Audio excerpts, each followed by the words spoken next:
It's going to be an amazing battle for the World Championship. Come on, we're ready. Here we go. Oh, what an overtake. Dives in on the inside. Magnifique. What a brilliant result.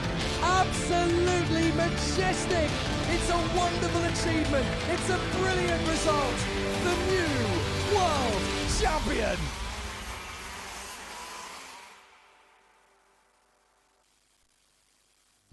It's the moment you've all been waiting for, folks. The FIA Karting World Championship 2022. And where better to host it than the capital city of world motorsport, Le Mans, in the center of France. Bonjour tout le monde. Hello everybody, Jake Sanson here with you once again as we get ourselves ready for an exciting World Championship contest. And I'm not alone in helping you bring the coverage to you over the course of this phenomenal weekend. We are also joined down in pit lane by Guillaume Alvarez, who is going to set the scene and give us plenty to get excited about. So over to Guillaume Alvarez down in pit lane, who can tell us a little bit more about the atmosphere ahead of racing.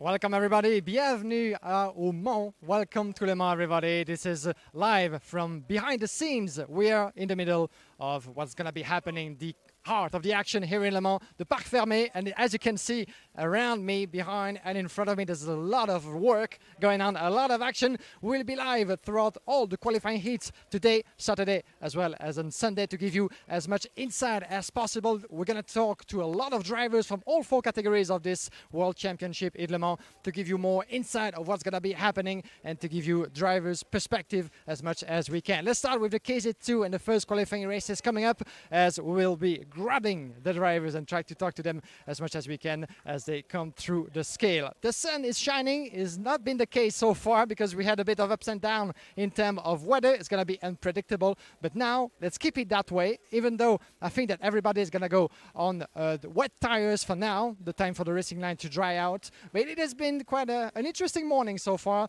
and let's see what's going to come up in the qualifying races.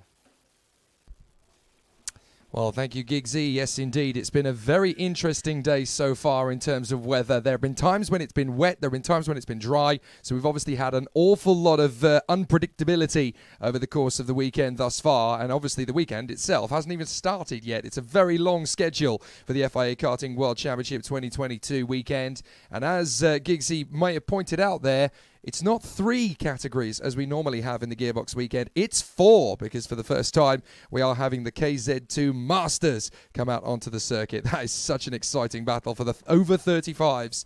And you would think, well, there might be a few drivers knocking about ready to go racing. Oh no, we have a full capacity grid for them as well. It really is going to be a sensational battle across all 4 categories. Here is the Karting International Le Mans circuit. 83% humidity, of course, because the rain is still lingering in the air. We've had 3 separate rain showers over the course of the day so far. 20 degrees Celsius, so it's balmy breezes, a little bit of wind to try and push that surface standing water. But this is a big build-up, and it's been going for quite some time over the course of the weekend. We're going to start with the KZ2 drivers. Brilliant to have them all in action. 123 drivers taking part in KZ2 this weekend with the FIA Karting World Championship, brought to you by Mondo Kart and Mumbai Falcons. We are really excited about how things are going to progress here for the FIA Karting World Cup. That's what we have for the KZ2 drivers in the World Championship. It is, of course, KZ. The difference between the 2 classes is a mere 5 kilos, essentially. That's the only real difference. But in KZ2, the kart, along with the driver, must weigh a minimum of 175 kilos. So that is the regulation for KZ2 competitors. And there are 123 drivers from all over the world, including the recently crowned European champion Tom Loyer, who managed to do a fantastic job for the Leclerc by Lennox Racing team. He's going to be pressured by the likes of David Trevelov and Alessio Pacini, the drivers that joined him on the final rankings podium for the 2022 European Championship season when they finished off at Cremona in June. But it's been a long time since then, and now the drivers are gearing themselves up ready for an exciting battle. Vive Le Mans, as far as we're all concerned. The Orange Army has already been very busy so far this weekend. Over the course of the week, they've had a lot of practice sessions yesterday to go through for the drivers in KZ, KZ2, the KZ2 Masters, and the Academy Trophy, which of course concludes this weekend for its 12th running. We'll find out who is going to, for its 13th running, I should say. We'll find out who the 13th driver is going to be over the course of the weekend to win that title. But it's KZ2 up first, and each driver will get 7 races this week rather than the usual 5. So here's the grid for the first. It's Sam Luyet and Arvid Lindblad from Robert Kinderwarter and Yannick Julius Bernhardt. Sim Liedmar and Chris Harnen, Gavin Luyet and Tim Gerhards from Arthur Rojon and Ivan Klimenko, Vincent Vanegu and Daniel Mathia from Maxime Grillon and Michele Fontana, then Alex Schmitz and Alex Marignano, Robin Glerum and Henry Johnstone, Hubert Petit and Francesco Leoni, Ken Algra and Olivier Hart, then Max Nagrutska and Victorien Sabotava, Guillaume Lay, Enzo Ruchel, Josep Vea, Vincenzo Marinov, then Patrick Janssen and Pedro Ibrahim will finish off the grid. A very exciting start. Hello to all those of you who are tuning in, wherever you're tuning in from around the world, whether you're with us via motorsport.com or motorsport.tv, or whether you're with us on the FIA Karting YouTube and Facebook pages. Facebook is, of course, where you can drop us some comments. So it's going to be a really exciting battle. And obviously the competitors are gearing themselves up ready for an exciting show. Very unusual to be here live and kicking on a Friday. But we are so excited about what today is going to bring. Obviously people are already starting to gear themselves up and get ready for the show. We are very excited about how things are going to progress here this weekend. Already, people tuning in on their hundreds on social media. The only one not starting by the look of it in this one is Alex Marigliano, who did a reasonable job in qualifying. Looks like they've had some technical difficulties coming out onto the grid for this first race. 10-lap qualifying heats of the Le Mans circuit, which is a grand total of 13.8 kilometers in distance. But Samuel Luyet, the Swiss driver, will line up in pole position alongside the Red Bull Junior, Arvid Lindblad, for the Standpex Motorsport team. Hopefully he's got his KZ2 starts up to scratch now, because he is right there ready to battle. An arm in the air for the 166. That is Arthur Rojon, the new boy in gearbox, having to get out of his kart by the look of things. So Arthur Rojon out of his kart, and this will trigger a false start, I'm sure. It will indeed, so they'll go round again. So the drivers will have to gear up for another start. So problems, unfortunately, for the Kart Republic of Arthur Rojon, with some difficulties off the line, and that doesn't give us the best of starts to this World Championship week. But fortunately, Arthur Rojon is able... Oh, he's not the only one in trouble. That's Henry Johnstone. So Henry Johnstone, the Australian, also having problems on the Birrell Art. But it looks as though he has got the kart going again. So pre-race jitters then for 2 of our main competitors. So a very difficult start to proceedings then. But no, we are ready for the MondoKart.com FIA Karting World Championship, brought to you by MondoKart.com and Mumbai Falcons Racing Limited. It's going to be a really exciting battle out on the circuit. Track is drying, although it's definitely not dry. There are certain patches of the circuit in places where the standing water is still quite heavy. And we're going to get to see what these drivers make of the situation out there. A very tight and twisty circuit this. Myself and Guillaume had the pleasure of walking it this morning just as the sun was coming up, and it really is quite a tricky circuit this. There is some decent elevation change up at the top with the camber in the banking, and that can make things quite entertaining. But racing these gearbox karts on this particular circuit with the tricky complexity and the tough nature of these gearbox karts in such a difficult manner. You know, it's so physical. For those who are watching this event for the first time, I can't begin to describe just how physical these things are. You look at them and think, wow, they're only just little karts. But these things go 0 to 60 in the comparable speeds of the top supercars. You're a couple of millimeters off the ground. You have to wear a rib protector to stop yourself from snapping a rib while you're in the kart. You're experiencing so much G-force. It is really tricky, this sport. It's probably the most physical discipline of motorsport in the world. So Luyet, Lindblad, Kinderwarter, Julius Bernhardt, Liedmar, Harnen, Luyet and Gerhards. Let's try that again as the lights come on. When they go out, we're racing at Le Mans. Here we go. Great start. Not a good start from Lindblad. It's just as he's had before in KZ2. So away goes Sam Luyet into the lead of the race in front of one of the Maranellos, I think that is, that's gone up to second place. A spin in the middle of the field already. And that is one of the other Standpex karts that has tangled in. That is Yannick Julius Bernhardt, who has tangled in with Chris Hahn and the Dutchman. So very unfortunate, and I'm afraid Chris Harnan has stalled the kart and then had to push start it by trying to get onto the curbs. He has now managed it, but that's a lot of time lost for Chris Harnan. That's very unfortunate indeed for him. But out in front, Sam Luyet is already leading this race comfortably in front of Siim Liedmaar, the Estonian.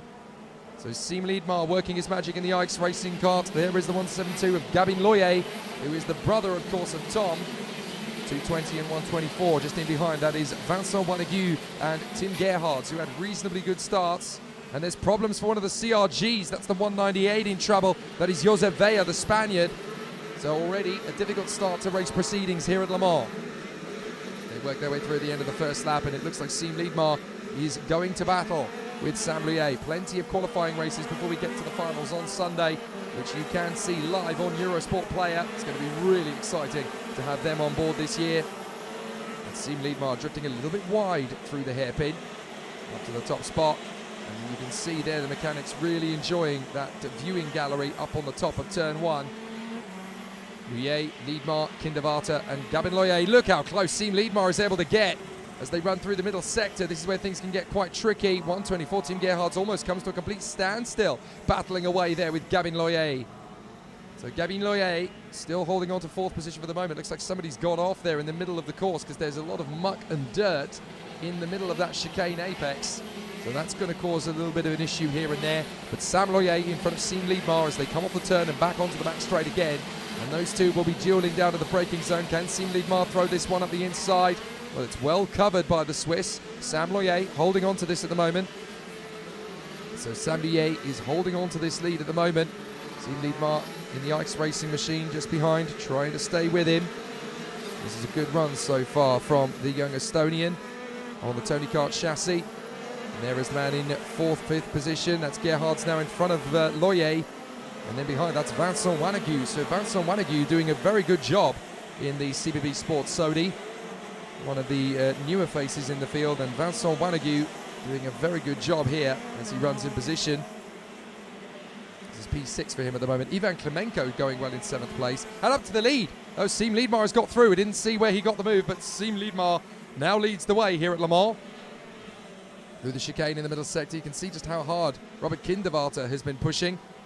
So Robert Kinderwater in the Birolart KSW kart. Oh, and a run wide there from, big run wide from Sam Luyet. Almost got tangled in there with Robert Kinderwater.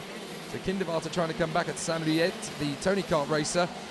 But Sam Luyet is not making this very easy, and they are moving to cover right across the inside apex there. And that's a problem for one of the Sodis. So that is a difficulty already for the 180. I'm afraid that is curtains for Mark Negrutza. So the German has had a problem as Alexander Schmitz picks up a warning flag. So he doesn't want to incur the wrath of the stewards' teammates. Another retirement. That is Enzo Ruchel. So Enzo Ruchel, I'm afraid, has parked his kart up at turn one, I think that is. Or is that further out? No, that's up at the hairpin. I do apologise. That's up at the hairpin on the banking. Is up the inside. That's Hubert Petit getting past Ivan Klemenko. So Ivan Klemenko in the Maranello trying to hold the lead. Is up the inside. Sam Luyet trying to get back through on Siim Liedmaar. Not going to happen. In these qualifying races, this is all very much about patience. Just trying to bag a decent result nice and early. They have had a timed qualifying session to set the grids for the qualifying heats, but this race weekend is really going to be won and lost in qualifying heats. As up the inside, Kinderwater trying to get alongside. Samuel Luyet trying to get through, up and over the curbs, trying to get better traction and faster acceleration off the turn. And Sam Luyet having to protect from Robert Kinderwater. Can he find anything around the outside? No, he can't. Sam Luyet holding on to it on the inside line. So Siim Liedmaar continues to lead here. Luyet and Kinderwater just keeping it nice and tidy. Slower lap times, of course, in the wet conditions. That is going to make things a little bit trickier for the drivers, but there is your leader. Siim Liedmaar dives into the first apex, then it opens, then it tightens up once more. Really fascinating situation for the competitors at the moment as they continue in fine style. So it's going to be a really interesting challenge as the drivers continue to put on a spurt of speed here. They run on, continuing to try and find that little bit of extra pace. 152, Siim Liedmaar going well here. Sam Luyet, Robert Kinderwater and Tim Gerhards trying to find a little bit more. Then Gabin Luyet from Vincent Wannegu. There's a little bit of a gap building you can see there between Gerhards and Gabin Luyet. who has been able to hold on here from Wanegu Mathia in the Alonso chassis, and there's Hubert Petit in the CBB Sport. But you can see the differing challenges of that hairpin just in different racing lines as different drivers try different things. Kinderwarter tightening up behind Sam Luyet again, hoping to try and make his bid on the inside line. Tucks in around the outside, gives a little love tap to Sam Luyet, just gives him the hurry up as they come off the final turn and onto the main straight once more. So Siim Liedmar out in front of Sam Luyet and Robert Kinderwarter. Tim Gerhard's in 4th place. There's a bit of time back then to Gabin Loyer. A good 4-5 seconds now is the gap between the top 4 and the rest of the field. So Gabin Loyer really is holding up the field through the first corner. But Siim Liedmar holding and controlling the pace here for the Ice Racing team. This little Estonian outfit doing an excellent job. Sam Luyet just trying to keep in touch in front of Robert Kinderwarter, the talented German for the KSW Satellite Birolart squad. It's not the factory team, but they do run the same equipment as the Birolart factory team. Bit of a slide there from Sam Luyet, just trying to hold on in front of Kinderwarter, who is still reeling him in, still trying to make these things happen. So everybody that's had trouble has been able to restart, except for Arzo Ruchel and Alex Marigliano. They've both had issues. So Marigliano, I think, had a transponder issue, so he was actually able to take up the start in his original position, but has had problems since then. And Vincent Wanegu has fallen down to 9th position there, just in front of Michele Fontana. A little bit tricky here as Robin Glerum has made up some places in the Leclerc by Lennox machine up at the front, named after Charles Leclerc, of course. Come through into the first hairpin. Sam Luyet and Robert Kinderwarter still dueling away for position. Second place is being debated between these two.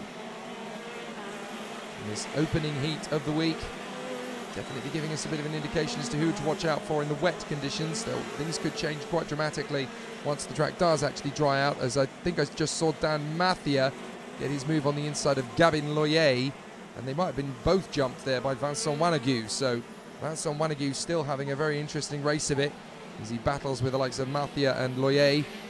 But Siim Liedmar having a wonderful time out in the front. He's just keeping it nice and tidy as he runs in the lead of the race. Obviously, it's all about patience at this stage of proceedings. The competitors all want to get a good show and start the ball rolling for their weekend. But you don't want to rush things too early in KZ2. It's a long week, 7 races per driver. You just want to keep yourself in as competitive a position as possible. You don't want to get into too much hot water at this early part of the week. 7 laps done and 3 to go. For Siim Liedmar, this is pretty textbook. He's done a terrific job, Siim Liedmar. Worked his way up through the junior ranks of karting. Did very well in Europe when he switched to the Yami brand. But since he moved into KZ, he really has come into his own, and he's in the KZ2 category here at Le Mans, hoping for his first World Championship weekend podium. But he'd dearly love to win the World Cup if he can. You can't win the World Championship in KZ2, you can only win the World Cup. But it is going to be fascinating to see who comes through with a World Cup victory. Siim Liedmar still a second ahead of Sam Luyet for the moment. Just hoping to continue that sort of trend. Out through the hairpin, back on the power, up through the gears. Just trying to keep it nice and planted as he comes through.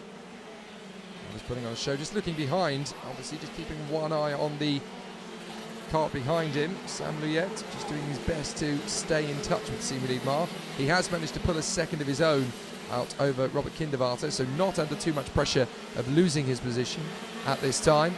But certainly Siim Liedmar out in front of Sam Luyet and Robert Kinderwarter. Gerhard's in P4, then Hubert Petit, quite a long way back, 5 seconds adrift of Robert Kinderwarter with 2 laps to go.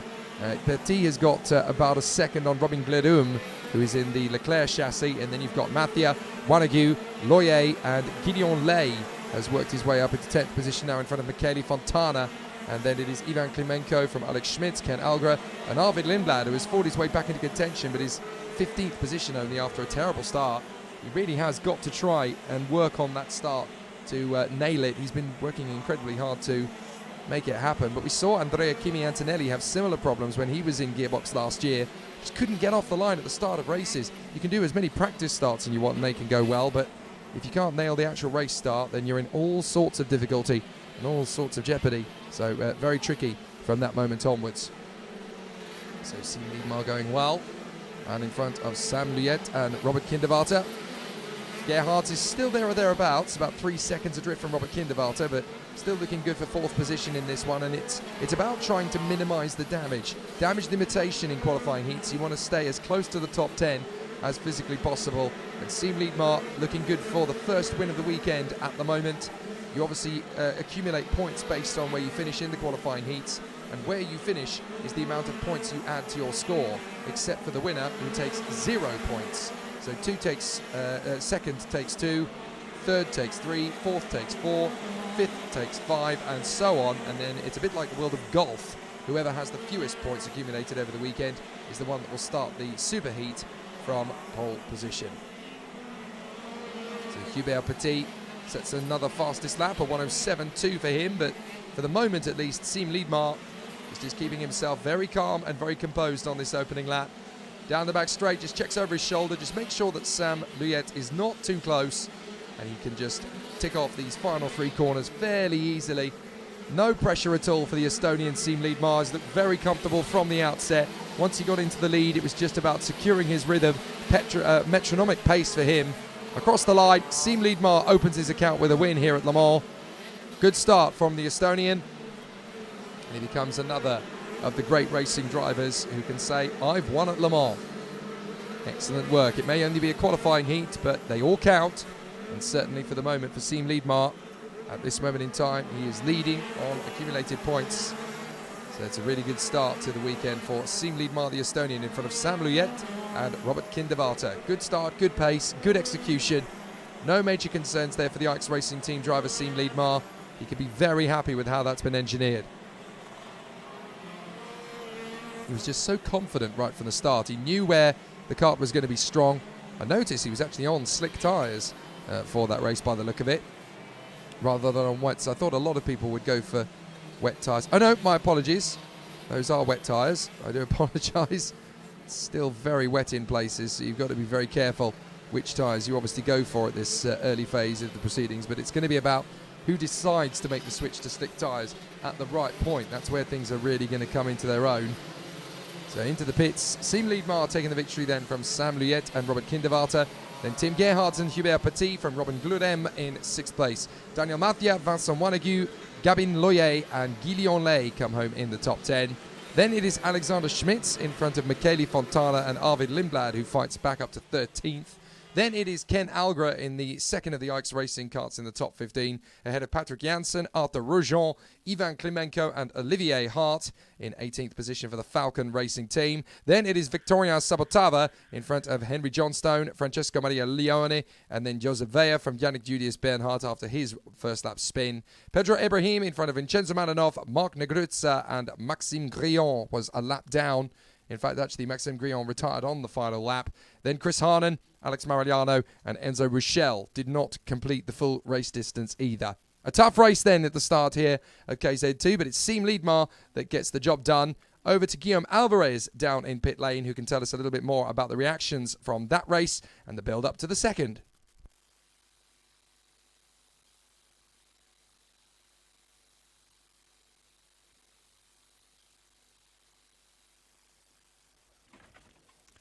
Welcome back, everybody. Just in time to talk to one of the protagonists of this first qualifying race, Sam Luyet. From pole position, you started this race, second in the end. Talk us through how it happened.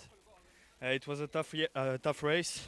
In the start, I was sliding a little bit, so I didn't find the pace in the starts. But after when he passed me, I have the pace. So, but I lose too much gap, so it was hard to come back.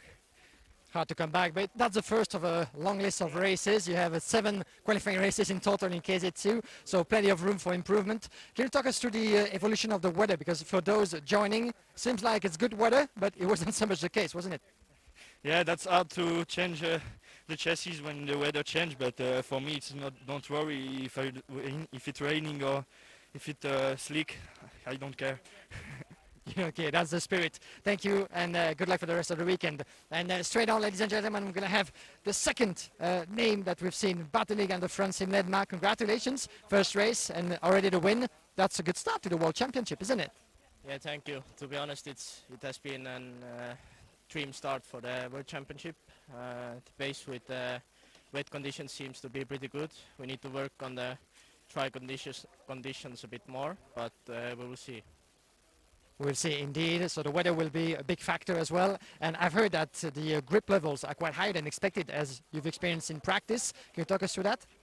Yeah, the grip is pretty good here. Not that great that it was in Cremona, but it's pretty good grip, and also makes driving with the wet a little bit harder. So yeah. All right, thank you for talking to us. Good luck. Thank you, Jake. It was Sam Luyer and Sim Ledma for the first qualifying race. Back to you.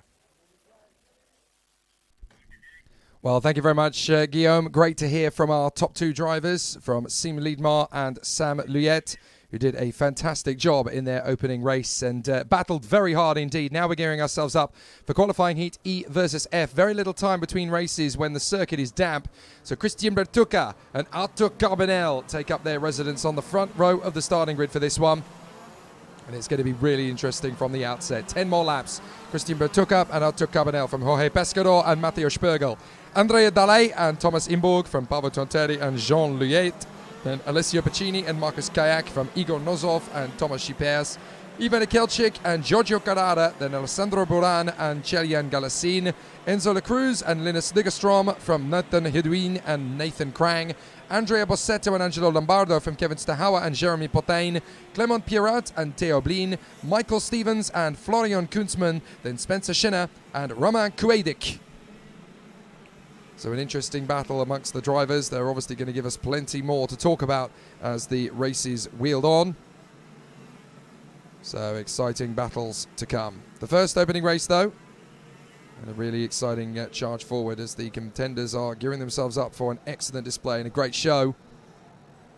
So now we're obviously working hard to put ourselves in the right frame of mind. Nearly 1,000 of you, in fact over 1,000 of you, are tuning in already so far across the three mediums. Hello if you're watching on motorsport.tv, if you're watching on the FIA Karting YouTube channel, and of course on the FIA Karting Facebook page. That is where you can drop your comments and leave your messages and your roots of support.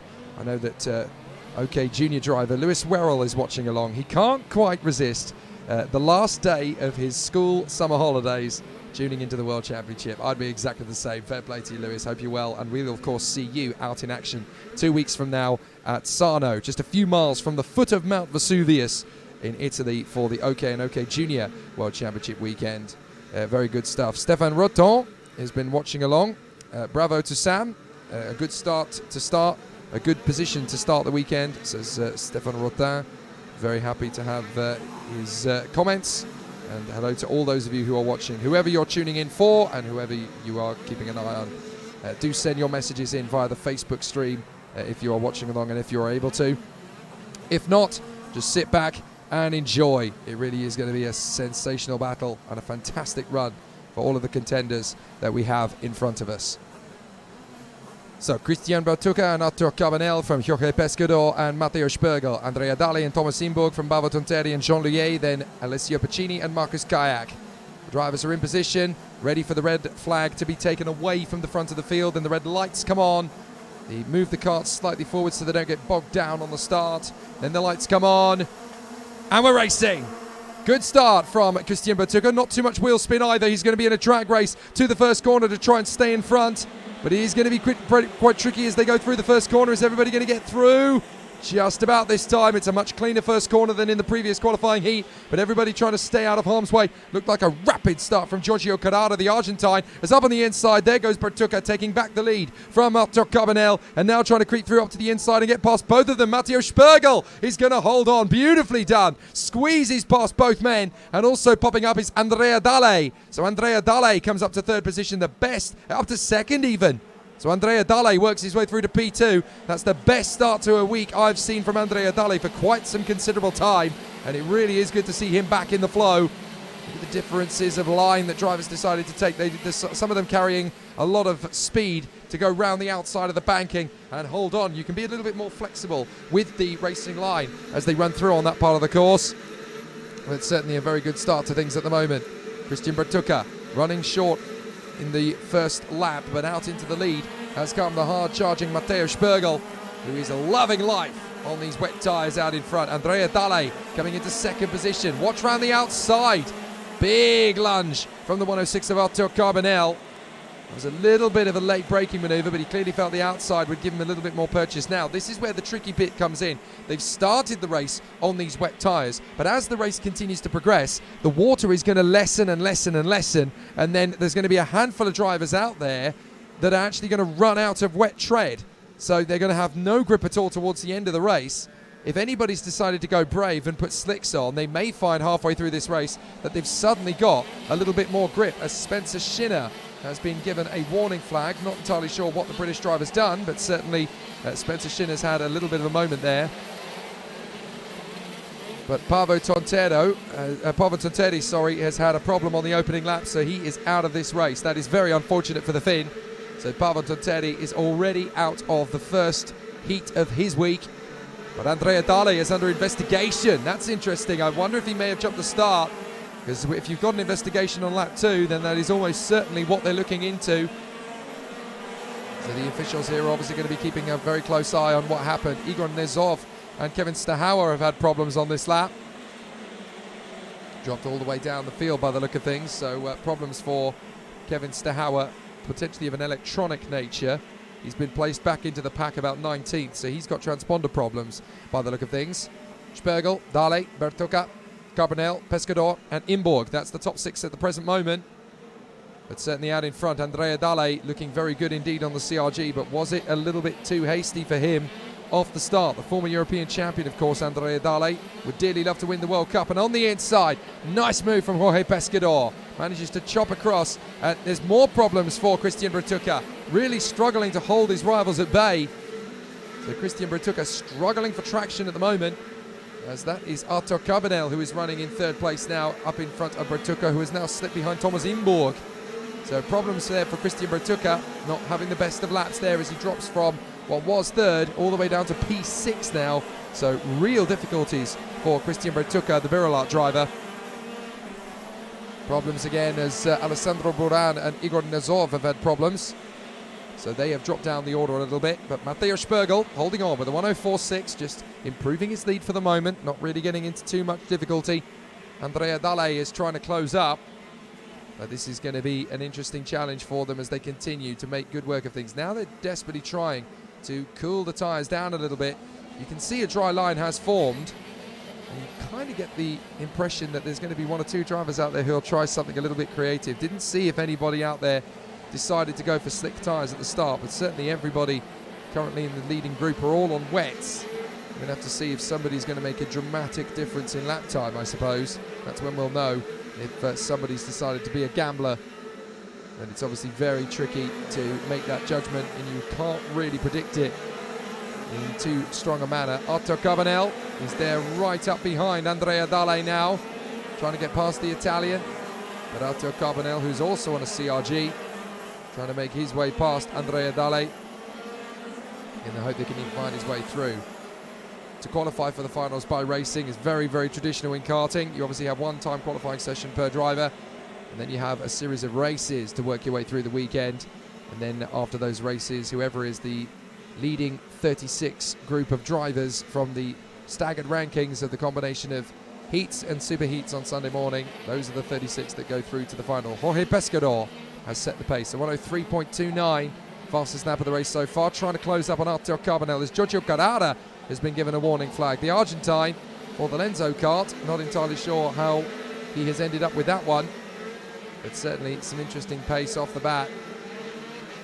And Matteo Spergel under some pressure here from Dale and Carbonell, both trying to make up a good impression and make some good moves as they continue to come through. Carbonell trying to go the long way round on Andrea Dale and then cut through for the inside. No way Dale is going to give you that sort of space. And then he loses the traction a little bit coming off the turn. Now he is a sitting target for the Spaniard, Jorge Pescador. Pescador's got a chance at this on the run now. Trying to dive in on the inside. Christian Bertucca, new fastest lap of the race. 1:02.824. So far, so good. Matteo Spergel running a very solid race here in front of Dale and Carbonell. And then Pescador, Imborg, Bertucca, Pacini, Kayak, Luyet, and Ivan Ikelchik. That's your top 10 provisionally for the moment. Still trying to make good work of things as they continue to manoeuvre. But Matteo Spergel looking so strong at this early phase of proceedings. He's certainly going about things the right way at the moment. Matteo Spergel is keeping it nice and tidy. No rush, no fuss, no blather at the moment in time. Don't get flustered. Just get yourself into a good rhythm. Stay the course. That's how you get these things done. Nice solid work. So up to the inside. Looking for the big run, and all the way around the outside, that's Imborg trying to cut through on Arthur Carbonell. So Thomas Imborg going the long way, hoping that they can try and make a little bit more of a move of it. But Thomas Imborg has to time this right. Andrea Dale now looking pretty slow because Jorge Pescador has managed to get past both Dale and Carbonell. This is how quickly the wet tyres are wearing down to nothing. You can see how tricky it is out there. It's a drying circuit and a dry line, and Andrea Dale, it almost looks as if the tyres are basically completely flat behind him. He's just got no pace coming off the corner at all. And Arthur Carbonell is making mincemeat of Andrea Dale at the moment. Here he goes, trying to make the dive on the inside. Dale is holding it, and he just drifts out wide. There's no grip whatsoever for Andrea Dale. Gets up on the curbs to try and hold the car to the line, but now you see you've got a dry track on the racing line, and you're on wet tyres. You're sliding around like a drunk dad on a wedding on roller skates with ice cubes strapped to the wheels. Not easy to hold the cart on the road at all. And Christian Bertucca trying to get back into this now, tucked up behind Thomas Imborg.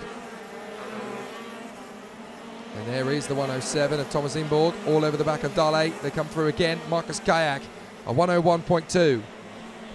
Still good battles all the way through this field, but Marcus Kayak clearly showing that the Estonians have very strong pace around this place. So far so good. Terrific race dueling at the moment. And they continue to make steady and solid progress. Good progression as the drivers make their way through. Up on the far side, Jorge Pescador has taken the lead from Matteo Spergel. I didn't see where he got him, but Pescador has got through into the lead now, past Matteo Spergel. Carbonell is right there. And then it is Andrea Dale and Thomas Imborg. That's the battle we're watching. Bertucca and Kayak steadily closing in on them in the desperate bid to move up. 2 laps to go. Clouds coming in over turn 1 again. It's getting dark in patches of the circuit, which, considering it's only 10 minutes to 4 local time, doesn't bode well for the weather conditions. But certainly Arthur Carbonell hoping to move his way further forward. There is the 108 of Jorge Pescador. Continuing to make steady progress. You're getting a little bit slow off the turn there, Jorge Pescador. Actually losing a bit of traction, and that could give Matteo Spergel a run at him. That's the thing with this circuit. It's high speeds, but it's also quite heavy stops and big braking zones around this place. If you're not careful, if you don't control the engine temperature, if you don't control the throttle application, you can easily stall it going into these slow corners. You're looking at this thinking, well, that looks easy driving around that course. I can tell you it is the absolute opposite of that. So through they come again around the far side, out of the final turn, and Jorge Pescador still hanging on from Spergel and Carbonell. Last lap begins, and Pescador hoping to hang on to this on the CRG. Take it nice and steady through turn 1. There's very little rubber left to play with. But Pescador holds the line from Spergel and Carbonell. Very close, tense, nervous, big proximity between those two as they continue to run through on the opening lap. On the opening race, I should say, of the week. But can Pescador hang on in front of Spergel and Carbonell?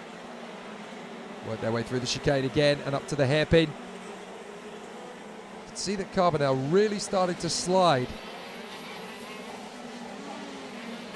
But Spergel has this one for the moment in second place. Is he going to get one last crack at the whip on Jorge Pescador in front of him? He just checks over his shoulder to see if there's going to be a move. He anticipates one, and that is a spin mid-pack, I'm afraid, for Nathan Hedouin.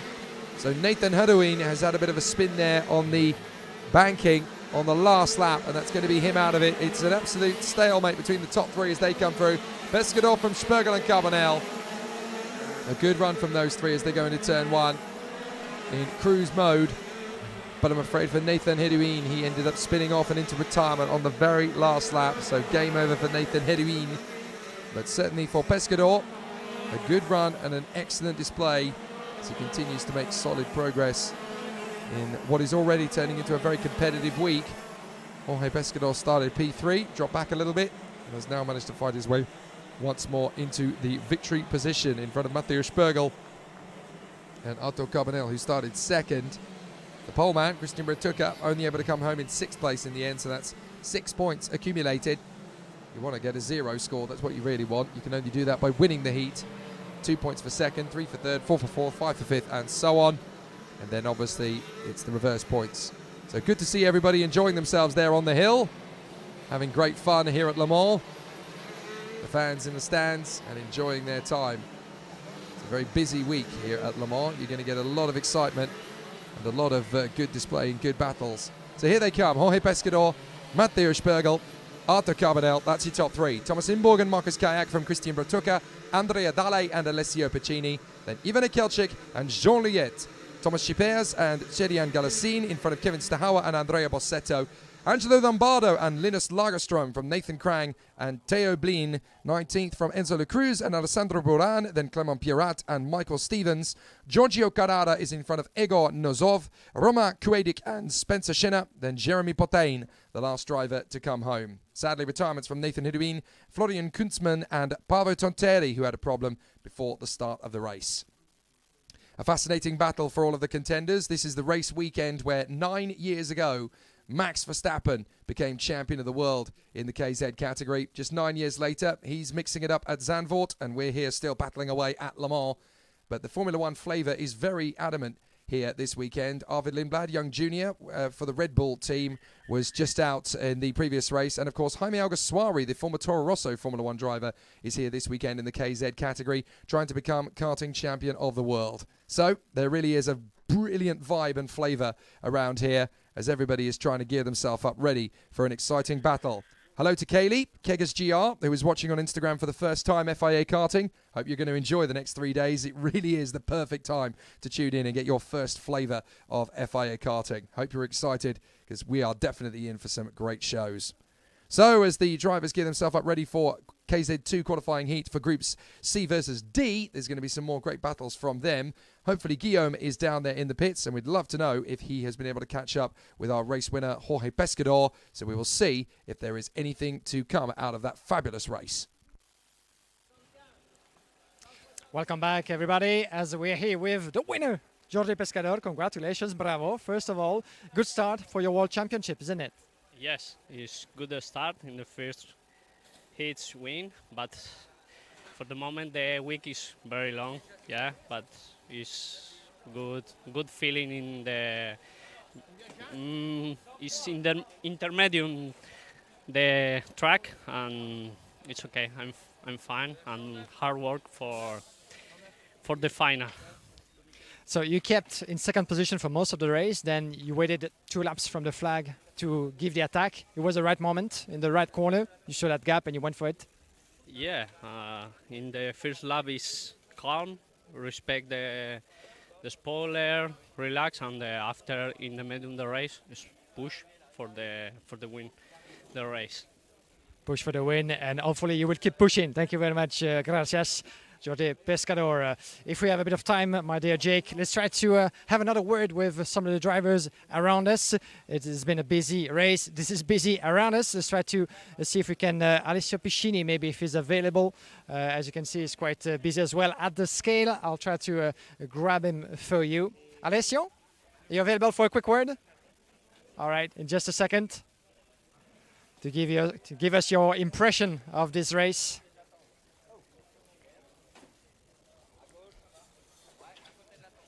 All right, it takes always a bit of time, isn't it, Jake? Let's try to hear from Alessio, and then we'll be ready almost for the next qualifying race coming up.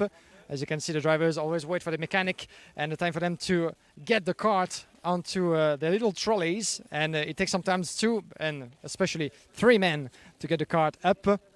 Once they're done, let's try to have a few words from Alessio.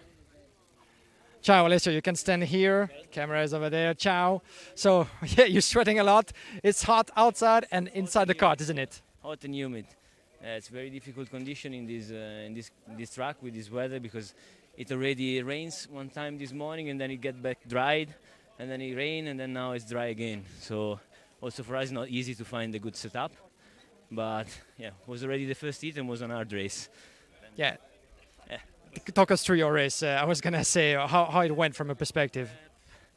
was quite okay, but not what I want, because I start 10 and then finish back in 8 P8, I think, for the on the finish line. And yeah, it was hard in the middle of the race because I think we was a little bit too low with the pressure of the tire. And then in the end I was very fast, but the race finished because it's just 10 laps, so yeah. As long as you can have that sort of speed, but for, who knows, a longer race at the end of the weekend, then everything will be fine. Thank you very much for talking to us, Alessio, and good luck. Ciao, ciao. That was Alessio Piccini, ladies and gentlemen. Back to you, Jake. Thanks, Guillaume. And I tell you what, it's very interesting to hear Alessio Piccini talk about it being hot and humid. It is very tricky. And I'm looking down the grid for the KZ2 drivers, and it looks as though they're coming out on slick tyres. So they have made the switch to slicks. They obviously saw the lap times in the previous heat and decided now is the time to go for slick tyres. So out onto the circuit come the drivers for qualifying heat C versus D, and it's Michael Paparo, the man who was in tears after qualifying, alongside Felix Arnold, Norton Andreasen and Arthur Lehuc. And then it's Daniel Vasile and Nicolas Martel from Brandon Nilsson and Natalia Balbo. Martijn van Leuven and Maximilian Pol from Karel Pazovic and Giuseppe Palomba. Jacob Bergmeister, Archie Tillett, Damian Drew and Enzo Valent, Santiago Valve and Nicolas Picut, Morgan Porter and Tim Locati, Gerard Sebrian, Kevin Saya, and then Christian Decline, Lorenzo Giannoni, Matt Prevust, Fotis Soteropoulos, Rowan Grinwiz, Nathan Sharp, Simon Billman, Brian Berriao and Rodrigo Ferreira of Portugal. Now it looks like there's one driver not being able to take up the start, and that is Simon Billman. What is interesting though is that there's a lot of emotion going into this particular heat. Michael Paparo and the entirety of the IPK Praga official racing team were in floods of tears after qualifying. They had no idea that Michael Paparo was going to come up with the goods to go fastest in group. And it was wonderful to see, you know, the mechanic, the driver, all of the team wiping away tears as they went through. It was so sweet. And Michael Paparo, very emotional coming into this one. What's really interesting to note is Norton Andreasen, third position on the grid in the Tony Kart factory team, looking very strong so far this weekend. He is a prime candidate to go for the World Cup title this weekend. And what about the two drivers that are on the fourth row of the starting grid? The two CRG teammates, Brandon Nilsson and Natalia Balbo, both drivers finally turning the corner development-wise. I actually went to congratulate Natalia Balbo after her qualifying session earlier on, 8th on the grid for this race. She was furious. She felt she got held up during her fastest qualifying lap. She felt she could have gone for pole. So after all her bad luck, it is wonderful to see Natalia Balbo fighting for the top spot at the front end of the field. I'm sure all of the females watching the karting this weekend are going to be roaring for Natalia Balbo, the best chance of a woman becoming the first ever woman to win a gearbox karting title at international level. We have had female champions in various regional and multiple disciplines in Europe before, but the lights are coming on. Oh, and it's a big jump start on the front row of the grid for the two front row men, Felix Arnold and Michael Paparo. That there was absolutely clear that both drivers creeped and moved forward when the lights went out. So that's a big disaster for those two. Everybody else, though, getting through without any major concerns. They certainly got through the first corner without incident. As the field tightens up, the drama getting very tight as Felix Arnold is dropping back in the pack. He's actually fallen to 5th, 6th position, I think, the German for the SRP Maranello. That's not going to be enough. Oh, there's problems further back. We've got one of the Birilards going off the road. That's the 164 dropping off. That's Karel Pazovic. So Pazovic, the young Pole, is trying to get up the inside there of a very feisty Brandon Nilsson. No way through for Maximilian Pol. He couldn't quite make the overtaking move on that occasion as Norton Andreasen is now all over the back of the race leader, Michael Paparo. So Michael Paparo in the Praga leads the way at the moment. Up the inside though, Andreasen's going to get him off the final corner. Very nicely done. Watch out though for the 114 of Daniel Vasile, the Romanian trying to come through. There is the investigation flag for Felix Arnold. It would not surprise me at all if there was one for Michael Paparo as well. Fairly sure he was creeping at the line as well. But out into the lead comes Andreasen in front of Paparo, Vasile, and in 4th place that is Arthur Lehuc. And up the inside, there goes the move from Vasile. Oh, and Paparo's dropped all the way back to P5. Just a little bit of a moment there. He just got a little bit wide on the wet side of the circuit. Just a little bit of a drop, a bit of a dip. And here comes a move on the inside from Vasile. Vasile, and gets back in comes Andreasen. So Andreasen and Vasile having a great duel for the victory in this 3rd race of the day. And now this is the kind of frantic action you're going to see on dry tyres. In the wet, you've got to be more cautious. But in the dry, you can really go gung-ho for it. This is the flavour of the racing we're going to see all weekend now. Andreasen in front of Vasile and Lehuc. And then in fourth place, that is that Nicolas Mazel? I think that is Nicolas Mazel. On the Praga is Paparo, and then it is Nicolas Mazel on the Birolat, the 192. So Paparo has worked his way back into fourth position. Andreasen, Vasile, Lehuc, Paparo and Mazel. That's how it was as they came through on the first lap. On the end of the second lap, sorry, I should say. But Andreasen and Vasile really giving us a lot of entertainment out there on the course. Sliding their way through. Plenty of great racing to come. So a really exciting run. They come through again. Out through the chicane. Onto the back straight. So a really exciting battle so far. Out to the final turn. Just waiting for Vasile to make this move again on Andreasen. Got to time this right. You don't want to go gung-ho, too ugly, too early. You're just trying to stretch out the gap at the moment. But Andreasen, absolutely resolute, determined that he's going to hold on to this lead from the Romanian Daniel Vasile. This is the other great thing about karting at this level. You get a lot of drivers from other countries that you wouldn't necessarily see at the top level of motorsport giving their chance of a top spot. And Romania's superstar motorsport legend, Daniel Vasile, doing a great job as Natalia Balbo puts in the fastest lap of the race. She is looking so strong this weekend, I tell you. And if we're going to get a woman on the World Cup podium, it's going to be Natalia Balbo, the way she is currently pushing.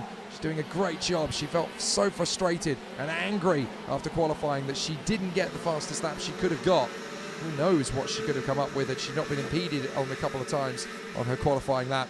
I've never seen anybody get into the top 10 when they deserve to be for the first time so enraged as Natalia Balbo was after qualifying. She knew that pole position was possible. And that's a spinner, that's Nielsen. That's Brandon Nielsen in the CRG. So that is Balbo's teammate. Unfortunately, the Swede is out of this one. Brandon Nielsen, he might be able to get the kart going again, but well, the marshal there is desperately trying to maneuver him off the circuit. Brandon Nielsen running away from him. If you get that hook on my kart, that means you can pull it away. I'm not letting that happen, thanks very much. Here comes Vasile, though, diving up the inside of Andreasen, who goes slow in, fast out, but can't quite get across to get back on terms with the DR. And so the DR chassis leads the way in front of the Tony car. Oh, he's trying to gesticulate to Norton Andreasen. Come on, stop racing me. We need to get on with this now. And Arthur Lehuc, the Frenchman, is right in behind them there as well in third position. So he's trying to make his bid. And here comes Michael Paparo on the Praga, the pole sitter. Fastest in his group. Third fastest driver all weekend so far from time qualifying. Felix Arnold was the winner of the first qualifying practice group. That made him the fourth fastest driver from KZ2 in the morning qualifying sessions. But Vasile going very well. There's Christian de Klein, the Dutchman for CRG Holland. He has gone fastest of all, 51.416. And of course, with this being the first dry race on slick tyres, that's the fastest racing lap we've had all week so far. That's obviously going to get beaten over time. It is Vasile in front of Andreasen. Andreasen trying to get his move on the inside line to try and get back through into first position. Lehuc is still there in third. The very talented Frenchman running in position. Then it's Paparo, Paul, Arnold, Palomba, Sebrian, Valve, who's doing a fantastic job, as is Gerard Sebrian. So Gerard Sebrian did not have a great qualifying session at all, but he's worked his way up from 21st on the grid to 8th in 6 laps. So that's excellent work from Gerard Sebrian. Vasile and Andreasen. Then it is Lehuc, Paparo, Paul, Arnold, Palomba, Sebrian, and Santi Valve, the Spanish driver, has worked his way through to 9th place in front of Nicolas Picut and Natalia Balbo. Then 12th position, that looks like Martin van Leuven. So Martin van Leuven doing a fair job in 12th position for the moment. Onto the back straight again. Bit of a slide wide from Paparo. And there's the move from Andreasen, getting back through on Vasile. So Andreasen has been working his way through to that for a while now. But Norton Andreasen back into the lead on Daniel Vasile. So Andreasen holds his position, takes back the place from Daniel Vasile, and now he is back in the lead once more.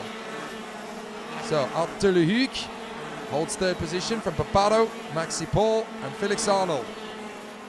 Giuseppe Palomba running in 7th position, one of the star drivers in KZ2 these days.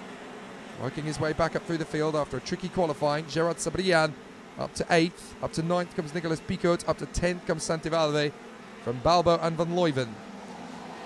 There's still this battle raging, but that is a very excited Maxi Paul.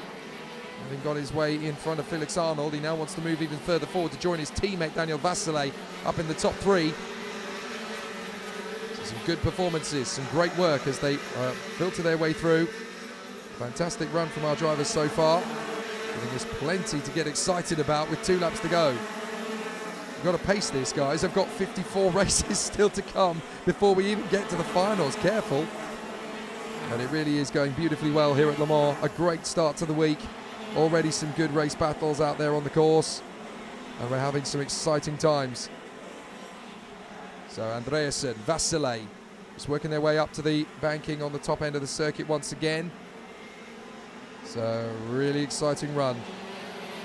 That is an excellent performance from Andreasen to get himself back into position and then just hold the rhythm. But I do think that Daniel Vasile is going to have another opportunity. And he'll certainly try and take it if it comes, with a lap or so to go. So still the drivers giving us a lot of drama out there on the course. We come off the final turn, back onto the straight again. 1 to go here at Le Mans. And Daniel Vasile still looking very hungry behind Norton Andreasen, anticipating a manoeuvre. Doesn't quite go for it, but certainly still building up to it as they come through on the far side. The top 3 still very closely matched. Norton Andreasen looking very strong here in front of Vasile and Lehuc. And Giuseppe Palomba bangs in the fastest lap of the race at 50.7 on lap 9. But it's 10 laps and he's down in P7, so he's going to struggle to make more progress than that. But has certainly made his point here so far. Out they come, onto the back straight for the last time. Now is Vasile going to send this up the inside? Will he lick the stamp? Will he send it? He thought about it, but Norton Andreasen still holding it. You've got a lot more to lose than you have to gain. And so Vasile just waiting for his opportunity as he comes off the final turn. He might be able to out-accelerate Andreasen to the line, but Norton Andreasen holds it nicely as they come through. So Norton Andreasen, the Swedish driver, picks his way through, and he now gets the top spot. And thanks to his qualifying performance earlier on, that puts Norton Andreasen into the aggregate lead of the week. So a very good run there from the Swedish driver, puts himself up in the top spot, and Norton Andreasen can be quite happy with the way that's worked out. A warning flag on the last lap there for Morgan Porter, the British driver in the Argenti Motorsport colours, which of course is the Mercedes AMG F1 Junior wing. So Morgan Porter, who's been doing a lot of development driving for that particular team, has picked up a warning flag in the very last lap on his return to senior international karting. He's been doing a lot of grunt work for Argenti out in the UK. But good to see Morgan Porter back in international karting. He hasn't really ingratiated himself with 1 or 2 of his opponents though. But Joel Bergström is watching his countryman Norton Andreasen. Heja Norton, snyggt kört. It's good stuff for Joel Bergström and the Swedes. Perfect start for Norton Andreasen. So up on the top spot, it's the Tony Kart factory ace, Norton Andreasen, that takes the lead with a fabulous opening victory from Daniel Vasile and Arthur Lehuc. Then it is Michael Barbaro and Max Paul from Felix Arnold and Martin van Leuven. A good run from Natalia Balbo in front of her teammate Gerard Sabrian. Then Damian Drew and Rodrigo Ferreira from the back of the grid to 14th. Very good work. Nicolas Mazel and Jacob Bergmeister from Fotis Soteropoulos and Enzo Valent. Then in 19th place behind it is Morgan Porter in front of Tim Locati. And then it is Karol Pazovic from Ryan Grinviz and Christian de Klein. Lorenzo Giannoni and Kevin Sayer from Matt Prevost. Archie Tillett, and he was the last one home. Brian Barriau had a problem in the closing stages. Brandon Nilsson and Nathan Sharp were unable to finish the race. Simon Billman, the Swede, did not take the start in the end with technical problems. So a very tricky race situation, but certainly Sweden is delighted that they have opened their account with a victory for their man Norton Andreasen. He is down in pit lane. I'm sure he's absolutely exhausted, but Norton Andreasen is going to be very happy. Let's go over to Guillaume Alvarez, who will have race 3 winner Norton Andreasen.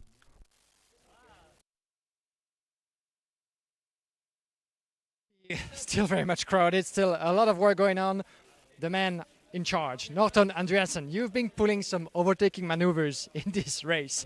I was watching from behind in the last corner of the first lap and then before the chicane. How did that happen? Because it was beautiful maneuvers. Yeah, I mean, like we seemed to have really good pace, and I just kept going and kept looking forward, get behind Vasile for a bit, and then just overtook him and kept it. Yeah, the pressure from Daniel Vasil was quite intense all throughout the race. So, so that's quite a start, isn't it, of a long week? Yeah, I mean, like we couldn't really pull away to make the gap more comfortable, but in the end it doesn't matter. We got the win, and that's all that matters. Yeah, it seems to me that you guys at Tony Kart, not only you, but the rest of the teammates, you know, Le Mans seems quite a good circuit for you guys. Yeah, of course. Obviously, like Sam and John is making a great job as well. So, yeah, just keep working on, and it's a long weekend ahead. Absolutely. Thanks for talking to us, Norton Adrianson, ladies and gentlemen. As we're going to try maybe to have one more word from Giuseppe Palomba. Giuseppe, can I have one quick word with you? Just a tiny question. Don't worry. Thanks for talking to us. Good to see you. Yeah, you can stand here. So, talk us through this race. Difficult first one. Very hot conditions. Changing, but the first on dry circuit, wasn't it? Sì, una condizione molto difficile. Fino alla manche prima di noi era bagnata, poi noi subito asciutta, un po' difficile anche sorpassare. Però dai, è andata abbastanza bene, sono abbastanza contento. Vediamo la prossima. Absolutely. And overall, happy about your pace and the prospect for this World Championship? Sì, è dura, diciamo, sono parecchie manche, però cerchiamo di fare il possibile e di salire il più possibile. Absolutely. Grazie mille and good luck for the rest of the week.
Great to have Mondo Kart supporting us in the 2022 FIA Karting World Championships. All going very well indeed as far as they're concerned.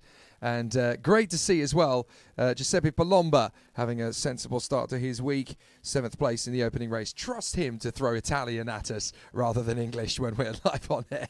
That's Giuseppe Palomba all over. Always more comfortable in his mother tongue, but I'm sure all his fans back home will know exactly how he's feeling about things from the opening race. Here is the schedule for the rest of the day. It's a tricky one and a busy one for a Friday. Normally we only have 2 or 3 races total on a Friday, but today, very different. It's World Championship weekend, and therefore a lot more drivers want to come out and play. The World Cup will continue with qualifying heat A versus B in just a couple of minutes' time, and then we'll have the qualifying heats for groups B versus D and A versus C. The KZs, the best drivers in the world, will come out to play. KZ2 will come out after that once again, after a short pause. That'll be about 20 minutes break, and then they will continue on for their aggregates. The Academy Trophy will then come out for the first time at 7 o'clock this evening, local time. Definitely going to be interesting to see what the Academy drivers will provide for us in qualifying heat B versus D and A versus C. Remember, that is the category that Charles Leclerc, Esteban Ocon and the late, great Antoine Hubert came from. KZ2 qualifying heats will continue after that, 1940 local time. Qualifying heat D versus F for the KZ2s. And then we'll have 3 more heats after that point, and that will finish off our day, going all the way to 8:40 this evening. So we will be wrapped up by 9 p.m. local time here at Le Mans, all being well. And that means, of course, that the last few races of the day are going to be under floodlights. Bring it on. We're going to have a fabulous day of it, and very appropriate for being here at Le Mans, the venue for the 24-hour sports car classic race that continues on every year and has done since 1923. Next year, of course, will be the centenary celebration of that epic event, and it's very fitting that we're here at Le Mans, which I do love to refer to as the capital city of motorsport worldwide. Think of a form of racing It has graced Le Mans at some point in its history. Drag racing, NASCAR, karting, trucks, bikes, Formula One, touring cars. It's all been here at Le Mans at certain points through its history. It really has been an absolutely incredible journey, and this city adores its motorsport. Look around at the hotels, the bars, even the railway station. It's littered with celebrations of racing cars and fast athletes who have graced this city over the decades. It is a wonderful celebration, and this place absolutely adores its racing down to its very bone marrow. Right, the fastest two drivers from qualifying earlier on, David Trevelov of Germany and Danilo Albanese of Italy. They will go to battle on this first race of their week, and this is, without a doubt, the fastest group from qualifying earlier on today. May not necessarily contain the winning driver, but certainly out of time qualifying. David Trevelov is a favourite for this one. But on that second row of the grid, we have Valentino Fritsch along with Tom Loyer, the new European champion who won his title back in June at Cremona in Italy. Let's see what he can do now that he returns home as a European champion.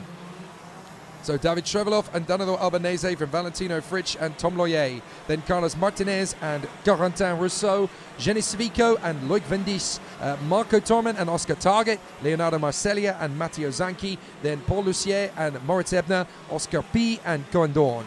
John Nomblot and Antoine Babarou, then Kasper Nadolski and Flint Schuring from Guillaume Treillard and Nicholas Taylor from Lev Lomko and Florian Kibel, Salvatore Toscano and Jacob Kadikac. Then it is Noé Munier, Axel Matus, Tom Adams, Laura Bourget, Paul Ribera and Jonas Salin. So Laura Bourget is one of only two women in the field in KZ2. Going to be fabulous to see how they get on. KZ2, the most physical and toughest of disciplines in kart racing. A shame that we don't have quite as many women as we have used to be seeing in previous years, but I'm sure there's plenty of them who are tuning in, taking notes, ready for the 2023 season. Hello to Hannah Lang if you're watching, British star who was part of the Formula K operation for the last 2 to 3 seasons. She's been retraining back in the UK, getting her core weight down. She posted recently that she's lost 16 kilos this year. She's a force to be reckoned with in 2023. So well done, Hannah. Great work training out of post-COVID. I'm sure she'll be a fighting force in the future. However, David Trevelov and Danilo Albanese will take up their places on the front row of the starting grid. Valentino Fritsch and Tom Loyer, the new European champion. Then Carlos Martinez and Corentin Rousseau from Jenny Civico and Loic Vindis. Then Marco Torman and Oscar Target from Leonardo Marcellia and Matteo Zanchi.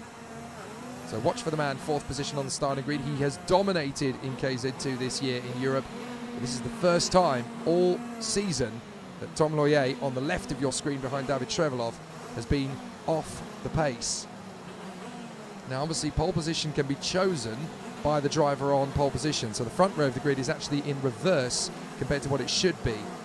Now obviously everyone else is 3rd on the inside line, 4th on the outside, but based on the standing start nature of these races, David Trevelov has elected to start on the outside. The lights come on and we go racing, but there's some problems off the start.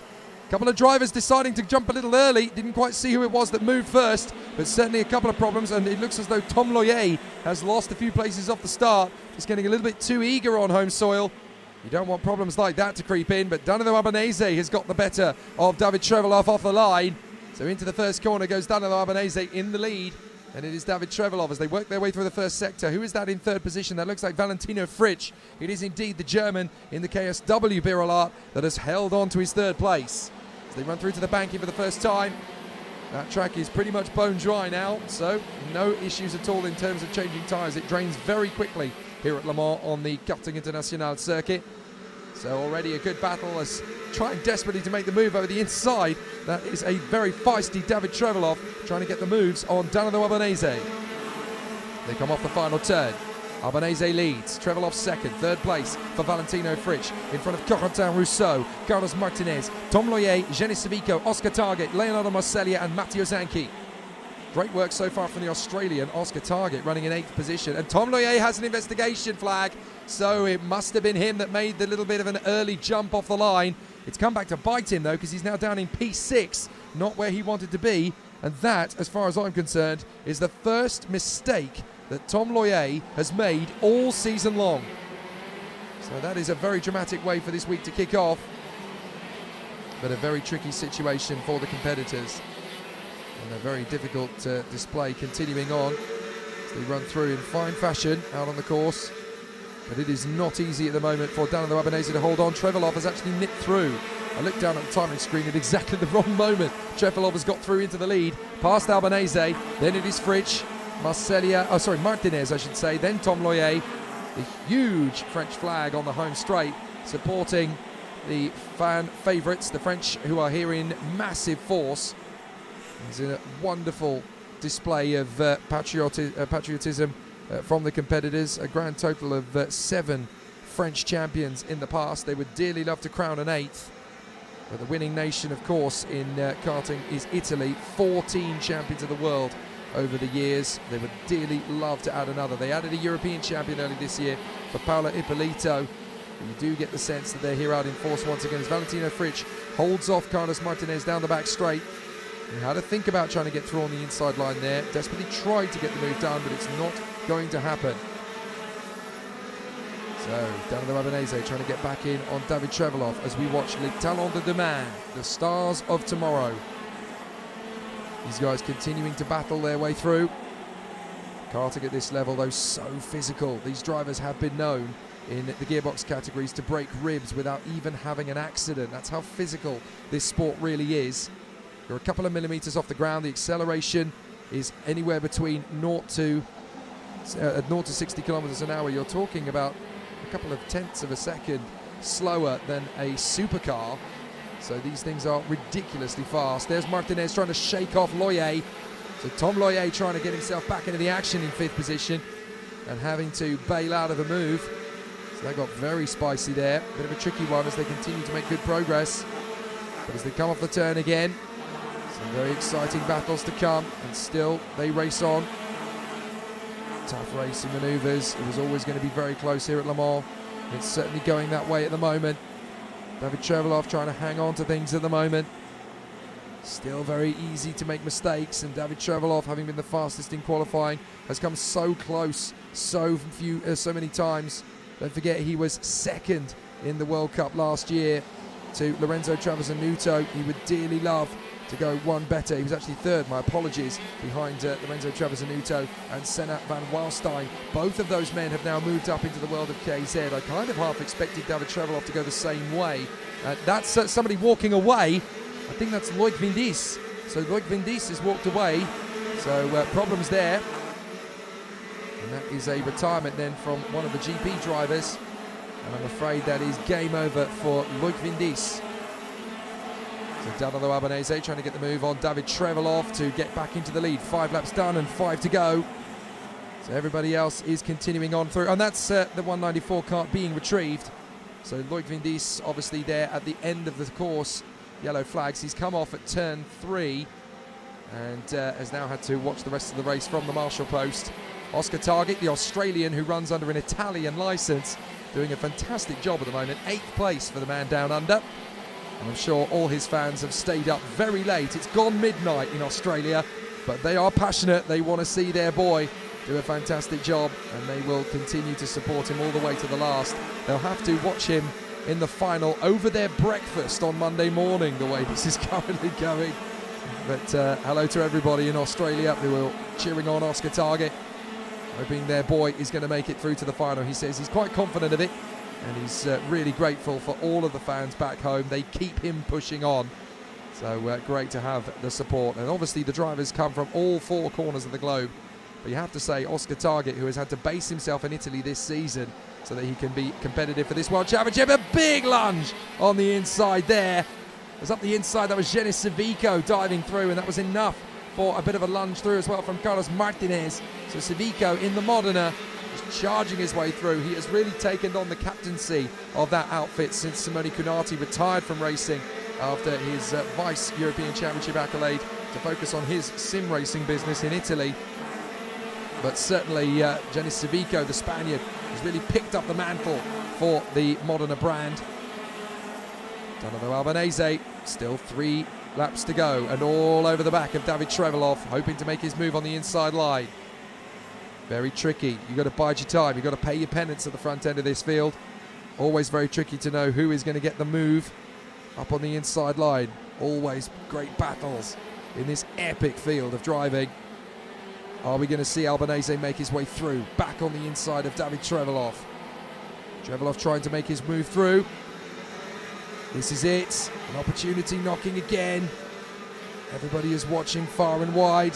Esme Rosman, circuit manager at Karting Genk, can't resist watching from the circuit office. Everyone's tuning in. It's the World Championships. You can't resist. 2 laps to go. Trevelov, Albanese, Fritsch, Civico, Carlos Martinez in the Praga. This is the kind of racing you get treated to in the dry at Le Mans. I have yet to see a dull race on this circuit. I've been coming here to commentate on international events very proudly since the 2019 season, and I have yet to see a boring race take place at Le Mans. It hasn't happened yet, and I don't think I'm ever going to see one. Certainly in FIA Karting I'm not, because they are just too exciting around this place. Now Civico has actually dropped back in pace. Martinez is going to go for the move there into the hairpin at the bottom of the back straight, and he's made it through. So the Praga is through into 4th position. That's at the expense of the Spaniard Genis Civico. Look in the background, there is the blue cart. Praga number 156, Carlos Martinez getting through at the perfect time. We go into the final lap, and David Trevelov is on a qualifying lap, trying to stretch away from Albanese, while Valentino Fritsch has just been taking his time here. The man who has quite literally grown up on the Pro Kart Raceland circuit in Wackersdorf in Germany. But Valentino Fritsch for the Birolart KSW factory squad, doing an amazing job. The satellite squad, I should say, of Birolart KSW. So exciting stuff, and the contenders giving us plenty of drama. The checkered flag is being prepared about 1.5 meters under my feet at the moment on the starting gantry, and it will be raised by David Trevelov, who comes through out of the final turn. He has done an amazing job to start the ball rolling here for this week. He takes the first win of the week and takes one step closer to winning his first World Cup title. He was 3rd last year. The 2 men that beat him are now in KZ. So this is Trevelov's best chance yet, and he is not going to take that lying down. David Trevelov gets his elbows out in the first heat of the week. A terrific start for the German. He's been mighty here at Le Mans. 2nd place for Albanese. 3rd for Valentino Fritsch. No worries, no drama for the 3 men up front. And the Maranello SRP factory team youngster David Trevelov still doesn't look a day over 14, but he's very much becoming the leader of the pack in the Maranello SRP KZ2 unit. So an absolutely terrific start to the week for him, and this is definitely his best opportunity yet to become World Cup champion. So we'll get to see how things play out in fantastic fashion. It really will be a tricky start to proceedings here at Le Mans in the next category out on the track, which of course is going to be the KZs. David Trevelov and Danilo Albanese from Valentino Fritsch, Carlos Martinez and Genis Civico, then Tom Loyer down in P6 from Corentin Russo and Matteo Zanchi, Oscar Target and Leonardo Marcellia from Marco Torman and Jean Nomblot. Paul Lussier in front of Moritz Ebner, Paul Ribera in the KSW Birolart ahead of Flint Schuring and Oscar P in the CPB Sports. Then Antoine Babarou, the privateer, 18th position for him to start the week. Lev Lomko in front of Florian Kibel, and then it is Jacob Kadichak in front of Kasper Nadolski, Cohen Dorn and Axel Matus. Then Guillaume Troyard in front of Salvatore Toscano and Noé Munia. Nicholas Taylor, the Canadian, in front of Laura Bourget, the French lady, and then Jonas Saline in front of Tom Adams. Just the one retirement from that race in the end. Loic Vindic, the GP Racing driver, unfortunately retiring from the race on lap 5. So a fascinating situation, great battles all the way through the field in KZ2, and in that particular race, David Trevelov definitely holding on to his position up in the front end, and that starts the week the perfect way. So the SRP Maranello factory driver David Trevelov has opened his account with pole position overall in time qualifying, and now he's taken his first heat win in this brilliant week. Guillaume Alvarez will be down there to try and get a word with the young German. So David Trevelov, you felt on your neck the breath from your opponent from most of the race, but in the end that bit of a gap was quite enough to see the checkered flag. Yeah, of course, was a good heat, a good start into the heat, and just a good day till yet. Yeah, a good day so far. Conditions are back to normal as you expect them to be. So the pace is very good. You showed that in qualifying, and now it translates into a race pace as well. Yeah, it was just like this. And I hope we can keep the pace in other heats. Do you think the result of this first race could be, a sign of things to come in terms of opposition? Are there some names that you fear most than others that will be very competitive? Well, I think it was the hardest group. But yeah, the position is good first.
alongside him on the front row of the grid. Pedro Hiltbrand, former world champion, and Victor Gustafsson, former KZ2 European champion. Marijn Kramers and Alexei Orlando. Louis Speck and Jorrit Pex from Francesco Salenta and Matteo Segre. Then Marek Skriven and Ariel Elkin from Johan Sogel, Michael Rossina, Antonio Piccioni, Quentin Voria, Arthur Gautier, Roberto Taglienti and Mario Schettino.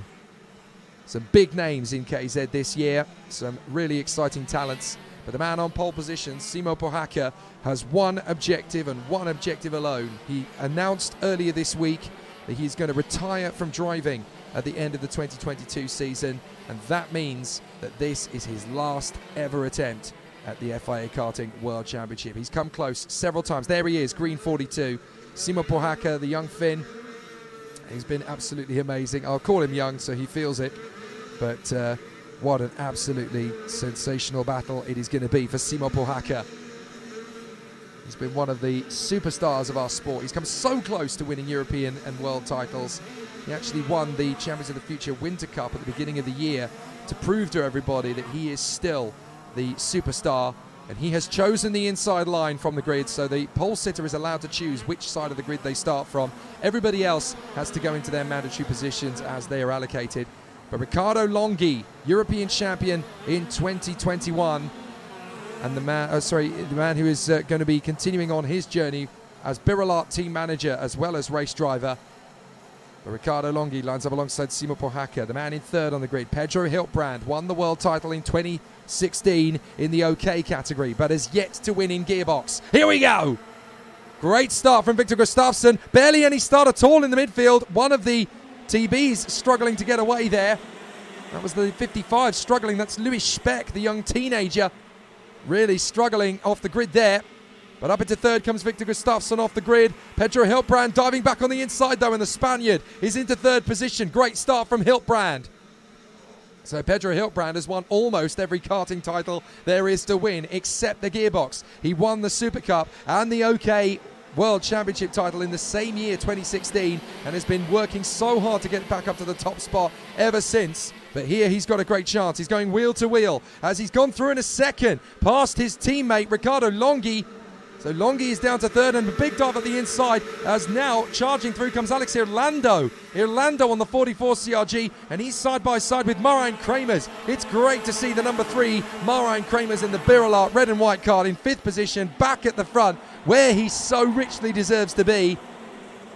Watch out for the green machines in the middle of the field though, because you've got Michael Rossina, Ariel Elkin and Louis Speck all trying to work their way through. Been a tough start to the week for them, but they are working flat out to try and get themselves up the order. There is the 43 mixing it in the mid. That is the very talented Marek Skriven, the Czech driver, following very much in the footsteps of former world champion Patrik Hayek. But out in front, it's Simo Pohaka from Pedro Hiltbrand and Riccardo Longhi.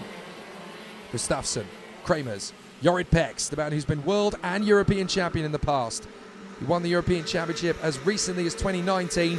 That dramatic day at Sarno when 2 title contenders went out on 2 consecutive laps as they collided with each other. 2 pairs of title contenders, I should say. That was one of the most exciting finals I have ever seen. Certainly the craziest KZ final I've ever seen. But here this weekend we're going to see another great one as this man, Simo Pohaka, aims to bow out of competitive driving as world champion. He's hoping to pull a Rosberg. Hiltbrand in second, Longhi in third, Gustafsson in fourth from Kramers, Pex, Orlando, Skriven. Then it is Johan Sogel and Michael Rossina.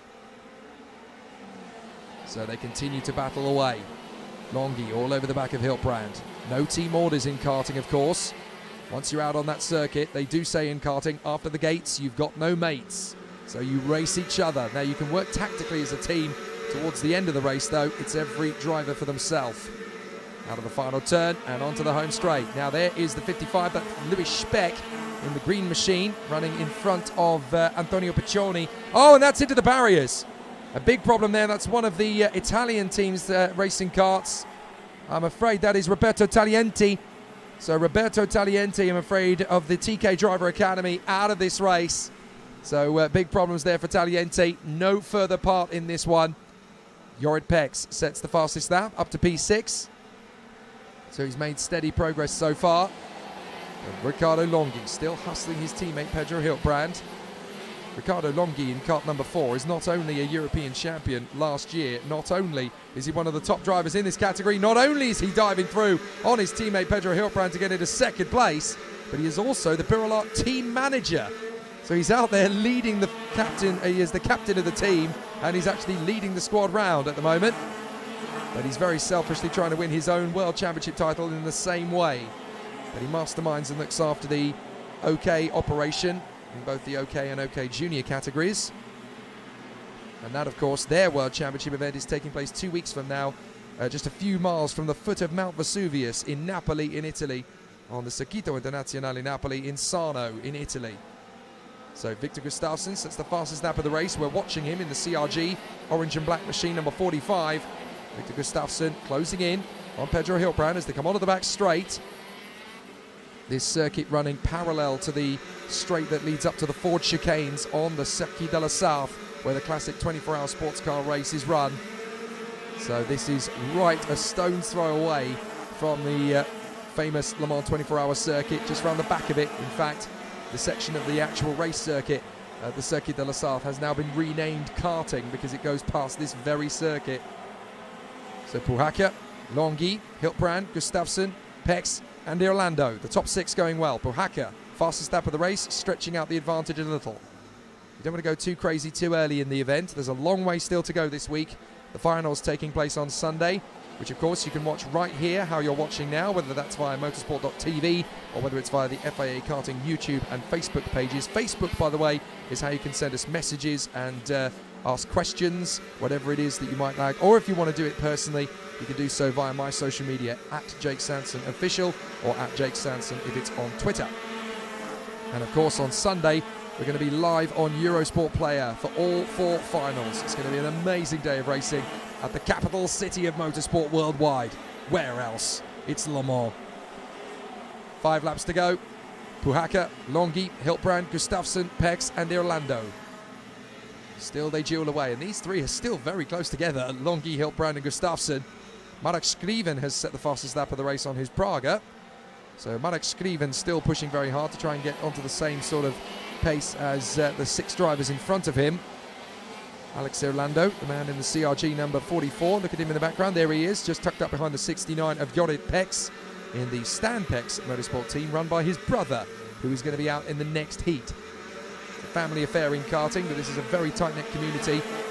And you'll get to see something really interesting in the next one, of course, because former Formula 1 driver Jaime Alguersuari has returned to the world of karting this weekend, and he'll be out there in the CRG competing in the KZ category. They always ask, how good would a Formula 1 driver be up against these drivers? Well, over the years, several have tried to give it a go, including Rubens Barrichello, Michael Schumacher, and various others. So great to see that drivers still recognise this as a genuinely tough motorsport competition. Michael Schumacher last competed in this championship in 2001 against a young lad called Lewis Hamilton, and neither of them became world champion that year.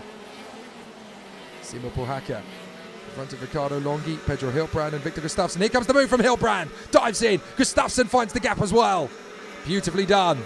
So Hiltbrand and Gustafsson both get their move into 2nd and 3rd places onto the main straight then, and now Gustafsson's going rogue, dives in for the inside, tried to go for Hiltbrand, thinks better of it. You've got so much to do when you're behind the wheel of these KZ karts. In normal karting, in rental karting, in direct drive karting, it's just put your foot down and go. But here you're changing gear as you do so. So it is very physical.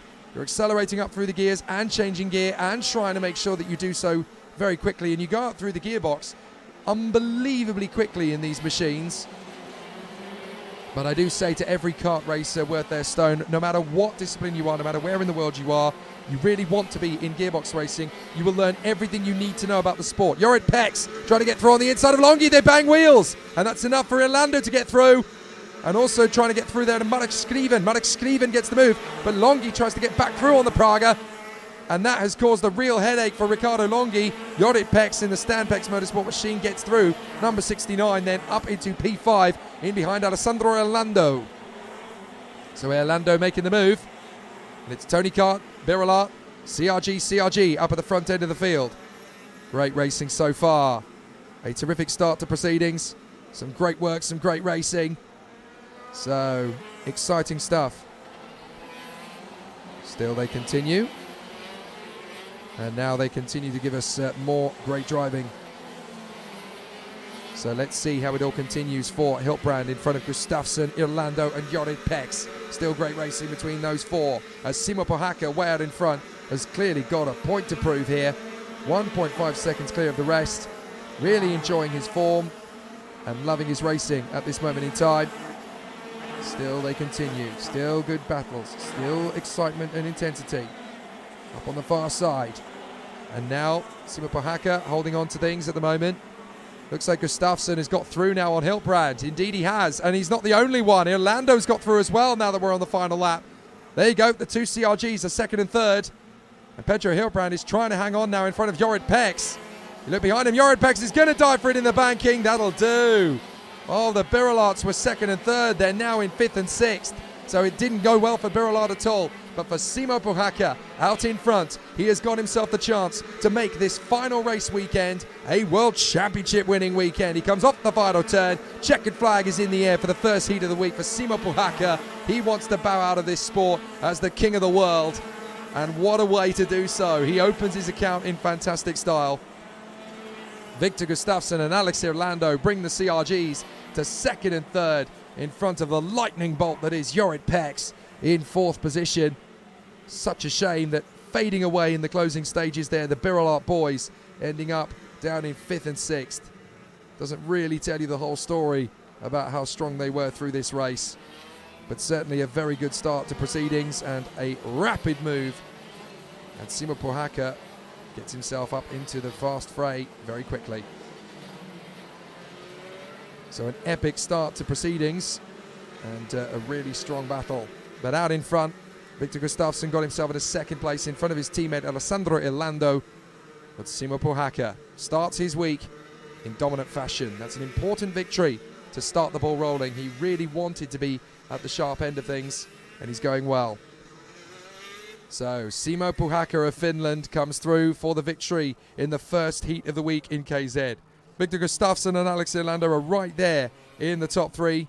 Then Jorid Pex in fourth in front of Pedro Hiltbrand and Ricardo Longhi, with Marijn Kramers moving up to seventh in the closing stages ahead of Marek Skriven and Francesco Salenta.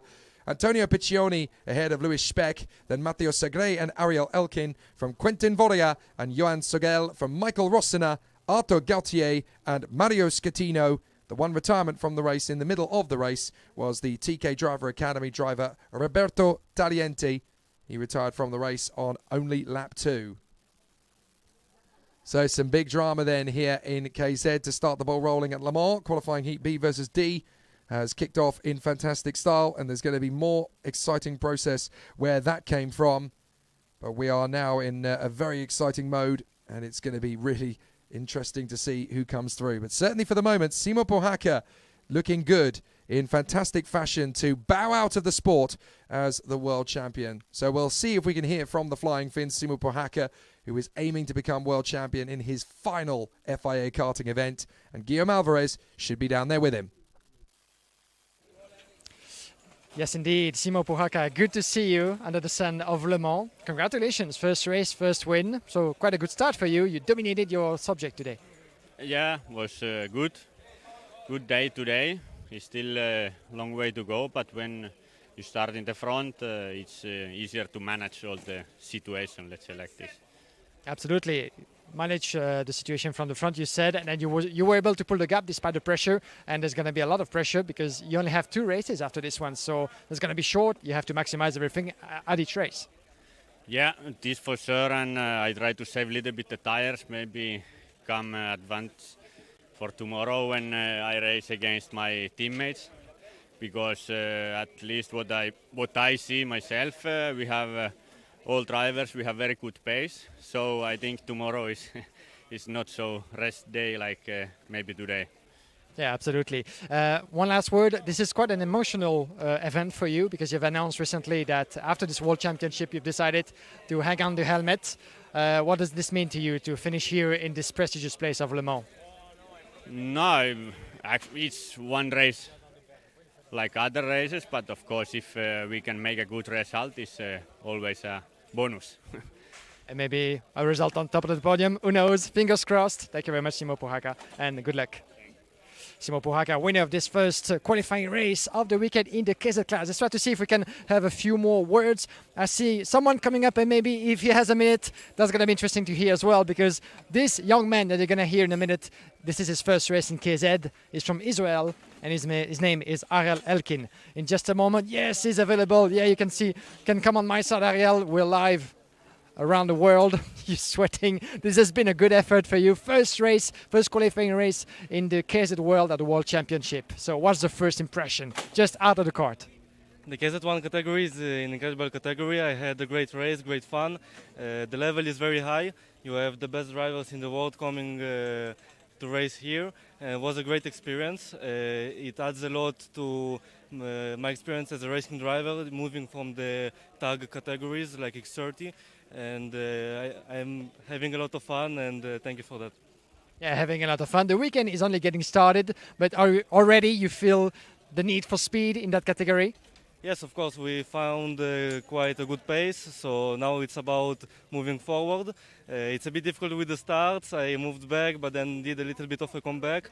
So yeah, the weekend is going to be great, and I'm looking forward. Yeah, we're looking forward as well. Good luck to you, Ariel Elkin. Good to talk to you from TB Kart. And first race, it wasn't easy, as you said. One man we can catch quickly. Pedro, one quick word. Oh, he's tired. This will be for later. Pedro Hilbrand, who finished this race, we'll see that in a second. Let's try to see if we can find someone else. We've got a bit of time ahead of us, I think. But everybody is quite busy. Pedro Hilbrand, who won the European and World Championship in the OK class, notably.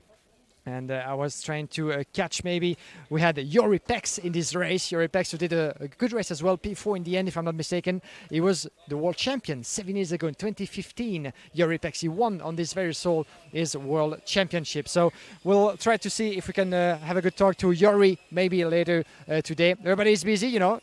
Actually, they didn't lose any time going through the scale, but it was good to hear from young Ariel Elkin and Simo Puhaka, who, as you heard, is going to be retiring after this World Championship, after what has been a very long career. Maybe one last word. Alex Orlando, do you have a minute for me? One quick question? All right, fantastic. So, World Championship, first race, how did it go for you?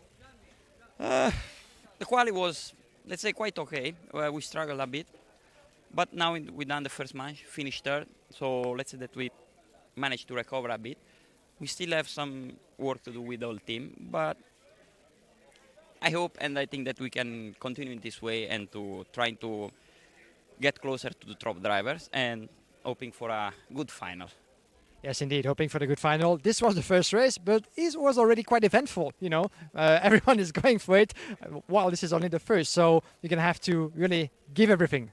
Yeah, you have to give everything also because we just have 3 hits, so every hit is very important. Every point it's important, no? By 1 point you can start first or you can start 4, no? So it's quite difficult, but yeah, I like this kind of races and I'm enjoying as always. So hope that tomorrow we can continue in this way. Absolutely. Thank you very much for talking to us, Orlando. Grazie mille and good luck. We're enjoying those races as well from our viewers' point of view. Alex Orlando, former International Super Cup KZ2 winner, of course, for CRG. Back to you, Jake, as we have some more KZ races coming up. We do indeed. More KZ races are indeed coming out onto the Karting International Le Mans, as we have KZ qualifying heat A versus C. A really exciting challenge. And the contenders are really battling on with a fantastic flavour of speed and sound here. And we really will be very close to see how things progress in this KZ competition. Pole position on this one is going to be the very talented Swede who became world champion last year in phenomenal fashion, Noah Millell, who did a fantastic situation. So we'll see how it all played out. But it was going to be an absolutely amazing opportunity for the contenders out there on the course. Noah Millell and Lorenzo Camplese. They'll be there on the front row of the starting grid for the Tony Kart Factory team. And it will be absolutely sensational right from the outset. So the contenders are out there on the course and they will have a sensational battle. So, time to go to battle then for the second of our KZ races. Noah Milel and Lorenzo Camplese from Emilion Denner and Tuukka Tarpanen, Lorenzo Travesanuto and Senna van Waalstein, Adrien Renaudin, Jeremy Iglesias, Juho Valtonen and Anthony Abbas from Paolo Ippolito, Stan Pex, Christian Habulin, Matteo Vigano, Mate Bruce, Mauro Simoni, Craig Tanich, Dorian Ginenfels, Leandro Padez and Jaime Alguersuari. Now, the only reason that Jaime Alguersuari is there in 20th position on the grid was because he had a technical failure on the kart before he even left the pits. So he would have been very, very strong in the qualifying session had it not been for that. But an excellent, excellent run regardless. So an excellent situation for the contenders as they run in position. But it will be an excellent display out there from the KZ competitors as they continue to give us so much drama and suspense out there on the course. Noah Milel, Lorenzo Camplese and Emilion Denner. A lot of people coming into the week basically giving this one as the favourite to Emilion Denner. The Frenchman in a Sodi kart on home soil. Very comfortable, very confident. He has a great chance here, kart number 7. Emilion Denner on the front row of the starting grid. But watch out for the man in third on the grid, or fourth position on the grid, I should rightly say, actually, in the other of the Tony karts. Number 8, the youngest man in the field, Tuukka Tarpanen, already a world karting champion. Last year at Campios in the OK category, the direct drive. This year, he wants to become another world champion, this time in KZ, the same title won by Max Verstappen back in 2013. Lights come on. Let's get ready to go racing at Le Mans. Let's do it. Up to the first corner, Senna van Waalstein gets a terrific start in the Sodi, tucks up behind the Paralin of the number 33, that is the fast-starting Lorenzo Travesanuto, who is already a KZ champion. He won the Super Cup last year, which is now known as the World Cup, but he really wants to become world champion. He's going to have to battle hard on this opening lap at Le Mans. He's got several drivers around him, and he's already a 2-time world champion in the OK category, the direct drive class. But he's really struggling on this opening lap. He got a good initial launch and then just struggled and plummeted down into about 8th position, I think. So they come through on the opening lap, and Senna van Waalstein is right there tucked up behind the Tony kart of the number 15 of Lorenzo Camplese, who was vice champion of the world last year. Van Waalstein round the outside and bangs wheels with Lorenzo Camplese. He manages to slot back in front of his teammate, the returning Frenchman Anthony Abbas, who could not resist the thrill of competing for the World Championship on home soil at Le Mans. And as they battle away, that's Senna van Waalstein battle, and that is a retirement already. That is Dorian Gildenfels. So I'm afraid Dorian Gildenfels has retired from the race, the privateer on the Birolart, or at least he is trying to rejoin. But the yellow flags are out at the far side of the circuit. He has in fact managed to get the kart restarted, so he's going to come past my position on the start line now. But out in front, it is Denner versus Milel, the young pretender to the crown, trying to wrestle the World Championship crown off the man on the back straight. Third position for Camplese, then it's Tarpanen and Iglesias, the man who won the world title in 2020. Senna van Waalstein is P6, then Anthony Abbas, Lorenzo Travesanuto. Oh, bit of a moment there for the 11. What's happened to Anthony Abbas? Is diving through on the inside. He's all over the road. Anthony Abbas with trouble coming off the final corner. Something is not at all right for Anthony Abbas, and he lost out there to Matej Bruce in the Ralf Schumacher chassis. So problems there for Anthony Abbas on the Sodi as they continue to make good progress in these opening couple of laps. It's 2x2 hurrah in the top 4. Denner and Milel, little bit of a gap. Camplese and Tarpanen. Tuukka Tarpanen having his look for the inside of Lorenzo Camplese, and he's going to make a late bid, but Camplese will hold the place. Tarpanen desperately trying to get past his teammate. This is what I was referring to earlier when I told you that there are no team orders. And look, Tarpanen's taken some damage to his front fairing. He will get through into third position, but that could be a front fairing penalty if it's dislodged out of position. He's certainly taken an impact there to the back of Lorenzo Camplese's kart. There's interesting dynamics between the two teammates. Camplese gesturing to Tarpanen, come on, don't pass me, work with me. Then Tarpanen overtook and he said, no, you work with me, actually. That's the way that's going to work. But a fascinating duel between them as they continue to run away. Fascinating dueling out there, and Tarpanen has got himself into third position, but with a big scuff on the front fairing. Whether that's loosened it or not is a different matter altogether. Jeremy Iglesias, fastest lap of the race for the number 28 and the former world champion who won at Lonato back in 2020. But this is Le Mans. This is his home country. He would dearly love to become world champion for the second time in front of his home fans. He's going for it on the inside of Complaise, and Jeremy Iglesias into fourth position. Lovely move there from the Frenchman. He gets by, and the CRG is now setting off after the young Finn Tukkatapanen. So Jeremy Iglesias going very well, but the race leader Emilion Denner is doing a great job on the Sodi kart up front in front of his home fans. So Denner, Millel, Tappenen, Iglesias and Complaise going very well in front of Senna van Waalstein, the young Dutchman. Terrific battles as Anthony Abbas has got himself back into position. He has set the fastest lap of the race in the Sodi kart. He's actually lost ground to Jaime Alguersuari, who has got his way up into 15th position. So Alguersuari getting his way through the field rather rapidly. His first international motor racing competition at FIA level since Formula E, I think, back in 2015. So this is a great comeback for DJ Squire. Jaime Alguersuari doing a great job. Now a DJ out in his native Spain these days. That's how he earns his living. But it's great to see him back in the world of racing once again. So Denner, Millel, Tappenen, Iglesias and Complaise from Senna van Waalstein. And then Paolo Ippolito, Stan Pex, Lorenzo Travasanuto. And in 10th place, it is Juho Valtonen, the original flying Finn. So Emilion Denner in front of Noah Millel. Tukkatapanen sets the fastest lap of the race. Third position for the youngster. And there's been a collision. There's been a collision in the middle of the chicane, in the middle of the course. I can't see who it is. We've got a Birolart and a CRG in trouble down there. That is Jaime Alguersuari. Jaime Alguersuari has gone there and he's tangled in with the 62 of Craig Tanich, the young man from Martinique. So that is very unfortunate, but Jaime Alguersuari is out of this race. The ex-Formula 1 driver, I'm afraid, is going no further in this one. He's got 2 more heats to go, of course. But Jaime Alguersuari, I'm afraid, is out of this race. That is very unfortunate indeed for the Spaniard. And I'm afraid he is now walking away. So Jaime Alguersuari retires from the first race of the week, but there's still 2 more to come tomorrow before we even get to the super heats. He's got plenty of time to get himself back into contention.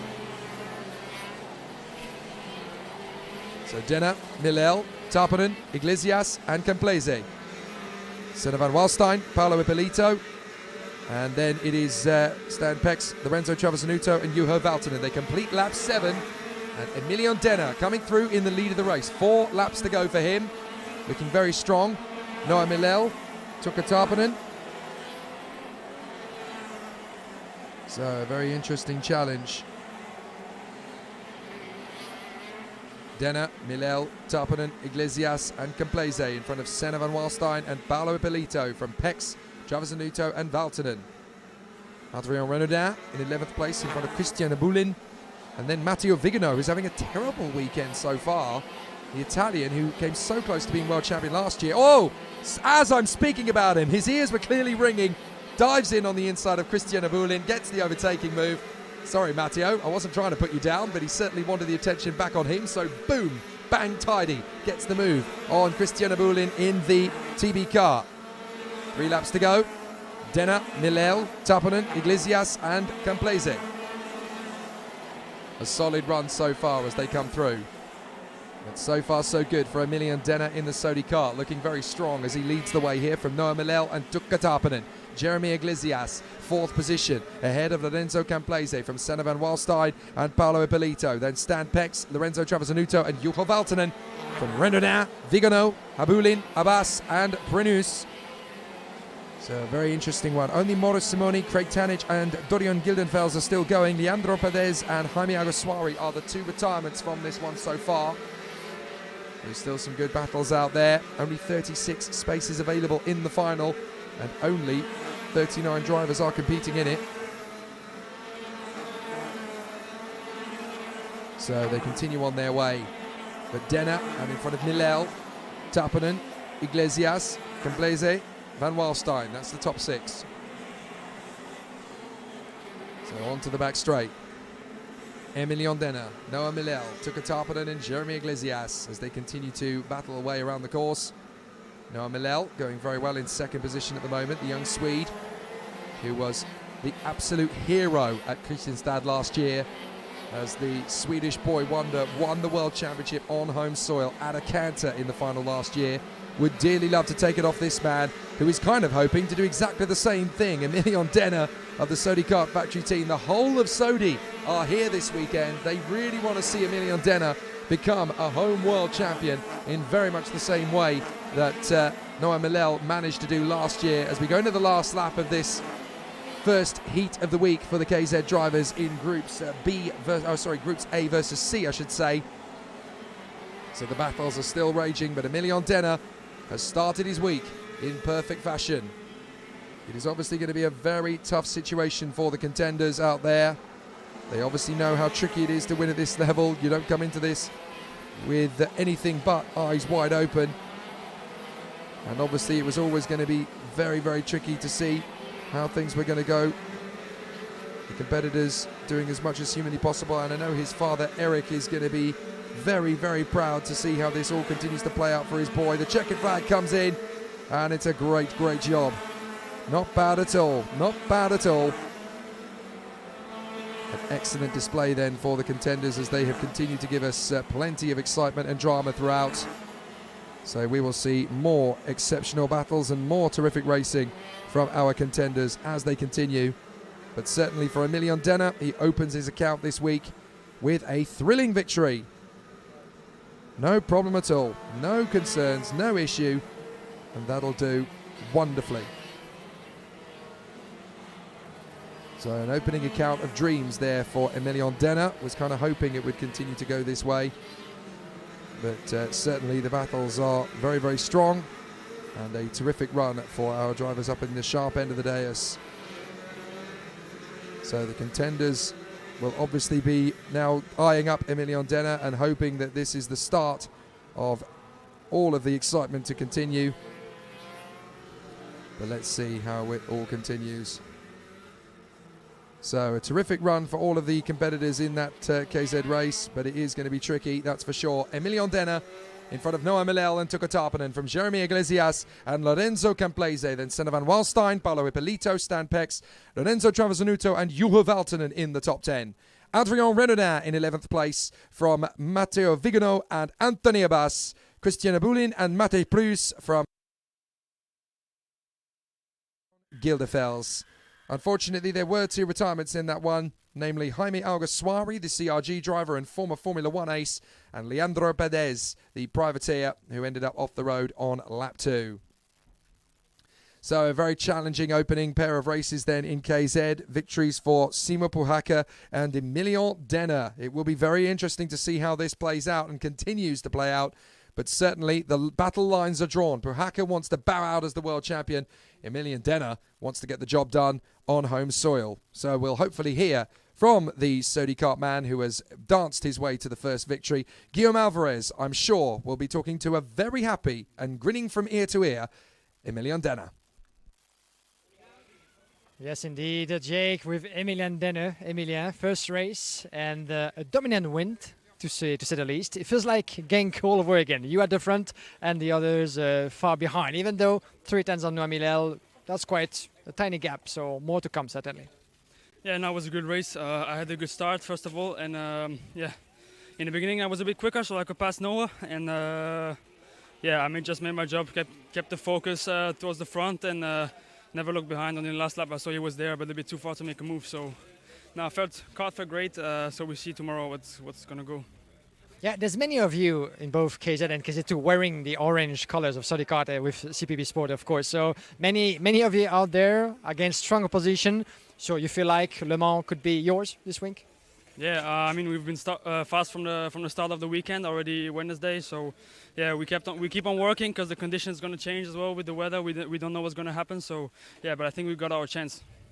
You got your chance, certainly. We'll see that. Of course, 2 more races. Thank you very much, Emilion. Merci beaucoup. Good luck for the rest of the week. Emilion Denner, first winner of this race, qualifying race A against C in the KZ. Let's try to grab to you a few more guests, shall we? As I can see Juho Valtonen now. Lorenzo Travasanuto, if he's not too busy. Lorenzo, you have a quick moment for a quick word? Talking about your race, you can come with me. on my side. Yeah, don't worry. You're looking gorgeous anytime. Good to see you. First race for you. So conditions quite tricky. How was it in the middle of the field? No, it was all right. I tried to go for third at the start and got caught on the outside, and that, due to the condition, made the tires dirty. So then it was pretty hard to get right back the rhythm. Then in the end, when I saw I had a gap, I tried to manage, because honestly it's a long race and there was no point over pushing. So nothing, just my bad at the start. I had a good start and I tried to go for third, but it's all right. We'll learn and move on. Yeah, learn and move on. The first race only, 2 more to come. 9th place to start with. You've been winning those past few seasons in all categories, pretty much. Last year as well was a big success for you. First season in the top class. How did it feel like this year, the transition against what could be called the strongest opposition in karting, don't you think? Yeah, it's really hard because we're all very close. So it's fairly easy, but every mistake counts a lot. I didn't win now, and that caused me a lot of places, and that's the way it is. We've been so close in qualifying. It's all the time very close. So it's a lot also about momentum, keeping the tires clean and keep moving forward. Absolutely, and this place must remind you of good memories from the past, from other categories as well. What's the key to be efficient? Is it always about the tires, especially with the grip levels unusually high this year? I would say here is also, of course, also the package is very important engine-wise. You want to try to be strong in the corners to try to pull a small sprocket to have a good top speed. Generally, that's the key. Then, of course, the tires with all these long, fast corners are very important. But it's nice being here. I have, a lot of good memories. So I'm enjoying it very much. Yeah, that's the most important thing, isn't it? Thank you very much. Grazie mille, Lorenzo, and the best of luck to you for the course of this weekend. Lorenzo Travesanuto, of course, winner, world champion in OK, world champion last year, the KZ2 class, and why not giving it a shot this year in the top class of karting. Back to you, Jake. The absolutely gorgeous Lorenzo Travesanuto there, speaking to Guillaume Alvarez. Calling him gorgeous. There's no point flirting with Lorenzo Travesanuto. Everybody knows he's only got eyes for me. Anyway, KZ2 is up next. Here is the rest of the schedule for the day. Normally this is about when we'd be wrapping up, but not at the World Championship weekend. We've still got 4 KZ2 qualifying heats in groups D versus E, C versus F, A versus G, and B versus H to come. And then we go into the Academy Trophy, where so many great talents who have gone on to massive things in motorsport have been found. The likes of George Russell, Esteban Ocon, Charles Leclerc, and the late, great Antoine Hubert all came out of that fabulous category. Academy qualifying heats for B versus D and A versus C will begin their week and begin their final round of 3.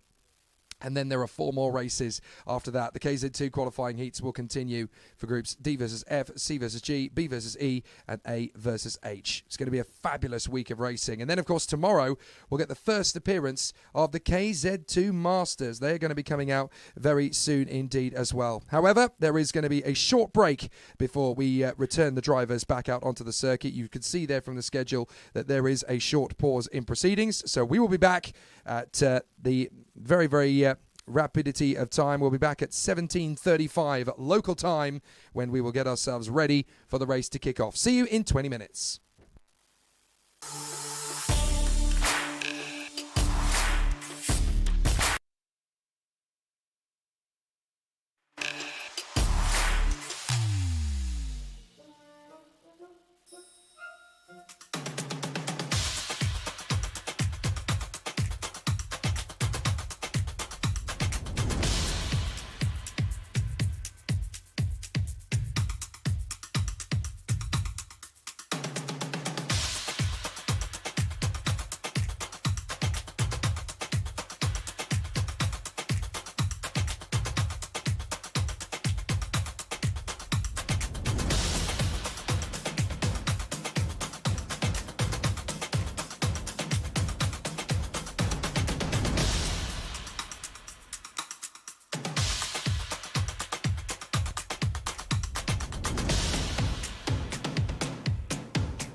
going to be an amazing...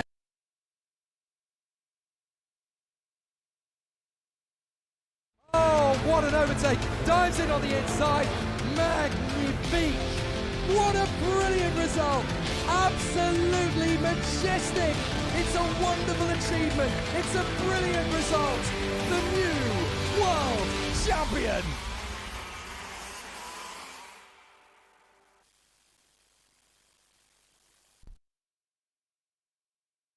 Now, Karting Le Mans, it is going to be a brilliant opportunity to see what these guys and girls can do heading up to the biggest event of the year, the World Championship Finals. Hello again, everybody.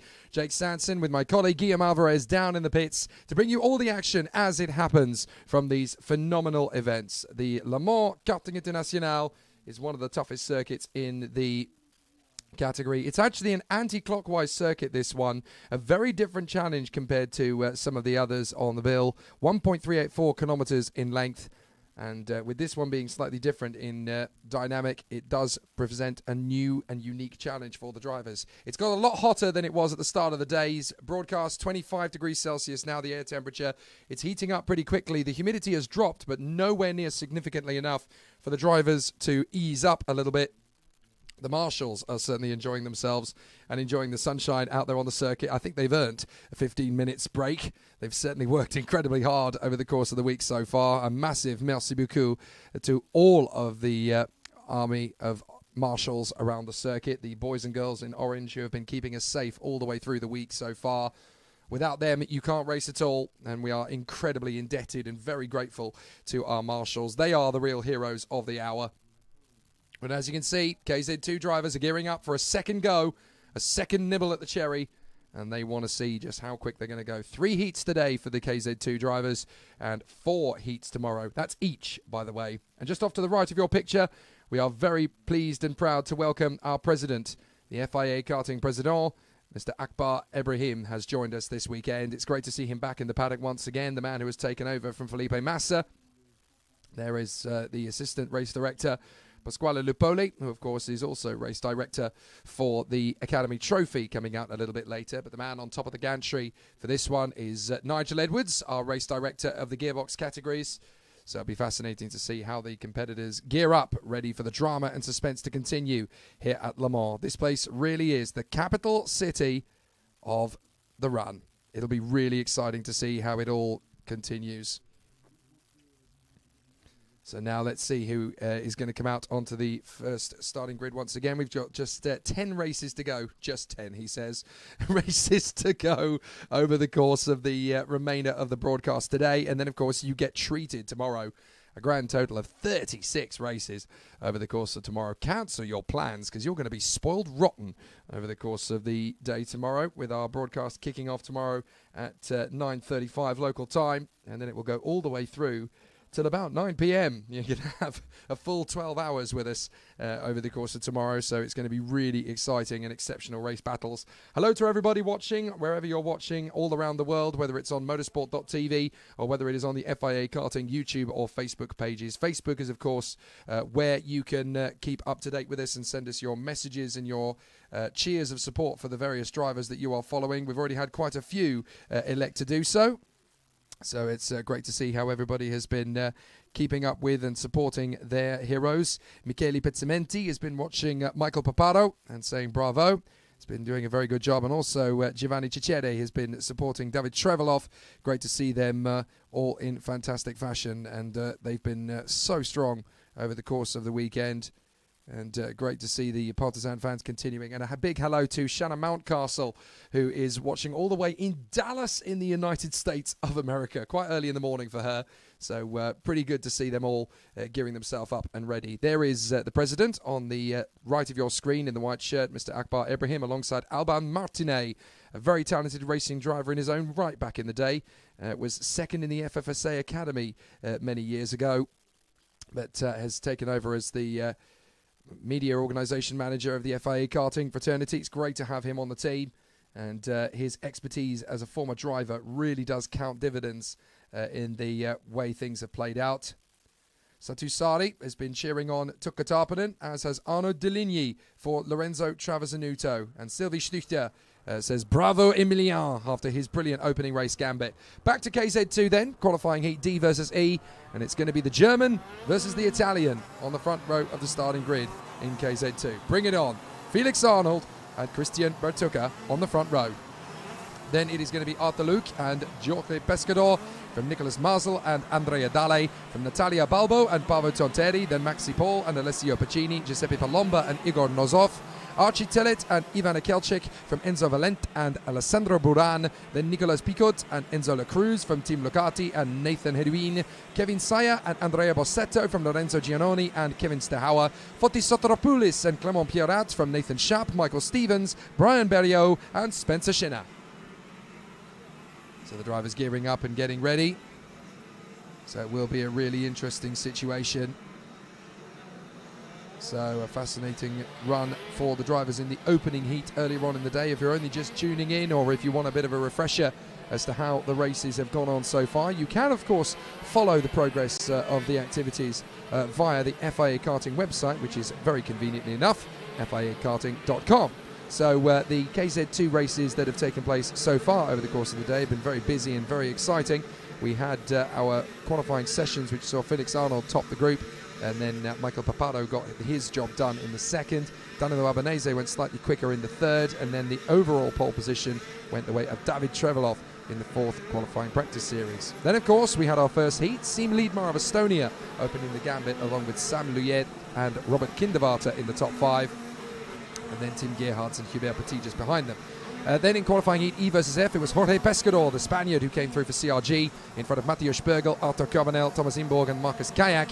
And then in the third, it was Norton Andreasen, the Swede, opening the account for Tony Kart in front of Arthur Luik, Maxi Paul, Giuseppe Palomba and Santiago Valve after penalties were sadly handed out for Daniel Vasile and Michael Paparo. And then finally, in qualifying heat A versus B, David Trevelov came through for the win in front of Danilo Albanese, Valentino Fritsch, Carles Martinez and Jenis Civico. We're back into the action live here at Le Mans. Jake Sanson with you as we battle in KZ2 for the second rotation of 7. Lights come on and we're ready to go racing. Here we go.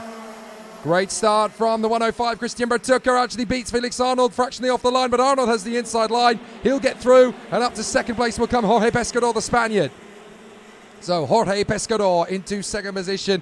A good start from him. Nice and neat from fourth place. That is the 179 of Arthur Luik, who has gone through into fourth position. So a good start as the drivers knit their way through. So how is it going to continue on in the middle of the chicane? A very interesting battle so far, but up to the first hairpin. This is the tight banking. It does actually change in elevation. And on the inside, that is Pescador. Pescador gets the move into the lead. So a nice run there from the CRG. And it's going to be a bit of defensive tactics needed now from Felix Arnold. But he's going to lose one place. He does indeed to the 105 of Christian Bertucca. He almost loses two. Arthur Luik was right there to try and take over the position. But Arthur Luik has got himself into position there in fourth, trying to work his way forward. But is this going to continue in the extraordinary pace that we've got on the far side, out of the hairpin and onto the straight? So far, Christian Bertucca all over the back of Jorge Pescador, who already has one win to his name. He would dearly love to make it another. Up the inside, and Bertucca squeezes through. Nice overtaking move there from the Italian. He gets through into position, so the Birolart is out in front. Excellent work, really strong drives. So a really exciting battle. Oh, there's a kart that's been pulled off to the side there. That's Alessio Pacini. So Alessio Pacini has retired from the race up at the hairpin. That's really bad news for the Italian. That's going to cause him all sorts of headaches later on in the weekend.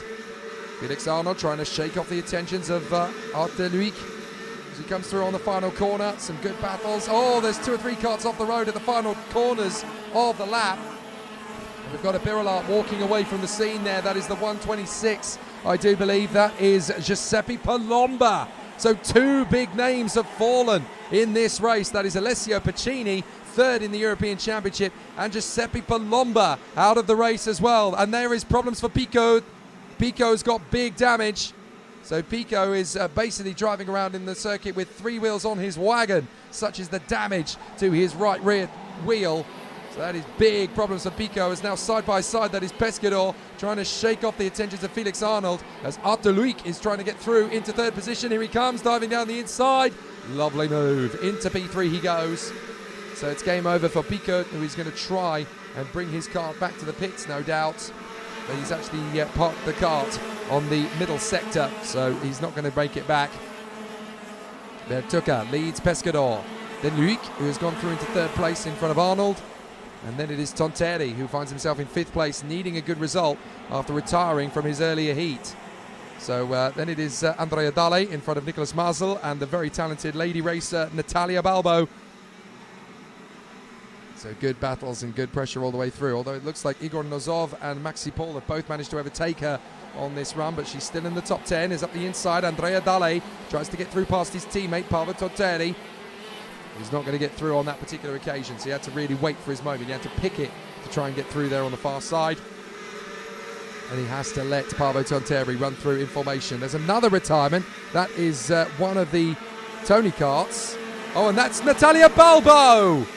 Oh, no, I really was hoping this was going to be her weekend. So fast in qualifying. A DNF just makes it 10 times harder. And poor Natalia Balbo has already had enough bad luck to last a lifetime in 2022.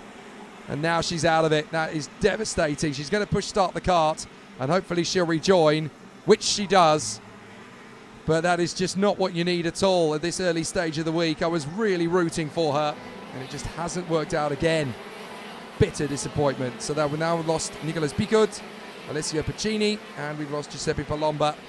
3 karts out in this early phase.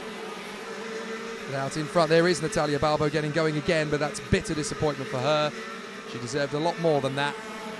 So Bertucca on the main straight, Pescador in second. He looks back, and Arteluik is quite a long way back actually. Paavo Tonteri in fourth position now, having worked his way past Felix Arnold. There is the German in kart number 161. The red and yellow with machine with streaks of black, that is Felix Arnold. And then behind him is Andrea Dale, the former European champion, in front of Igor Nozov.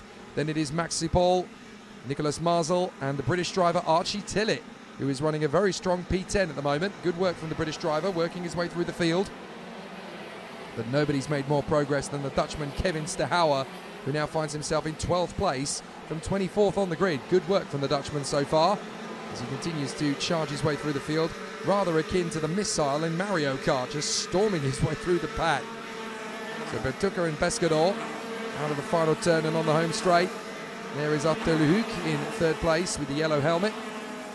And then in fourth position, we're watching the duel between these two. Paavo Tonteri in car 115 and the 161 of Felix Arnold. These two dueling away for fourth position. You don't want to make too big an impression too big into the weekend, but obviously there is a challenge, there is an opportunity, and they want to make good use of this nice and early in the weekend. So far so good, but Christian Bertucca is in front of Jorge Pescador, and that means that Pescador is going to drop 2 points. If he finishes in second place, you score 0 for a win, 2 for second, 3 for third, 4 for fourth, 5 for fifth, and so on. And it's whoever has the fewest points that will be the leader of the standings after the races have been completed on Saturday night. That takes us into the super heats, where only the top 72 drivers will be remaining at that point out of the 123 that started this week. And then of course we will have just 36 in the final in KZ2.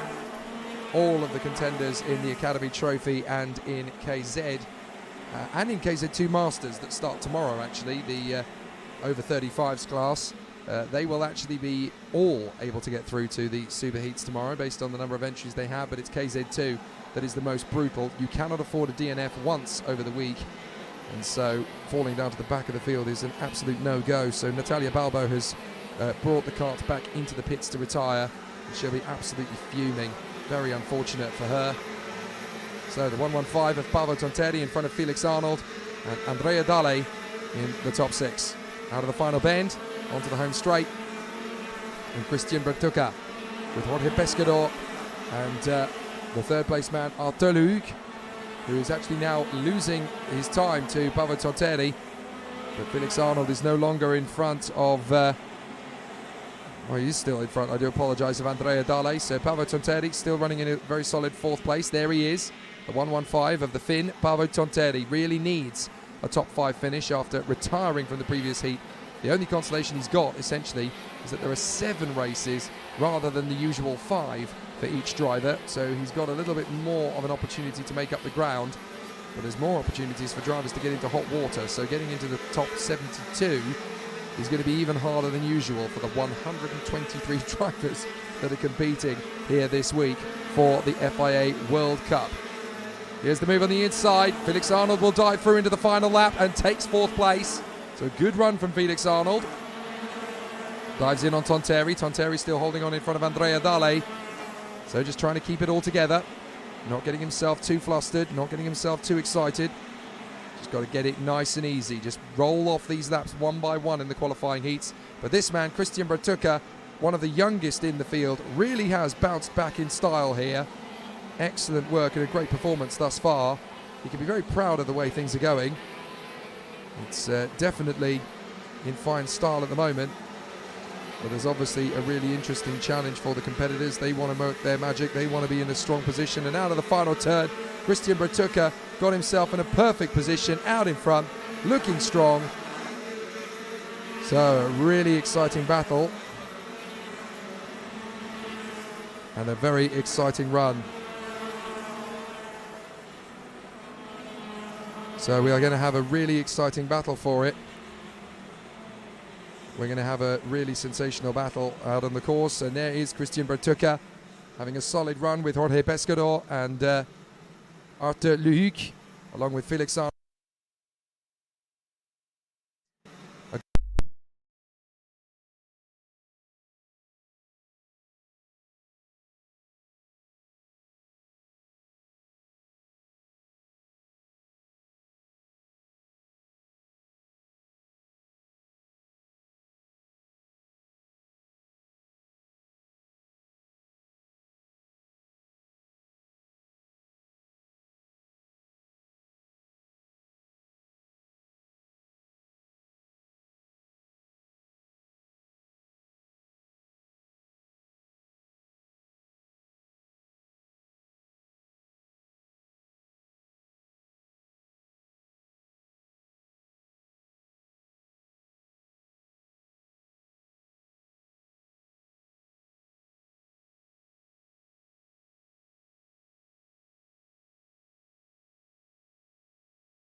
Of drivers have already a lot of experience, so I need still to learn by them.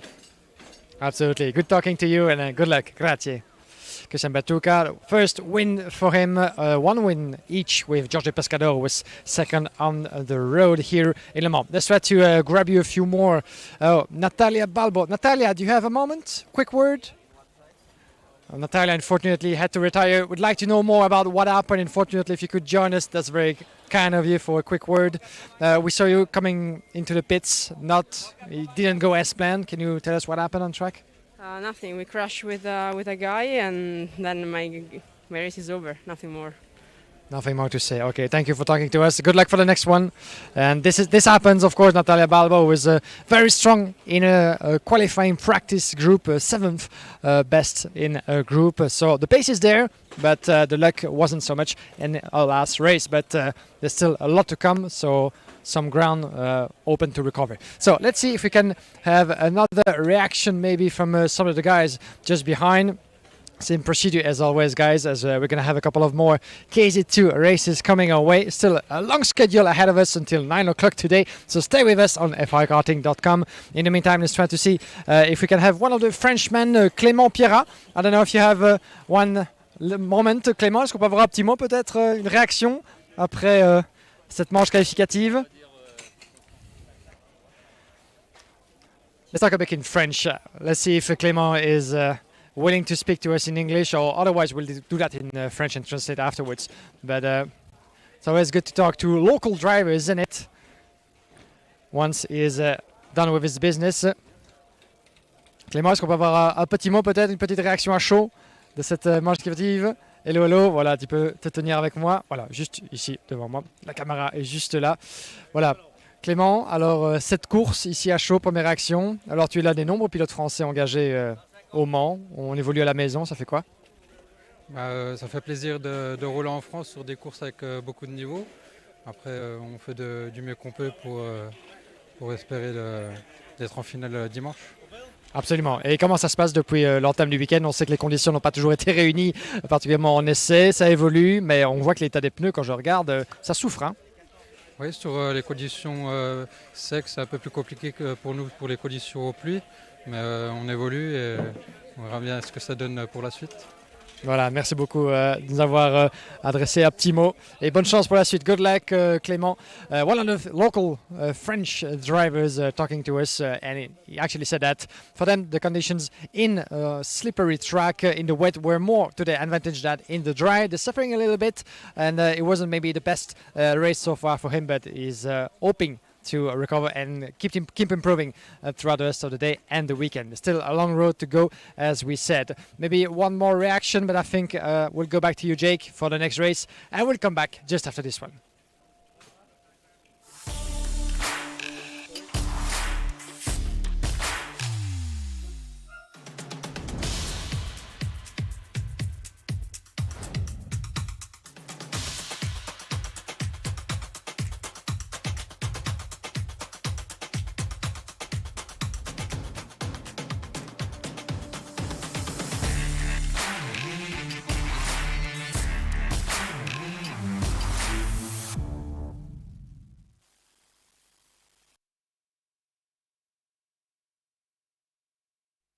Excellent work then so far from the drivers in KZ2, and the race battle continues here at the Karting International Le Mans, which is just next door to the Circuit de la Sarthe itself, so a stone's throw away from where the legends of the sport go racing in the 24-hour sports car racing legend. But obviously, we are here for another World Championship contest, the FIA Karting World Championship, which has been won by so many star names over the course of the last few decades. Of course, this is the fabulous conclusion to what has been yet another incredible season of great motorsport, and it really will be an exceptional battle that the drivers are going to give us once again in what is obviously coming to a very interesting peak as far as the karting fraternity is concerned. It's worth pointing out that this is obviously 2022, and next year is going to be a bit of a hallmark event for the championship, after it's going to be the 60th year of racing in FIA karting level, because obviously the very first championship was held in 1964 when Guido Sala took the victory at Pista d'Oro Roma back in the 64 season. And then did it again a year later before the first woman to ever win a Karting World Championship title, and so far the only one. Susanna Ranganelli took the title at Copenhagen in Denmark back in 1966, the birthplace of the sport, and where we got to see some real names progress through. But there have been so many legendary drivers to come through that rank since then, and we are waiting to see who is going to join them. But the World Cup continues before that, before the World Championship. World Championship is for KZ drivers. KZ2 is obviously for the World Cup. Michael Paparo of Praga is back on pole position with Arthur Carbonell alongside. Then Norton Andreasen and Matteo Spergel from Daniel Vasile and Thomas Imborg. Then Brandon Nielsen and Jean Luyet from Martin van Leuven and Marcus Kayak. Karol Pazovic and Thomas Sipers. Jacob Bergmeister and Giorgio Carrara from Damian Drew and Kilian Galassin. Santiago Valve and Linus Lagerström.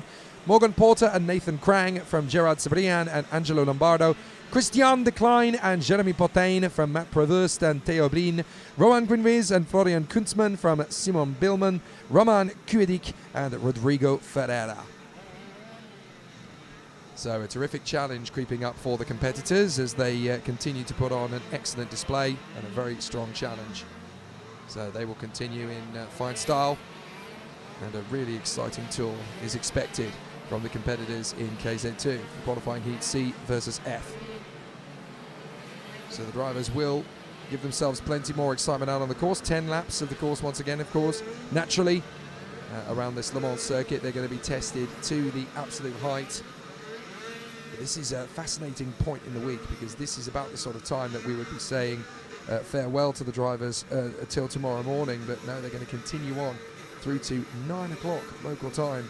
And I can't wait for those floodlights to come on. Honestly, they look amazing here at Le Mans. We actually had the very first practice session on with the floodlights, because it started quite dark in the rain, and the circuit looks absolutely spectacular when the lights come on. So looking forward to that a little later this evening when the KZ2 drivers go beyond sunset for the last races of the day. Drivers getting into position then. Michael Paparo in the blue Praga, pole position, kart number 119. Alongside Arthur Carbonell, Norton Andreasen, the 122, the Tony kart. Winner of the race earlier on, of course, Matteo Spergel, Daniel Vasile, Thomas Imborg. Plenty of great talent in the top 6 of this race. As the drivers getting into position, they push themselves slightly further forward off the starting grid. That's so that the tyres don't stick to the ground. And that gives them a better starting position. So the red flag is withdrawn from the start. The lights will come on. When they go out, we'll be racing at Le Mans once more. Here we go! Great start and a terrific launch. Michael Paparo and Arthur Carbonell launch forward to the first corner. Drivers jockeying for position in the first step, and is everybody going to get round without incident? Yes, they do, just about. But it's further round into the lap when they've got to be neat and tidy. Paparo holding on in front of Carbonell. Still they run in close proximity. A really solid duel starting off in earnest. And we got somebody off in the background. That's one of the CRGs tripping up. That's Gerard Sebrian. So Gerard Sebrian has got problems, and he's banging his steering wheel in frustration. Clearly more mechanical maladies for the CRG. He had problems in time qualifying that have dropped him back, and now he's struggling to bring the kart back to the pit lane. But Michael Paparo in the Praga struggling to maintain his lead, because Arthur Carbonell is all over the back of him. And then there is Matteo Spergel in third position in front of Norton Andreasen as they work their way through on the end of this opening lap across the line. And here comes the move up the inside from Arthur Carbonell, who gets into the lead. Matteo Spergel in a second place as well. So Paparo down to P3 ahead of Norton Andreasen. So Andreasen trying to get his move on the inside line. Still they battle away, but out in front, no issues at the moment for Arthur Carbonell, having taken the lead into turn 1. He is going to keep it from Matteo Spergel, then Paparo, then it is Andreasen, Vasile and Thomas Imborg. Great battles as drivers going. Oh, there's been all sorts of contact further back in the pack. 2 or 3 karts hopping over each other. I think that was caused by one of the Falcons jumping over a curb and then having nowhere to go but into the back of the kart he was trying to slow down and avoid. So Arthur Carbonell hanging on in front of Spergel as there goes Andreasen into third. So Andreasen pops the Tony kart into third place, the 122 kart for the Swedish driver who took the win earlier on today. He is going to take third position. So Carbonell, Spergel and Andreasen. Watch for Norton Andreasen. Made the switch to gearbox at the beginning of this year and has made an incredible transition to the toughest discipline of motorsport on the planet. Do not argue, because I promise you, you will not win. Only the Dakar Rally really comes close to the physicality, the brute strength needed to get these machines around the course.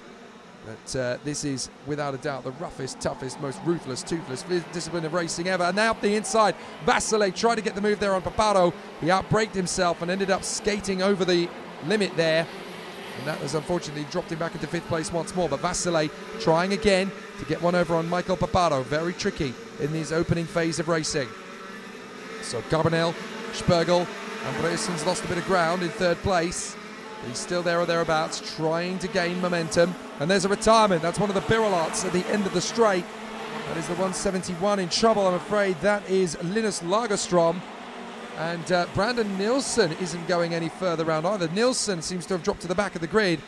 So Brandon Nilsson is now down at the tail end. Gerard Sabriand and Linus Lagerstrom then, the new retirements from this particular race. Carbonell, Spergel, Andreessen. Here comes Vasile having another crack at Papararo, and this time he gets through.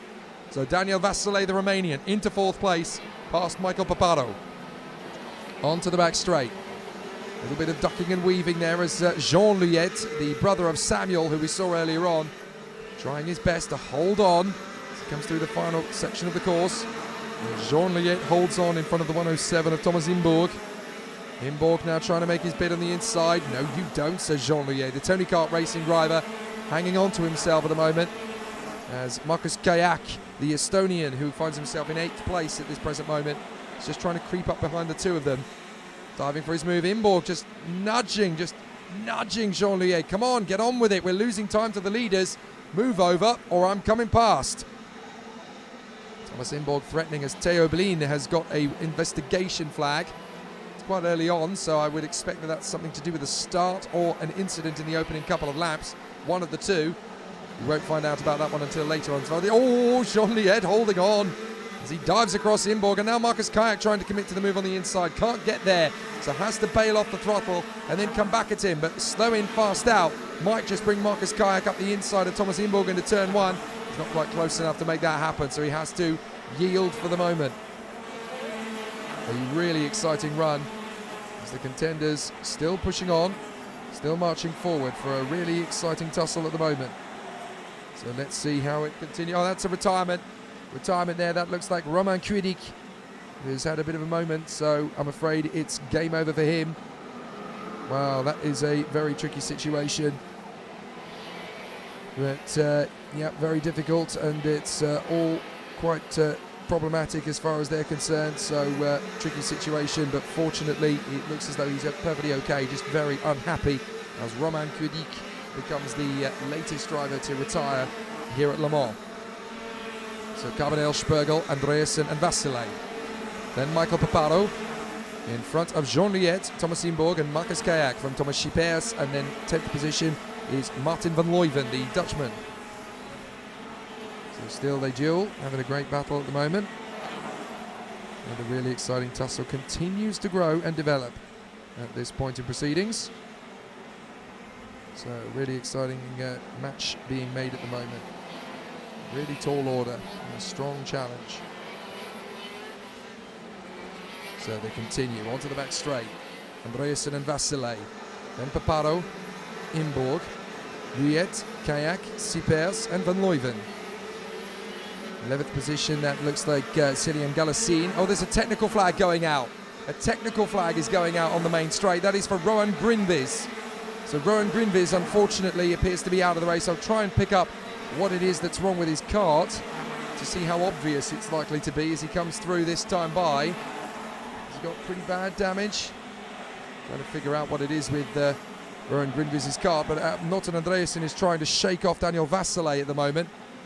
All sorts of difficulties with him at the moment. Some great battles all the way through this field. You look all the way down the pack, and well, Rohan Grinviz has got some damage. Oh, he's missing a side pod. That's what it is. So Rohan Grinviz, right down at the back of the field in the Falcon, is actually missing a side pod. That's why he's been given the technical flag, because obviously he doesn't have all the components on his car. It's come off somewhere in an incident further down the pack. So very unfortunate for Rohan Grinviz as we go into the penultimate lap. And with 2 laps to go, still some really exciting runs for the competitors as they continue to make good work and good racing out there. Arthur Carbonell in front of Matteo Spergel and Norton Andreessen. But Andreessen and Vasile have caught Spergel, who is now 1.8 seconds back from Arthur Carbonell. Good to see Carbonell really opening up the taps on this lap. A 49.8 for him. I think that's the first sub 50-second lap of the weekend.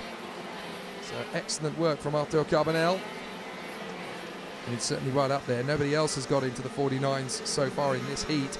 Oh, except for Thomas Imburg, who also did it on the same lap, I should point out. So that's the first time all weekend, in race trim anyway, that we have broken the 50-second barrier. Final lap, Arthur Carbonell way out in front from Spergel, Andreasen and Vasile.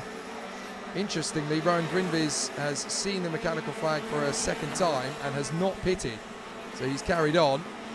It's not up to him whether he carries on or not. It's already been decided he's not going to. So now he comes into the pits and he will notice that the side pod is gone. So that'll be the reason he was called in. But there is Arthur Carbonell in the CRG. Made the transition to the team and he has settled in very nicely indeed. Thank you very much. So Arthur Carbonell in front of Matteo Spergel, looking so confident on the back straight, tightens into the left, and through the right and through the long sweeping left-hander he will come. And Arthur Carbonell will add his name to the illustrious list of Frenchmen who have won at Le Mans. A great run for Arthur Carbonell. Spergel in second place from Andreas and Vasile and Michael Paparo. So CRG can be very happy indeed with that. And certainly Arthur Carbonell will be blissfully delighted at the way that race has gone. And the CRG driver definitely in fine form in that one. An average speed, look at that. That's an average speed, 97.28 kilometers per hour. That's astonishing. That's only the average speed. I was told earlier that when you're following in the tow on the main straight, you can get up to as high as 145 kilometers an hour. Doesn't sound like much in racing terms, but when you're a couple of millimeters off the ground and you're not seat belted in, that's terrifying. Excellent stuff. And Arthur Carbonell having an amazing run, doing a great job and really keeping himself up on the top frame of the other drivers out there with an excellent display. 1.4 seconds clear of everybody else. So a really solid start to the weekend for him. He'll go in with plenty of confidence and I'm sure all smiles. So an excellent work there from Arthur Carbonell in front of his countryman Matteo Spergel. Then Norton Andreasen ahead of Daniel Vasile, Michael Paparo and Thomas Imburg. The top 10 rounded out by Jean Luyet, Marcus Kayak, Thomas Schippers and Martin van Leuven. 11th place for Celian Galassin in front of Damien Dru and Angelo Lombardo. Jacob Bergmeister ahead of the Argentine Giorgio Carrara. Morgan Porter up to 16th ahead of Karol Pazovic and Theo Blin. 19th place going the way of Christian de Klein and Jeremy Potain in 20th. Then Nathan Krang ahead of Rodrigo Ferreira, Santiago Valve, Matt Proverst, Simon Billman and Brandon Nilsson ahead of Florian Kunzmann. The retirements, Rowan Grinviz and Roman Kuedik along with Linus Lagerström. So the battles still to come. We also lost Gerard Sebrian on the very opening lap of the race, which is why he doesn't turn up on the timing screen, because you only end up on the timing screen when you've completed the first lap, which is why sometimes those names are absent. But a great start for Arthur Carbonell, and I'm sure that the CRG driver will be very happy to speak to Guillaume Alvarez down in the pits. Let's hear what Arthur Carbonell has to say. And we're back, ladies and gentlemen, here in the Parc Fermé, always busy as ever. And with one happy man is one of the drivers to keep an eye on this weekend, competing on home soil, Arthur Carbonell. Good race from yourself. It wasn't easy, wasn't it? No, it's never easy, but for sure we are in France, so for French it's more easy. With CRG we try a lot of things during this weekend, so yeah, we are very happy. And you have a lot of opposition against you. A lot of your fellow countrymen, the first one being Matteo Spergel, who was second. In the end, you managed to, we're going to move. This is live, ladies and gentlemen, so we have to move around the obstacles. You finally managed to build a good gap from the rest of the field, and from then on it was full control mode? Yeah, for sure. The race is long. We have 7 hits, so we need to keep the tire. So I see my mechanic and I keep calm for the rest of the race. For sure. Keep calm because the much better grip, much higher grip than usual. Because when I look at the state of some of the tires that you guys have, I'm like, they're never gonna last until the end of the weekend, basically before the finals. Yeah. For sure, in Le Mans it was the first time here. So yeah, we need to stay concentrated for the tire for sure. As I say, we have 7 hits and also 1 pre-final. So yeah, we need to keep calm. Yeah, keep calm indeed. Merci beaucoup, Arthur. Thank you very much, and best of luck to you. Right, who do we have? Maybe for one quick word, Thomas Sippers, maybe a familiar face from the Belgian Championship. Let's see if he's available for us. once he is done. Thomas, can we have a quick word with you after you're done? Fantastic. Join me. You can stand by my side over there here in the middle of the chaos. Good to see you. Familiar face from National Series, yes, from Belgium, rowing the TD kart. Quite a different environment and track, the World Championship. How does it feel to be here? It feels great. Obviously, we are here to go to the final. It will be difficult. We missed something in the quali, so we start at the back, well at the middle, but it's too far for us. And the race are quite heavy already. It's already really big fighting, so it's really difficult. Yeah, big fighting indeed. In this last race, we were very close to Marcus Kayak on the edge of the top 10. But you pushing, but there was maybe not enough lap or not enough gap for you to go through. I don't take too many risks to pass him because I got the front spoiler down, so I don't need to lose time pass him. We just need to drive. So I lose as low position as I can. So just driving behind him was great enough. All right, fair enough indeed. Thank you very much for talking to us. The best of luck to you. Thank you, Thomas. Bye-bye. See you very soon. Thomas Sippers, ladies and gentlemen. Let's try to see if we have a bit time for one more driver, as Morgan Porter could be one interesting to speak to. They're wearing the Argenti Motorsport colors from Britain. Familiar name as well in the International Series. Let's see if Morgan could be available. Before we get going with our big schedule, ladies and gentlemen, I'll try to, he's waiting in the scale, as you can see. Reminder, Arthur Carbonell, winner of this race. You cannot see them, but actually in front of me, behind our camera. And we can say hi to Lewis, holding the camera very well. We have a lot of drivers waiting for the technical proceedings with the scrutineering staff. So a lot of work going on. Try to see if he's available. Morgan, are you available for a quick word to us? Just after he's left the kart, of course. Work first and then chilling out just after. You can go through, mate. So as I was saying, scrutineering is taking place at all places in front and next to me. Morgan, very nice of you to join us. You can be on my side over there in here. Yeah, just for a quick word from yourself, representing Argenti Motorsport, the World Championship. How is it going for you so far? The practice through Wednesday and Thursday was quite strong. And I think the rain this morning and last night sort of mixed the track up for qualifying, and slightly disappointed, to be honest with you. But yeah, struggling in the mid pack is very hard, very tough. So yeah, just trying to come through and hopefully make it through this weekend. Yep. Yeah, hopefully we will see more of you throughout the weekend until the end. The best of luck to you, Morgan Porter, and good luck with the rest of the team. Thank you very much for talking to us. I'll let you go to your business, and we'll see you around, certainly. All right, back to you, Jake, and thanks to the drivers, as always, for talking to us live on FIAKarting.com.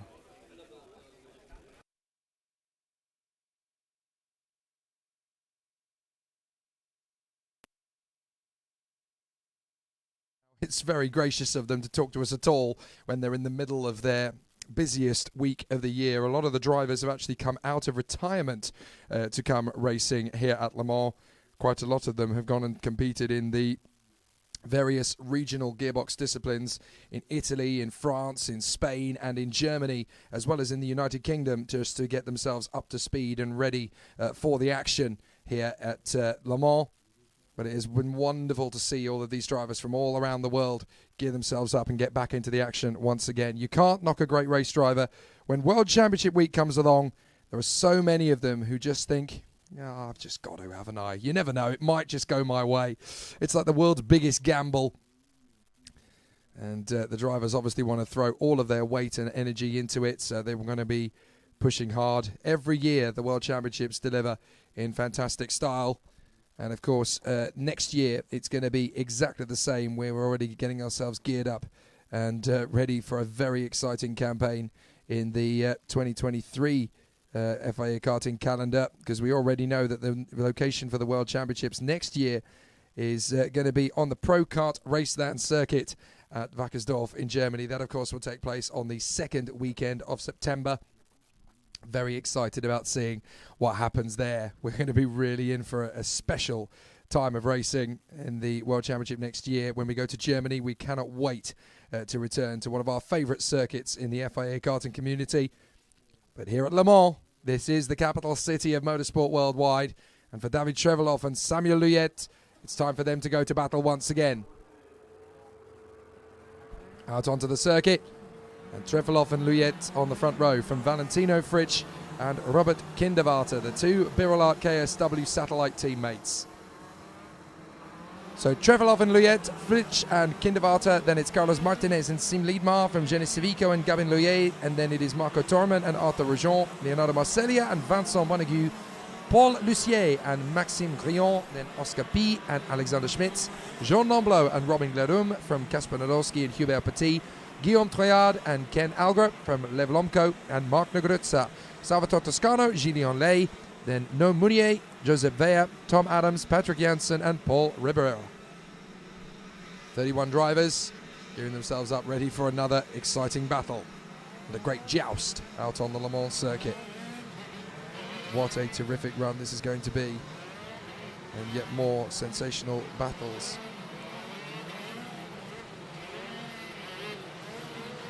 So the contenders gearing themselves up ready for another exciting show. And we are in for some exciting battles out on the course here at Le Mans. Qualifying heat A versus G gears us up for another interesting spectacle out on the course. And now it's up to David Trefeloff to keep the bandwagon rolling. Pole position in time qualifying. Race win earlier on today. Only 2 drivers in the entire KZ2 week remain unbeaten. Everybody else has found that it's just not possible to sustain a winning streak. And it all comes down to consistency after that point. Only 2 drivers have not been beaten so far this week, and they are both in this race. So one of them is about to be David Trefeloff and Sim Liedmar. But of course, they could both be. Sam Luyet starting second on the grid in the green and white Tony Kart number 130 to the left of your picture. He has a chance to pick up past the 102, the red, black and yellow machine of the SRP Maranello factory team. There is a missing kart on the grid. There is a missing kart on the grid and a wave from the 152 of Sim Liedmar. Carlos Martinez is nowhere to be seen, and there's a driver standing out of his kart. So there's problems already on the grid. They're going to go round again. They do indeed go round for another formation lap. It's a false start. Now, who is the Sodi kart that's not moved? Because Carlos Martinez seems to have disappeared completely. And there is the Sodi kart in trouble. So I can't quite make out who that is. That looks like Lev Lomco. It is Lev Lomco. He's got started again. Now, well, that was quite tight for Lev Lomco getting back into the race again. Now, what's happened to Carlos Martinez? Because the Praga is nowhere to be seen. I couldn't quite see what has happened to Carlos Martinez. So I'm starting to fear the worst here. I really hope that his weekend hasn't come to a premature end early. Kind of want to see what happened to him in the earlier qualifying heat to figure out what has happened to Carlos Martinez. But certainly he had a tough race earlier on. He was in the Group A battle, Carlos Martinez, and he finished 4th in that one. So I don't really think there's anything to suggest there that it has gone badly for Carlos Martinez in some way, other than for him to have some kind of mechanical problem coming out of the pits at the start of this one. So Carlos Martinez is nowhere to be seen, and that is devastating bad news for the Praga driver, unless that's him now getting back into position at the front end of the field. I think that might be him there, actually, tucked up behind David Trefeloff. So there was a kart in trouble. It was Lev Lomco. Is that Martinez coming to the grid now? The 156. Yes, it is. So Martinez was there in position. Now, who's alongside him? Who's meant to be there in position on the grid? It was Sim Liedmar, who was out of position on the grid originally. So Sim Liedmar is now trying to get himself back into his original grid position. Well, what's happened to Sim Liedmar now? Sim Liedmar is missing from his position. And now there's another hand in the air. That's the 166. That is Arthur Roujon now in trouble. Arthur Roujon is in trouble on the grid. So they'll have to go around again. So first, Carlos Martinez is missing. Then Sim Liedmar is missing. And then Arthur Roujon sends them round for another formation lap. Oh, careful, guys. Goodness me. They were trying to get started again. And Arthur Roujon, a couple of millimeters away from being completely assassinated on the rear quarter. Dear, oh dear. That could have been horrific. And there is Sim Liedmar. So Liedmar is now having to take up his place at the back of the grid. And so too, of course, is Arthur Roujon. So Sim Liedmar, obviously, the person who instigated the first red flag, the first formation lap, the false start now has to go to the back of the grid. That's why he was missing from his row 3 start. And of course, Arthur Rojon, as the instigator of the next one, he has to take up a place at the back of the grid as well. So big problems there. But the race director, Nigel Edwards, is on it. He's there on the left of your screen. He'll be keeping notes about who's done what and who's going to be needing what penalty or whatever it might be. But hopefully this time we're going to get a solid start. But this is all going to be a bit dramatic because obviously they've had 2 attempts at a start. They've been revving their engines on the grid, trying to get themselves up to speed, ready for a big launch of a start. And it's happened twice without an actual start taking place. And of course they're on the same tyres, but they've had to do several procedures to warm the tyres up. That's going to cause increased degradation. So they've got to be really careful. Shaking of the head, David Trevelov. He does not want another false start here. This could cause massive problems if there is. So Team Liedmar's position on the 3rd row is empty now, and so is Arthur Rojon's, because they have to start from the back of the grid. Now that could be advantageous to the 172 Gabin Loyer, but it could also be advantageous to Vincent Wanagu because they have a little bit more space to play with off the start.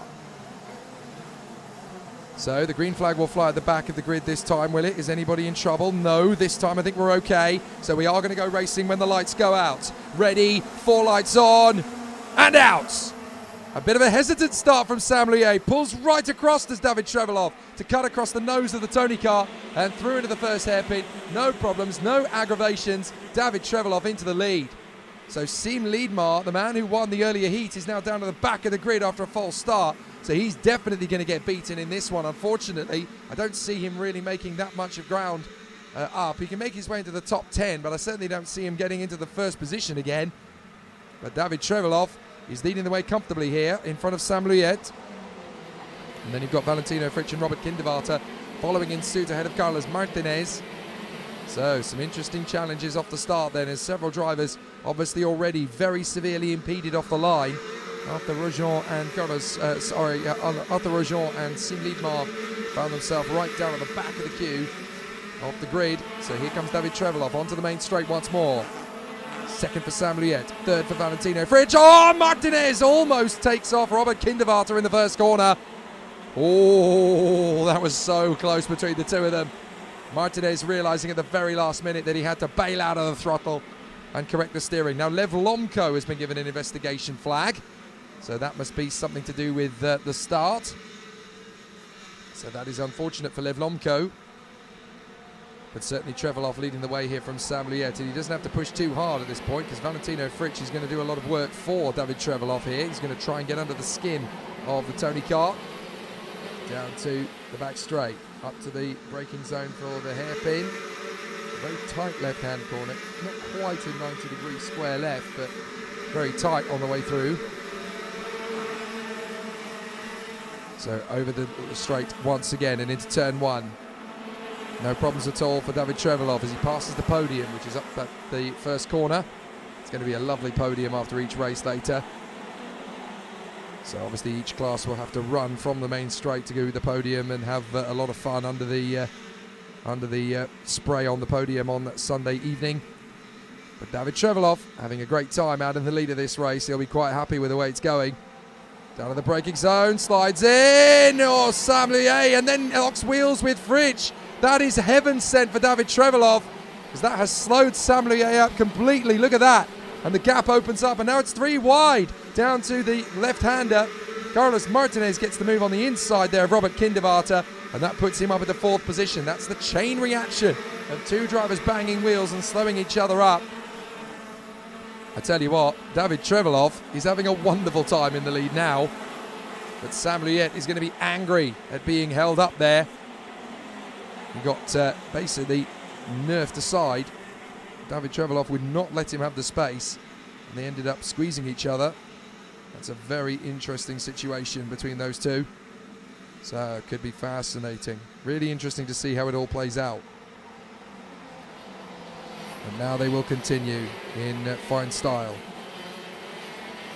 So some more great battles and more drama to be played out, as the competitors will give us a lot more exciting duels before this day is out. On the back straight, continuing And back onto the home straight once again. Very tight racing so far in the KZ2 category. But look at that, 0.6 of a second to make up for Sam Luyet. He's actually doing a better job than I thought he would. I thought that would be the end of the momentum, but he's throwing everything at it. He's not prepared to let David Trevelov get away with that one. So Trevelov is still leading by 0.6 of a second, but he needs to open up the taps a bit more, and you've got to be careful about how you look after the tyres in this one. The problem is that Sam Luyet has plenty of ability to catch and pass David Trevelov. However, if he pushes hard now and steals a victory off him, then come the 6th or 7th heat, his tyres are not going to have enough life left in to bring him home. And that's the difficulty, that's the balance you're playing with all the time. Up the inside, there goes the move from Kindervarter, but on the exit he loses it again to Carlos Martinez. And now here comes Marco Torman in the parallel trying to get through again. This is the problem, you're having to balance tyre life all the way through. Here comes Torman again on the inside of Kindervarter, no chance. You're not going to lose that position easily, are you? Robert Kindervarter hanging on for it. David Trevelov just controlling the pace. That's the problem. You can't just go full push, because those tyres will not last you long if you give it everything in one heat. Because obviously then the heat after it, you're going to have to nurse the cart home for the next 4 races on a very worn set of slicks. And on the inside, that was forceful from Jonas Savico, but he gets through on Gavin Loyer, and that was done really nicely. Jonas Savico not prepared to give best, and Gavin Loyer coming straight back at him. Didn't quite get alongside him. He was lucky because that could have been a very nasty end, and Vincent Waganu is now going to try and get up alongside. So Vincent Waganu trying to get onto the inside of Gavin Loyer, and behind them you've got the 137 of Leonardo Marcellia trying to work his way forward as well. So some big challenges, some big battles. Not very easy to see how this one is going to work its way around. So they continue on. But there is still an awful lot to play out here. A lot of interesting challenges ahead for the drivers. Trevelov, Luyet, Valentino Fritsch, Martinez, Kindervarter. So they're still squabbling away. Out of the final turn, back onto the home straight again. 3 laps to go in this qualifying heat. Trevelov from Luyet, Fritsch, Martinez and Kindervarter. Up to the first corner. Everybody keeping a nice rhythm at the moment. And still they battle away. David Trevelov just holding his nerve at the moment. You've got to look after these tyres. It's not just about winning and getting the glory in one race. You have to be so careful. It is very tough. You've got to have a lot of patience at this level, because you're always going to have some difficulties out there. Up to the hairpin, and that's a lovely dive on the inside. Overtaking move is nailed there in the mid-pack. And that was 148 Alexander Schmitz taking Hubert Petit along for the wide, as they both managed to get past the 144 of Kasper Nadolski. On to the home straight again, and David Trevelov is still only 0.6 of a second ahead of Sam Luyet, but he can't really gain any more than that without risking really sacrificing his tyre life. So that little loss of momentum, pretty costly in the end for Sam Luyet. If this was another race weekend, I think he would have tried to get that back, but with this being a 7-heat problem for the drivers, 7 heats after qualifying, which has already been run on that same set of tyres, and then of course the super heat on Sunday morning. You can't be reckless, you've got to be patient. Out of the banked hairpin, onto the back straight, past Les Deux Vieux Chênes, the 2 old oaks. There's 2 very famous trees on the back straight that they kept in position when they built this circuit. It's one of the most fascinating hallmarks of the race circuit, actually. And onto the final lap comes David Trevelov. Samuel Luyet, Valentino Fritsch and Carlos Martinez in front of Robert Kindervarter and Marco Torman. He come through once again, and Martinez, despite the little scare at the start, has been able to put himself into a very solid position here. So Carlos Martinez, I think he must have had a problem on the initial opening formation lap, a mechanical problem, but then the restart meant he could get back into his original position again, because obviously he wasn't the cause of the restart. That was Sim Liedmar, and then obviously again it was Arthur Roujon. So they will come through on the back straight. A very tame second half of the race after a little bit of a frantic first half, but then obviously common sense played out As the drivers remember, they have to look after their tyres all week. But David Trevelov remains unbeaten, and now he is the only driver all week in KZ2 to go unbeaten across the first 2 races of the week. So David Trevelov, the fastest man from qualifying, is the only man left on a 0-point score. A great start and a really solid entertainment from him.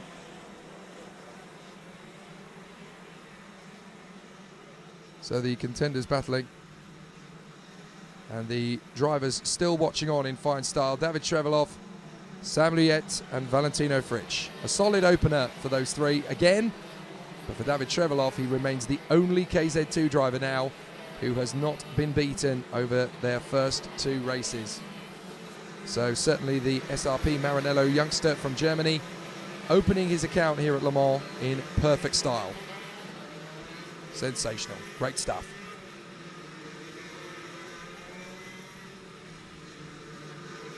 So the contenders are doing a fantastic job, but certainly none more so than David Trevelov. So there is David Trevelov on the top spot. Sam Luyet and Valentino Fritsch in the top 3, then Carlos Martinez and Robert Kinderwater, Marco Torman, Genis Civico, Gabin Loyer, Leonardo Marcellia and Vincent Wanagu. From Paul Lucier in 11th place, then Jean Nomblo and Robin Glerum. Alexander Schmitz in 14th in front of Maxime Grillon and Kasper Nadolski. Hubert Petit in 17th place. Fair credit to Siim Liedmar. He did manage to fight his way back to 18th, but that is still a massive thorn in the side as far as his World Championship aspirations are concerned. Lev Lomko, Paul Ribera, Ken Algra and Oscar P. from Patrick Janssen, Guillaume Lay, Mark Negrutza and Josep Veja from Arthur Rojon, who could only make it to 27th in the end, from Noé Munier, Salvatore Toscano, Guillaume Trelade and Tom Adams. And that's the first race all week so far that every single driver has made it to the finish. So a very solid start, and it will be a really exciting continuation of the battles, but certainly so far so good as far as David Trevelov is concerned. Those are 2 of the drivers just coming in. You've got a feel for Siim Liedmar, because obviously that was a chance for him to extend his advantage, now completely wiped out. So the drama continues here at Le Mans. Guillaume Alvarez continues in the pit lane.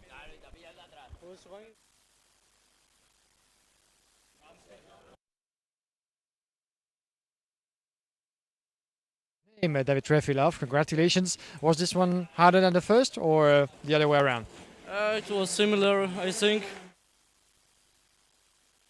My 100% just for save the tires for the next heat. But yeah, good in the end. Yes, indeed. Despite stronger positions, there's a bit of descending light as we're getting through the day. Does that affect you in any way, that there will be less and less light, and at some point today? Not the best to stand there and go 3 more laps, but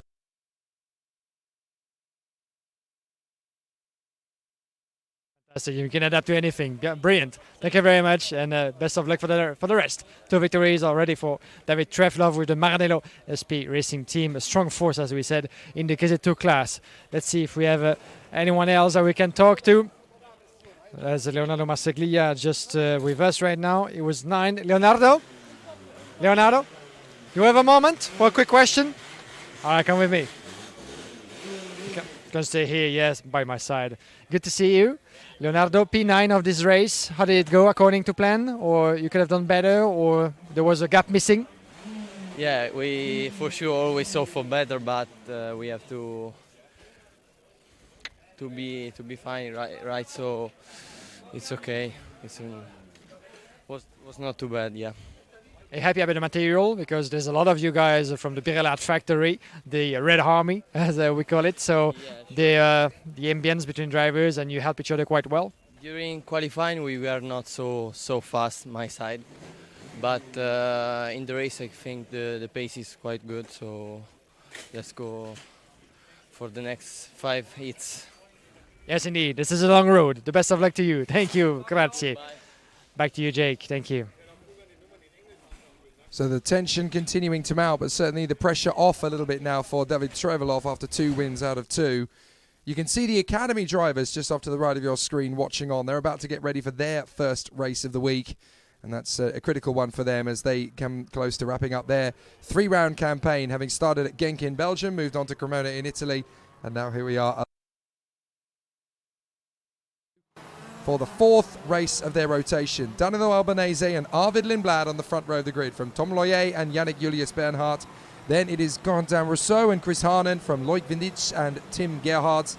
Oscar Target and Ivan Klimenko from Matteo Zanchi and Daniel Mathia. From Moritz Ebner, Michele Fontana, Koen Duren and Alex Marigliano. Antoine Barbaroux and Henry Johnstone from Flint Schuring and Francesco Leone. Nicholas Taylor, Olivier Hart, Florian Kibel and Victorian Sabotava. Jacob Kadakac, Enzo Rochelle, Axel Matus, Vincenzo Marinov, Laura Bourget, Pedro Abrahim and Jonas Salin of Sweden at the tail end of the field. The 4th rotation, the 4th heat, sorry, of the 2nd rotation. And then they will still have 5 races to go over the weekend. Talk about gluttons for punishment. They really are pushing it. So it's going to be exceptional fun out there, I'm sure. They'll have a really exciting time of it. So the contenders gearing up, ready for more excitement and drama to play out over the course of this week. But here at Le Mans, everybody wants to put up or shut up, and this is definitely going to be an interesting and intriguing tussle all the way throughout. Just keeping an eye on the weather systems as well, because obviously drivers are trying desperately to make sure they get through the week without too much pandemonium besetting and too much drama. But it is a very interesting challenge for the contenders nonetheless.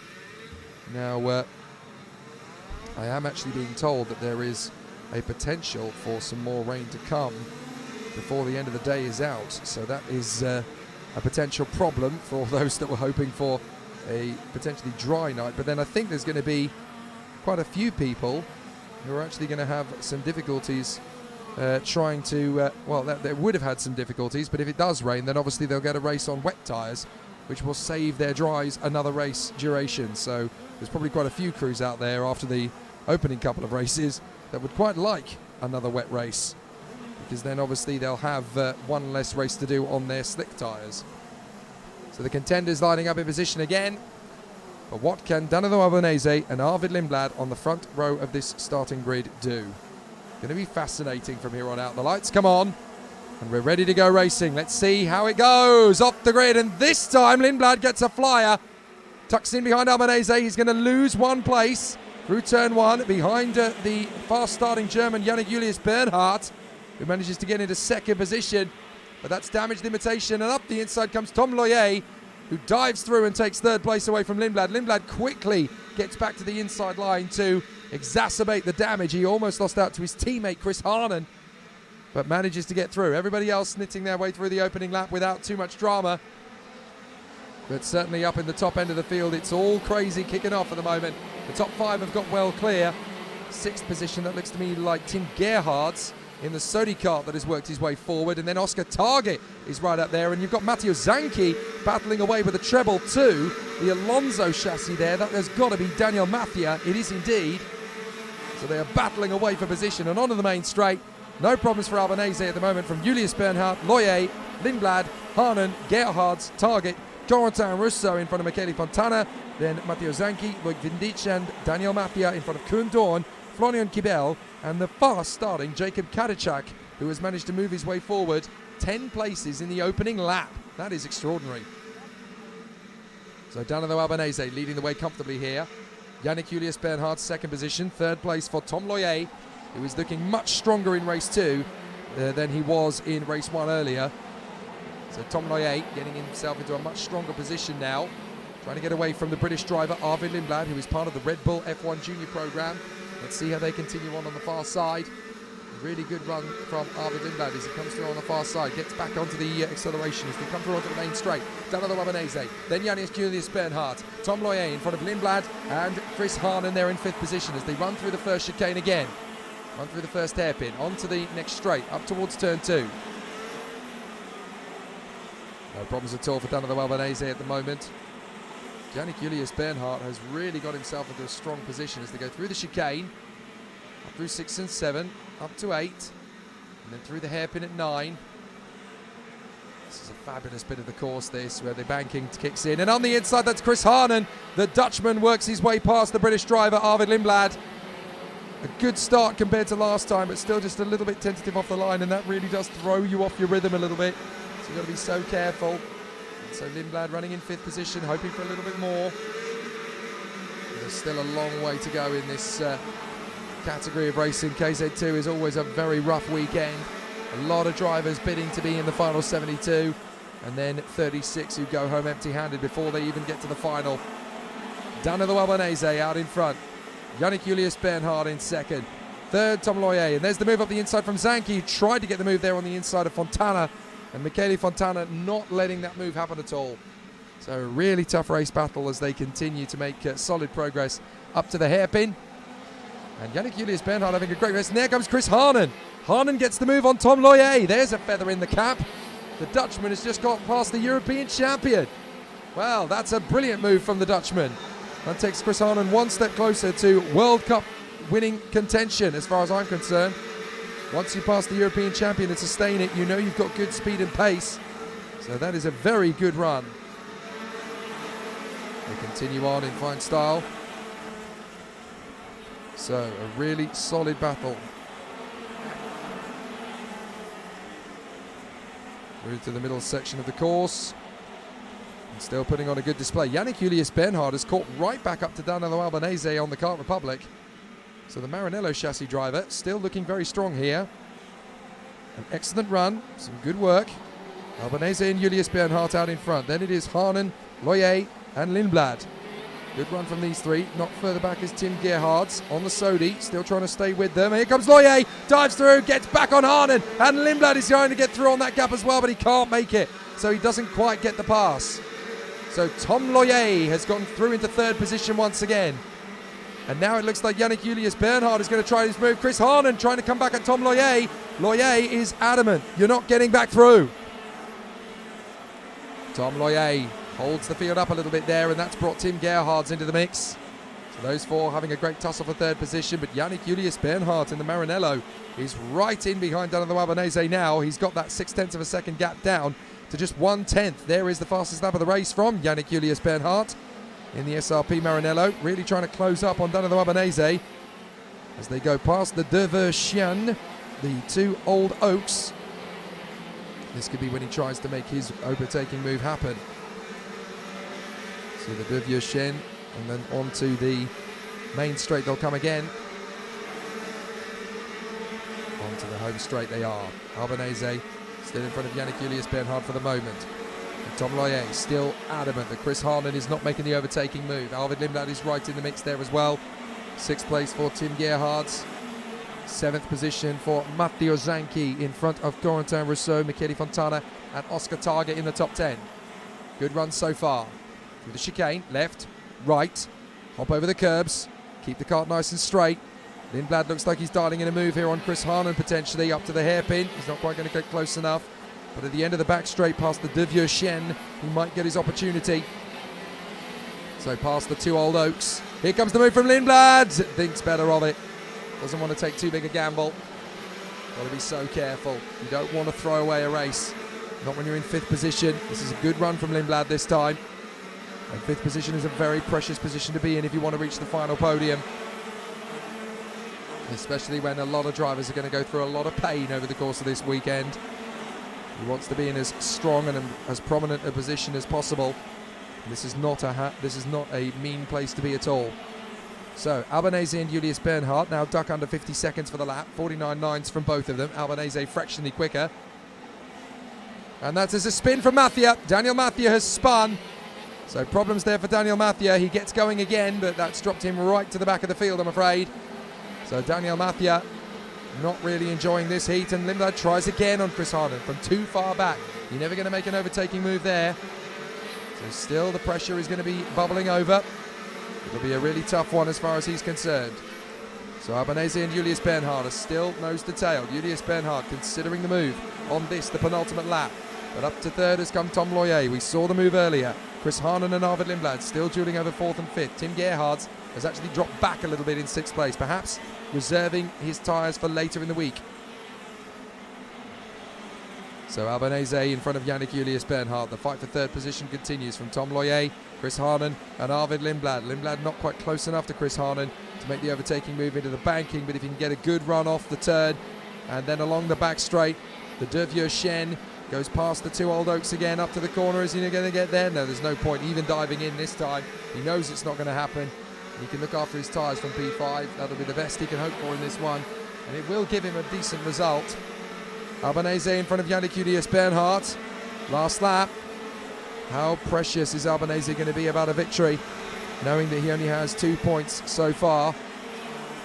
Yannick Julius Bernhardt really needs a strong result, and a victory would add no more points to his score. Whereas if he comes second to Danilo Albanese, he'll pick up 2 instead. So through the S's, up to the banking. Can Yannick Julius Bernhardt get one final gung-ho manoeuvre on Danilo Albanese up front, as Loyer has got pressure from Chris Harnon on the closing lap. Harnon wants to get into third position on the run down the back straight. He may just go for the move. Yannick Julius Bernhardt is trying to get one over on Albanese without him realising he's coming for him. Out of the final hairpin, can he make a good lunge? He's going to try for the line, but it's not quite going to be in time. Albanese in front of Yannick Julius Bernhardt, Tom Loyer, Chris Harnon and Arvid Lindblad. That's your top 5. A good run there from Danilo Albanese. Held on to it. A fair fight between him and Yannick Julius Bernhardt all the way. And it needed to be. Both of them needed a good result. Danilo Albanese to sustain his position at the second place in the rankings. And certainly for Yannick Julius Bernhardt, after the difficulties of his opening race, he needed a top 3 finish to limit the damage as much as possible. So that's good work from Yannick Julius Bernhardt, and certainly a strong result from his point of view at exactly the right time to get one too. 97.5 kilometers an hour average speed. These guys are the speed freaks of the motorsport world.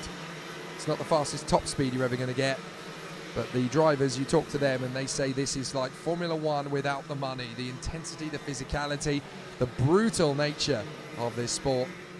It's unbelievable just how difficult it is to be successful here. Danilo Albanese and Yannick Julius Bernhardt from Tom Loyer and Chris Harnon, ahead of Arvid Lindblad and Tim Gerhards, then Matteo Zanchi, Corentin Rousseau and Oscar Target. Then it is Michele Fontana in the top 10, in front of Koen Doorn and Loic Vindice, Alex Marigliano and Jacob Kadichak. Then Ivan Klimenko in front of Florian Kibel. Antoine Babarou finishes up in front of Flint Schuring. 19th place goes the way of Victorien Sabotava in front of Axel Matus and Vincenzo Marinov. Pedro Ibrahim is in 22nd in front of Moritz Ebner and Enzo Ruchel. Nicholas Taylor is ahead of Olivier Hart from Daniel Mathia, Henry Johnstone, and then Jonas Salin and Francesco Leone. Just the one retirement, and that was rather sadly Laura Bourget, who dropped out on the very first lap of the race. So a difficult race again, but Danilo Albanese sustaining and soaking up the pressure, taking a victory this time in front of Yannick Julius Bernhardt and Tom Loyer to keep the bandwagon rolling. So it's obviously been very high pressure out there for Danilo Albanese, but with a win in a second, he is now second in the rankings. Guillaume Alvarez will be down there to get Danilo Albanese's reaction.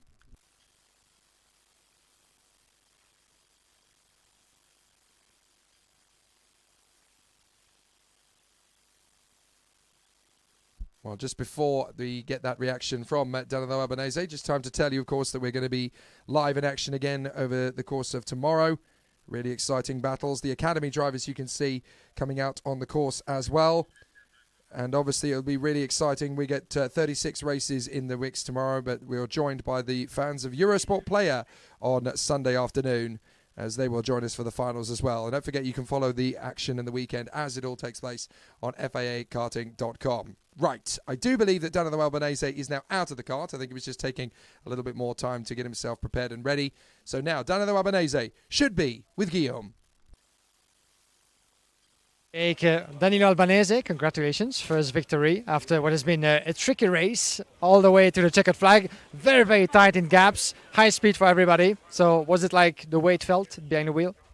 È stata una manche abbastanza dura, insomma siamo partiti bene, poi il ragazzo di Torre col Maranello andava anche lui molto bene, però siamo riusciti a vincere la manche. Ancora è molto lunga perché abbiamo altre 5 manche più la Super Hit, e vedremo anche un po' dal meteo, però vediamo un po', ancora è lunga, ma siamo positivi, ecco. Of course, driving with the highly recognizable Car Republic colors. Car Republic is very strong in the karting world, but not so much in the gearbox classes. These are not the strongest department yet, but still the chassis seems to be working perfectly for Le Mans. Don't you agree? Sì, sì, mi trovo molto bene col mio telaio Kart Republic, ormai è 2 anni che corro con loro e diciamo siamo sempre stati molto competitivi in tutte le gare, in tutti gli anni, manca solo quel pizzico di fortuna in più per poter portare a casa qualcosa.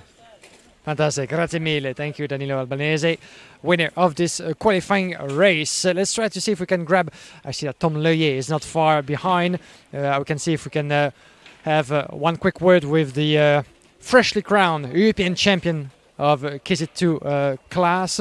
Is busy at the moment. Let's try to see if I can have someone else in the meantime, as we're having, as you can see, all the drivers getting to the scale as always. One of the drivers from the SP Motorsport racing team created by the Pex brothers, Yuri and Stan Pex. Yuri Pex, we mentioned his name before, world champion on this very soil 7 years ago. So one of the big names of the karting world, as well as Stan Pex, who's the team owner and team manager of SP Motorsport.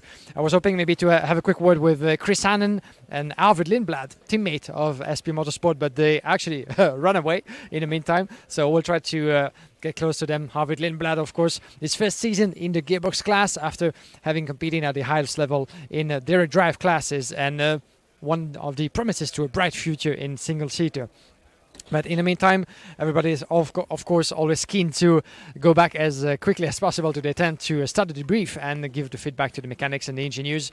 And let's see if we can have one quick word with Tom Leyer. Yes, I think he's available. He's going to join us live.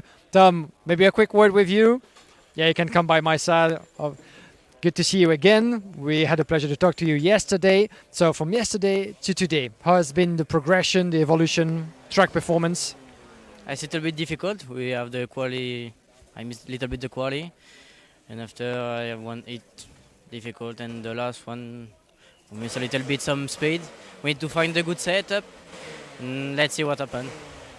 So you're coming here to Le Mans, competing on home soil, having dominated the European Championship in KZ2. That gives you a status. Do you feel like the others now, keep an eye on you differently than before? Yeah, it's a little bit different because everybody wants to kill me. So it's a little bit, yeah, for sure it's different. But the same, I need to work like every time. So let's see.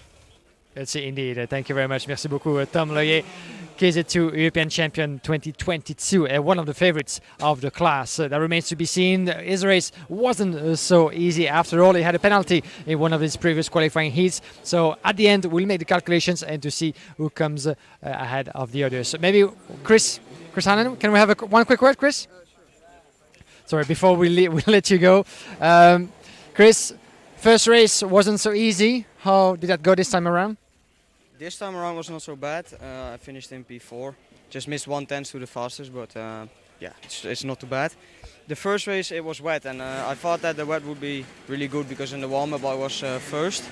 But unfortunately in the first lap I had a crash because somebody else spun in front of me. So that's why we already lost a lot of points. But I think now this heat we came back a little and I finished in P4. Yeah, absolutely. This is a long road, isn't it? Not always easy to lose that many points in the first, but you have quite a lot of time to make things up. Yeah, sure. Because there's so many heats, so that's lucky from my side. When you already lose a lot of points in the first round, you can make it up in the other heats. All right, thanks very much. Hartelijk bedankt, Chris Hannon from SP Motorsport. And we're going to let, I think, the mechanics keep their work, keep their good work. You can see some engine noise as well. Some of them are testing before making their way onto the track. The track is back to you, Jay, because we're going to have a lot of action coming up once again.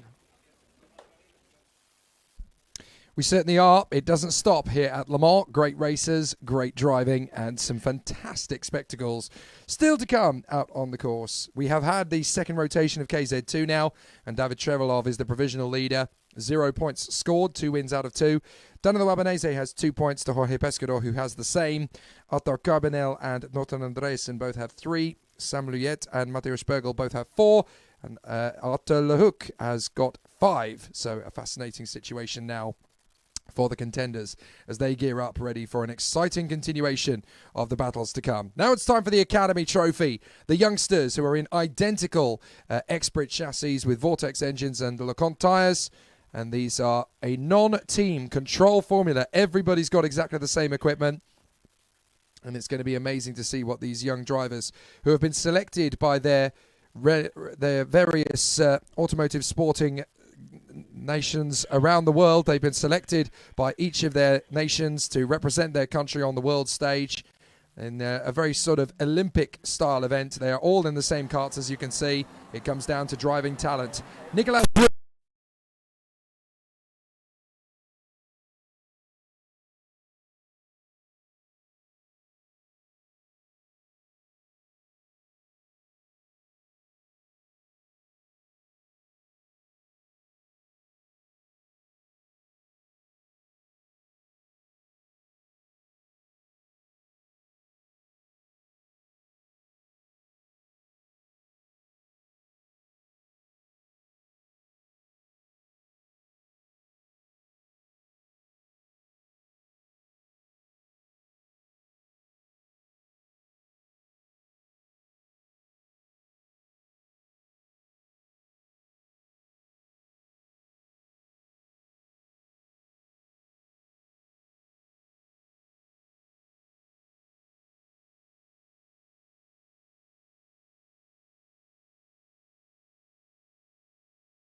as the sun begins to set here at Le Mans. And it's going to be an interesting challenge up the inside line. Another decent overtaking move, this time from Dino Storescu. So the Romanian Dino Storescu gets the overtaking move there on Marcus Silkunas. That's 2 places lost now for the Lithuanian. He can get it back together, but he is running out of laps to do so.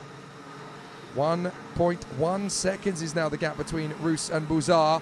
And up the inside, oh, that was a close one from the 503 of Mies Huben. Mies Huben trying to get through on the inside line there of Oliver Kinmark. And it didn't quite work out, unfortunately, on that occasion for Mies Huben. So through the first hairpin they go. Onto the start-finish straight again. And here comes the manoeuvre onto the inside line. 5:54, trying to get the move on the inside line. That's Daniel Dalakian, the young man from Armenia, as Joel Pajola gets the fastest lap of the race. So that's a very strong run. And another fastest first sector of the race for Joel Pajola this time round. 2 laps to go.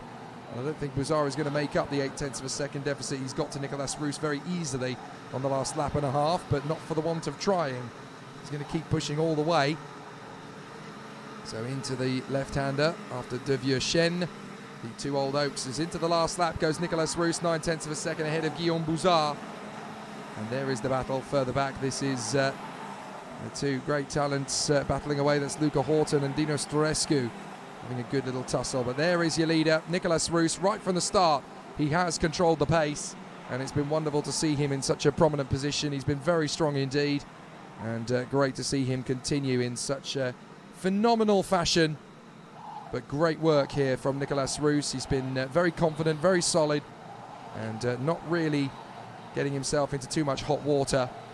But an excellent performance then from Nicolas Roos. A really solid effort. Guillaume Buzar in second position. William Go in a strong third place from Mark Dubnitsky and Alexander Bogonovic. They'll come through at the end of the run. And what a solid performance that was. Nicolas Roos opens his account in the Academy Trophy this weekend. The South African on the top spot with a terrific victory ahead of Guillaume Buzar and William Go. Excellent stuff then, and that was really well timed as far as his campaign for the weekend is concerned. That's got it off to an excellent start. So no complaints as far as Nicolas Roos is going to be concerned after this one. A terrific effort and a really solid run of 8 laps around this Le Mans circuit. He can be very happy indeed with that. So the battles will surely continue as he gets himself geared up for another solid run in the later race. But certainly Nicolas Roos opening strong in front of Guillaume Buzar and William Go. 2 drivers that are definitely going to put up a threat for the title this weekend. But it will be tricky to decipher who is going to come through after what has already been an excellent display from our drivers. They've already given us plenty of entertainment so far. But now we are going to continue in fine fashion with the second Academy heat after this one for the Group C qualifying heats A versus C. But certainly for Nicolas Roos, he is in first position after a brilliant 8 laps from Guillaume Buzar and William Go. Then Mark Dubnitsky in 4th ahead of Alexander Bogunovic and Timofey Mikhailov. Then Joel Pajola ahead of Luca Horton. Dino Storescu is in front of Marcus Silkunas. Then Oliver Kinmark in front of Santino Panetta. Mies Huben is ahead of Daniel Dalakian. Then it is Alexander Deshkov from Megamo Suzuki. Alina Rolfsson in 17th position in front of the Brazilian driver Gabriel Sarno. 19th place going the way of Pedro Cachada in front of Rio Ketzeri, Lochiel McGregor, Ishan Madesh and the American Caleb Gafrara. They all came home and they were only separated by 20 seconds. Good pace from our youngsters in the Academy Trophy today. And actually showing the adults a thing or two about good kart control out there on the course at times. As we watch Gabriel Sarno of Brazil and Rio Ketzeri of Thailand bringing their karts home after a solid effort. Well, it'd be great to catch up with the youngsters. They've given us a very good opening race, very good racing standards and good clean overtaking from the competitors out there on the course. So let's hand over to Guillaume Alvarez, who has the Academy drivers down in pit lane. And we're back in the Bac Fermé. Nicolas Roos, beautiful performance. The easiest way to start this third and final round of the Academy Trophy. It gives you confidence, right? Yeah, of course, we made a good start in the beginning of the race, and then luckily we could keep the gap and manage to gap the whole race and just bring it home. What can you tell us about the level of competition that you've been accounting, not just for this event, but throughout the entire year? The level of the competition is really high because you have to be selected by your country, and of course everyone here wants to win for their country, and so do I. And what does it feel like to be in Le Mans? Because I guess that for any young driver all over the world, Le Mans is a name that resonates. I guess you're familiar with it. It's a very famous name in motorsport in general because of the big circuit around here. It's also a very fabulous karting circuit to drive, I guess. What can you tell us about the track now that you've been experiencing it more in all sorts of conditions, apparently? Yeah, it's been rain and dry the whole weekend. More rain than dry. Now this last heat was dry, and we've had the speed in both because we also took pole in the group in the rain. So far so good. So far, so good. That's the spirit. Thank you very much, young man, and best of luck to you. Thank you very much. Now, we're going to have a quick word as well with Guillaume Bouzard. Thank you for waiting, Guillaume. You can stand here by my side. We're live here from all over the world, but it's just the two of us, just having a chat. So, congratulations. 5 places gained up to second. It was quite a good start to your weekend, wasn't it? Yeah, so first of all, it was more easy because I had the inside line, and in the first corner, having the inside line is a very good point. Then the two in front battled, and then once they went a bit out of the line, the tires was dirty, so after it was a bit more easy to pass all of them. Indeed, it was easy. So you came to Le Mans after the first 2 rounds. You scored a podium in each of those rounds, so you're the provisional leader of the championship. Still everything to be done, but what's your spirit coming to this event? Are you going to go the long way, or just maximum attack as you've just shown? I'm doing the maximum attack. I'm doing everything for the title, and I hope everyone has a good race. And do you have a lot of people back home in Luxembourg watching you this weekend? Yeah, all my family and everything. I love them for the support. All right, good word indeed. Thank you very much, Guillaume. The best of luck to you. I'll let you go. Thank you. So let's try to see if we have a couple of more of our youngsters of the Academy Trophy to talk to. 54 young drivers competing in this class from 54 different nations. That's the base of it. That's the School of Karting from the CIK FIA, launched for the first time in 2010. So there's been a while, and every year we get to talk and to meet youngsters from all over the world progressing through the ranks of karting. It starts here, and then they make their way through OK Junior, OK, and through the ranks of international karting, and hopefully after that in single-seater or in any form of motorsport they're willing to follow. So let's try to see if we can have a couple of more of those reactions. Matthias Ruben from the Netherlands, for instance, might be an interesting one to talk to. Let's see once he's done with his business. After this one, we have one more qualifying heat for the Academy Trophy, and then stay with us. We have a couple of more races, 4 to be specific, for the KZ2 class. This is the first day, a busy day here on track. I hope you enjoy back at home or wherever you are watching on FIAKarting.com. So let's try to see if Mace Ruben. Mace? Once he's done with his business, we're going to try to have a couple of words from Mace Ruben in this race. Mace, heb jij een klein momentje voor ik?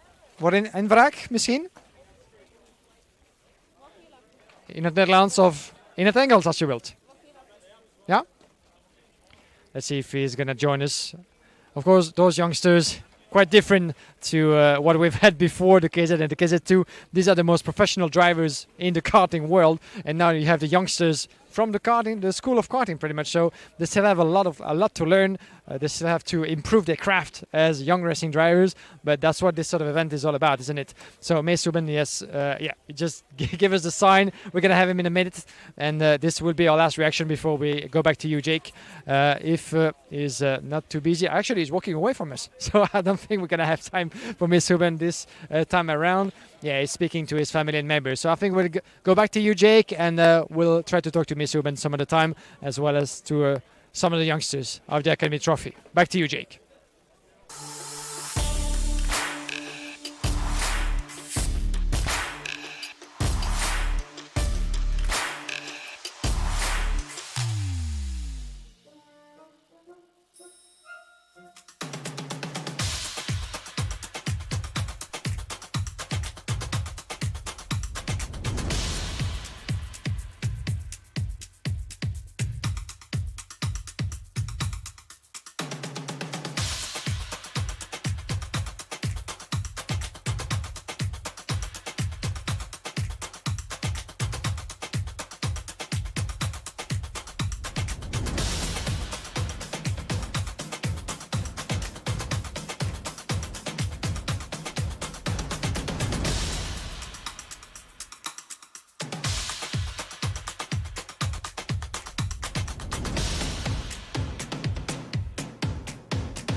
Well, a very good start to the Academy Trophy then this time round, and Nicolas Roos opening his account for South Africa with a victory from the young man from Luxembourg, Guillaume Bouzard, and the young man from the Philippines, William Go.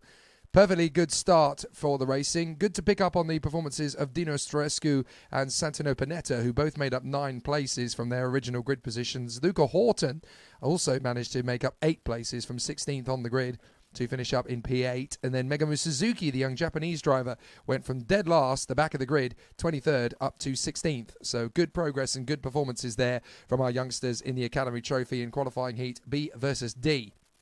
Now we get to watch the drivers in qualifying heat A versus C. So the 2 remaining groups will go to battle, and obviously the 2 groups are on either side of the grid. So the fastest group, qualifying heat A, is on one side of the grid, and qualifying group C is on the other side of the grid. That's how they are staggered, and it keeps it nice and even and very competitive over the course of racing. So it's all very exciting from that perspective. We get to see some really exciting run, a really solid run. It'll be a really exciting run.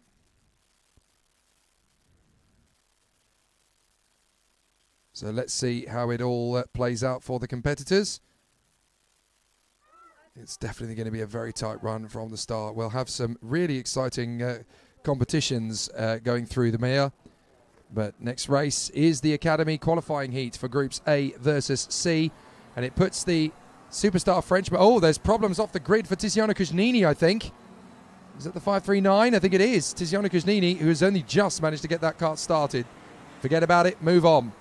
So Arthur Dorisson and Ivo Besterda on the front row of the grid from Nando Wechselbaumer and Riccardo Cirelli. Then Tiziano Cugnini and Saldo Colombres. Chiara Batigue and Christian Jorgensen from Henry Jocelyn and Robert Pomales. Jan Pinto and Matas Reiber. Then Ethan Thorne and Ruben de Valle. Thibaut Ramakers and Hadi Mamassi from Kian Gauchi and Hamza Al Fayez. Then Matilda Pats and Kyoho Lee.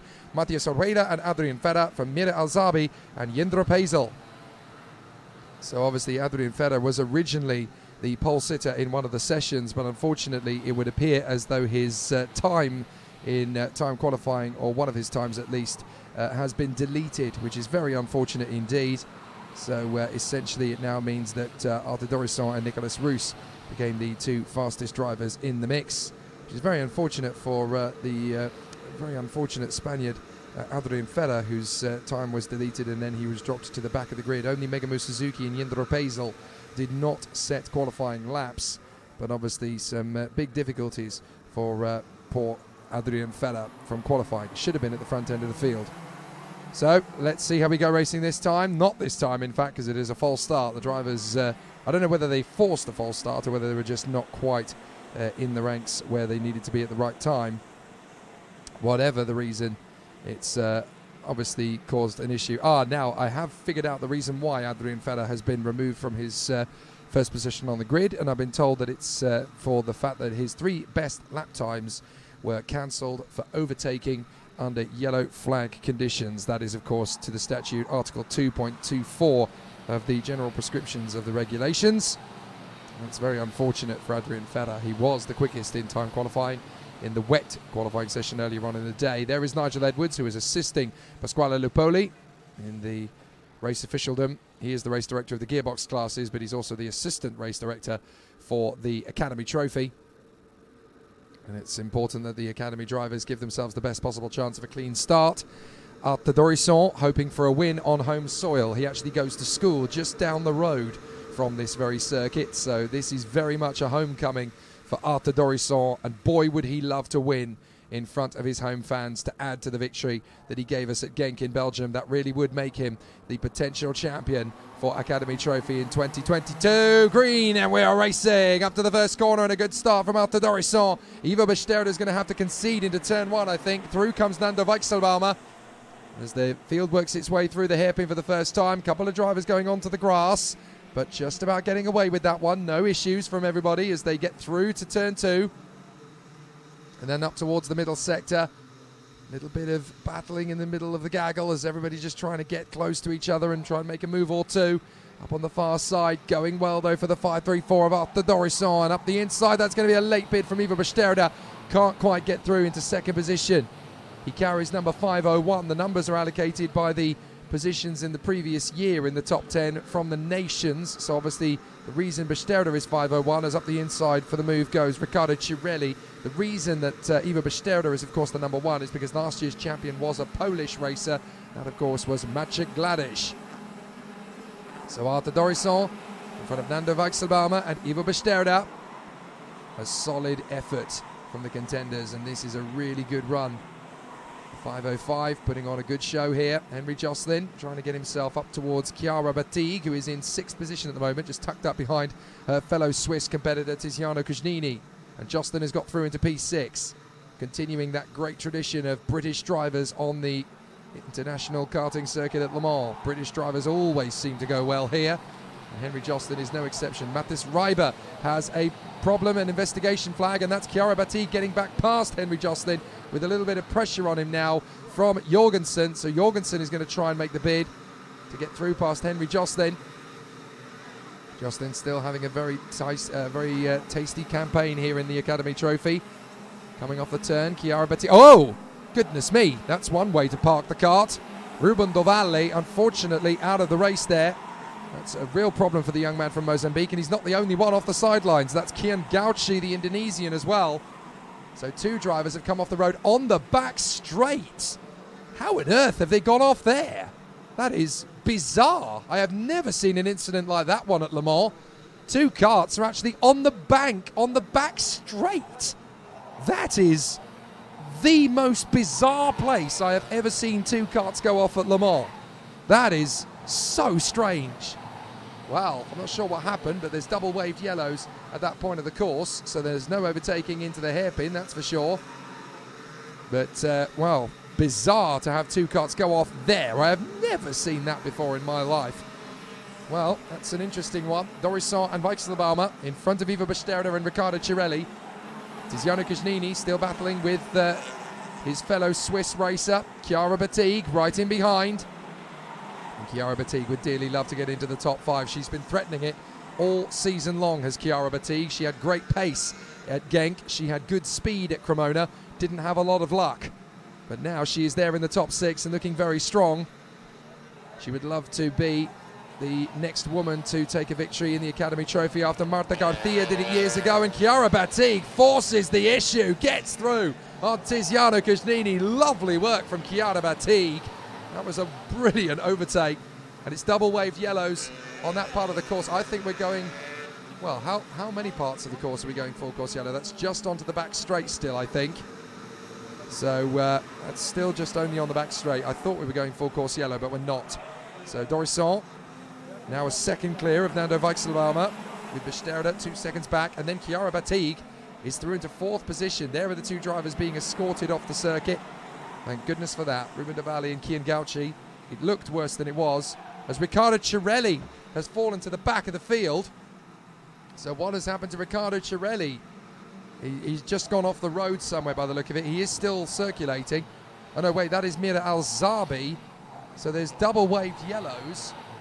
It's a spin for Riccardo Cirelli. As off into the position goes Hadi Mamasi. Hadi Mamasi gets past Jorgensen.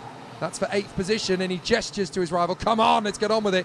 Cugnini is in front of Jan Pinto. Here comes Pinto, making his move on the inside of Cugnini. He gets through. But there is double waved yellows at turn 3, and that is for the Italian Riccardo Cirelli, who has spun off the road. Very unfortunate there. And it looks as though he is in dire straits. So Riccardo Cirelli in trouble. And I think we've lost Hamza Al-Fayez as well. He doesn't seem to have come round. So Hamza Al-Fayez, I'm afraid, appears to be out of the race as well. There is the kart in the background. And that is Hamza Al-Fayez walking away. Oh, poor Hamza. The Jordanian has done a very good job up to this point this weekend. He's had a lot of bad luck, but you've got to feel for Hamza Al-Fayez. As up the inside, Mamasi storms through on Cugnini and then desperately tries to keep Jorgensen at bay. Masterful defence from the Canadian. Hadi Mamasi makes the overtake, almost loses the place, but then holds Jorgensen at bay. Hadi Mamasi on fire here. Great work from the Canadian. He seems to have got his dander up and he is charging. Only Adrian Ferrer and Jindra Pazel have made up more places in this race than Hadi Mamasi. Great work from the Canadian. Now 9 places made up. That puts him into 7th place. Jindra Pazel has made up 14. Adrien Ferrer has made up 11. So great work from those 3 drivers. Excellent. All you can do is make progress. That's exactly what Pazel, Ferrer and Mamassi have all achieved to do. Dorisson still holds the lead in front on home soil. That would be a very sweet victory for him. And there is the 5:02 of Jorgensen. Still holding himself in position. Christian Jorgensen wants to wrap up this race in fine style ahead of Hadi Mamassi if he can. He has got a lap and a bit in order to try and do so as Dorisson crosses the line to start the final lap. Looking good here in front of his home fans. He's looking so chilled out on this circuit. He loves it here at Le Mans. And this is now his opportunity to go and seal a victory in the final on Sunday. And with it, he could potentially become the winner of the Academy Trophy. And he would be the first Frenchman ever to win it. There have been French speakers who have done so. Maxime Poty and Xavier Hansheim both won for Belgium. And Charles Leclerc, of course, won for Monaco in 2011. But Arthur Dorisson is looking good this weekend here at Le Mans, and he could become the first Frenchman ever to win the Academy Trophy. But an excellent run for the Frenchman in this first race of the weekend for him. He can be very happy indeed with this. Smooth and crisp, as here comes Arthur Dorisson. Victory at Le Mans on Friday evening. That starts his journey in victorious fashion. He can be so happy with that, can Arthur Dorisson, in front of Nando Weichselbaumer to the tune of 1.5 seconds. Excellent work. Ivo Besteira in 3rd. Chiara Batigue, what a drive. 4th position from her. In front of Henry Jocelyn, Jan Pinto and Hadi Mamassi. Take a bow, you little Canadian star. So, sensational driving out there. And Arthur Dorisson really puts on a show. Here at Le Mans, he lives and goes to school just down the road from here. This is practically his back garden, and he's taken on the world's best youngsters in the academy at this level. And what better way to start the week than in victorious fashion? And I'm sure that Guillaume will find him in very positive mood after that one. He actually set the fastest lap of the race on the very last lap, a 52.73. He's in wonderful mode. So the second race of the Academy Trophy this weekend, Arthur Dorisson ahead of Nando Weichselbaumer and Ivo Besteira. Chiara Batigue does a great job, and she finishes 4th ahead of Henry Jocelyn and Jan Pinto. Hadi Mamassi ahead of Christian Jorgensen, with the top 10 rounded out by Tiziano Kuznini and the ever-impressive Jindra Pazel. Kyoho Lee in front of Adrien Ferrer. Matthias Orweiler 13th in front of Matas Reiber. Then Matilda Pats in front of Sol de Colombres. Robert Pamales is ahead of Ethan Thorne. And there are only 2 more finishers. Thibaut Ramakers really struggling here at Le Mans so far. And Mira Al-Zabi in 20th position, the young Emirati. Hamza Al-Fayez. Unfortunately, the retirements from a very tense race. Well, that's the second of our 2 Academy to go today, and they are all from the KZ2 fraternity. And there's been some great performances in this one. Good work from the Mexican, Sol de Colombres, keeping himself in the fray and trying to hunt down his opponents. Bit of a tricky one for Robert Pamales, the Latvian, and for Ethan Thorne, the Peruvian. But they're all here to prove themselves, and they've already won by being here, representing their nation on the world stage. So, obviously, you can see the KZ2 drivers getting ready, but Guillaume Alvarez is going to try and figure out where Arthur Dorisson is, and I have a feeling he's going to be very happy about it. Yes, indeed, Jake, as we're here with Arthur Dorisson. Bonjour.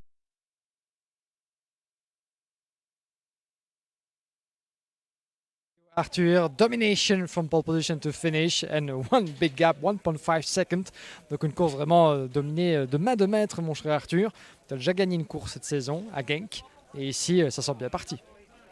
Ouais, une très belle course ici, une très belle course à Genk. Voilà. Tu avais bien lancé ton championnat. Ici, tu évolues à domicile. Ce serait quand même pas mal, tu crois, de pouvoir le conclure comme il faut. Tu te sens à l'aise avec le circuit, avec le matériel? Ouais, je me sens super à l'aise. On a la capacité de gagner. Après, les vues de course, tout peut arriver. Tout peut arriver. On sait que à tes rivaux, Guillaume Bouzard, très performant. Il n'a pas encore gagné. Il a plutôt bien débuté aussi. Tu regardes un peu ce qu'il fait. Faut vous surveiller un peu à distance? Ouais, on surveille, on surveille bien. Qu'est-ce que tu penses du trophée académique depuis le début de la saison, maintenant que tu as un peu goûté à la compétition? C'est une course magnifique. C'est juste incroyable. On a tous le même matériel et puis c'est là qu'on voit les vrais pilotes. Est-ce que c'est une bonne école aussi pour, en dehors de la piste en quelque sorte, pour apprendre la camaraderie, apprendre l'échange avec ton mécanicien, avec les ingénieurs? Ouais, c'est une très bonne école. On apprend à connaître des nouveaux gens. On s'entend tous bien. Super, merci beaucoup de nous avoir rejoints en tout cas. Bonne chance, on te laisse aller et on se revoit peut-être tout à l'heure prochainement dans le week-end. Merci à toi. Thank you very much, Arthur d'Horizon. He preferred to speak his native language, saying that very happy to compete in the Academy Trophy, obviously. He won the opening round in Genk in Belgium and is one of the youngsters competing in Omsol in Le Mans in front of his home crown, shall we say. So that could be a good occasion to finish on a high. He's currently third in the classification. 1 win under his belt and 1 win to start the weekend with in qualifying races. So it's going to be a tight battle. Guillaume Bouzard is one of the other names to keep an eye on, the provisional leader of the championship. Matias Oruela, the young Colombian, didn't have the best of start. Let's try to see if he's still with us around, but he didn't have the best of qualifying, and I think his result here in the end wasn't up to his expectations. Trying to see where he is. He ended up 13 on track here. So let's try to see if Matias Oruela is willing to, there he comes, share some thoughts with us about the state of the championship at the moment and how he sees his weekend going from that point on. Let's try to see if he's available. Matias? Hi. Do you have a quick minute after for a quick question with me? Okay, thank you. As always, just give him some time with his mechanic to put the chassis on the trolley. Yeah, Matias, you can come with me if you have a minute. Thank you very much. Thank you for joining us. So tell us a bit about the start of your weekend, because you're one of the strong drivers in the championship so far, but it seems like your weekend didn't start the way you wanted.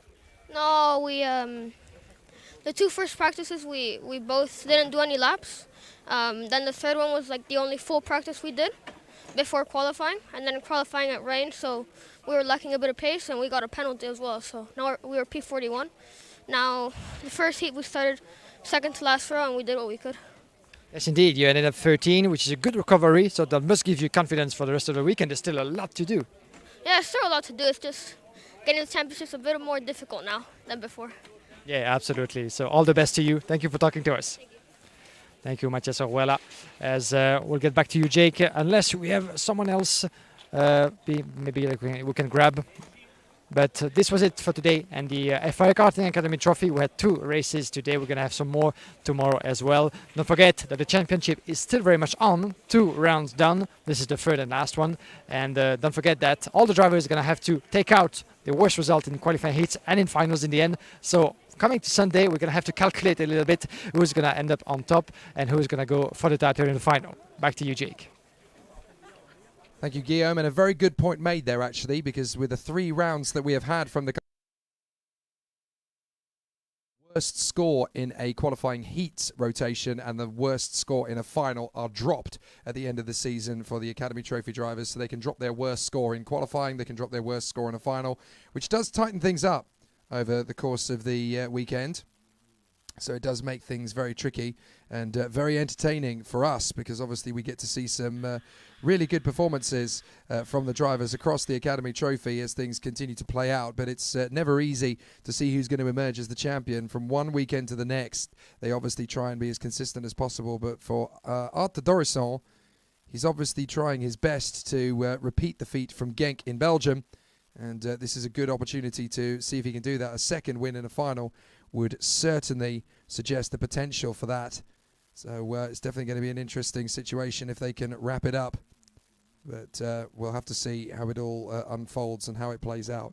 Going to be an interesting battle for certain as we watch the drivers from the front row of the starting grid in the KZ2 battle once again.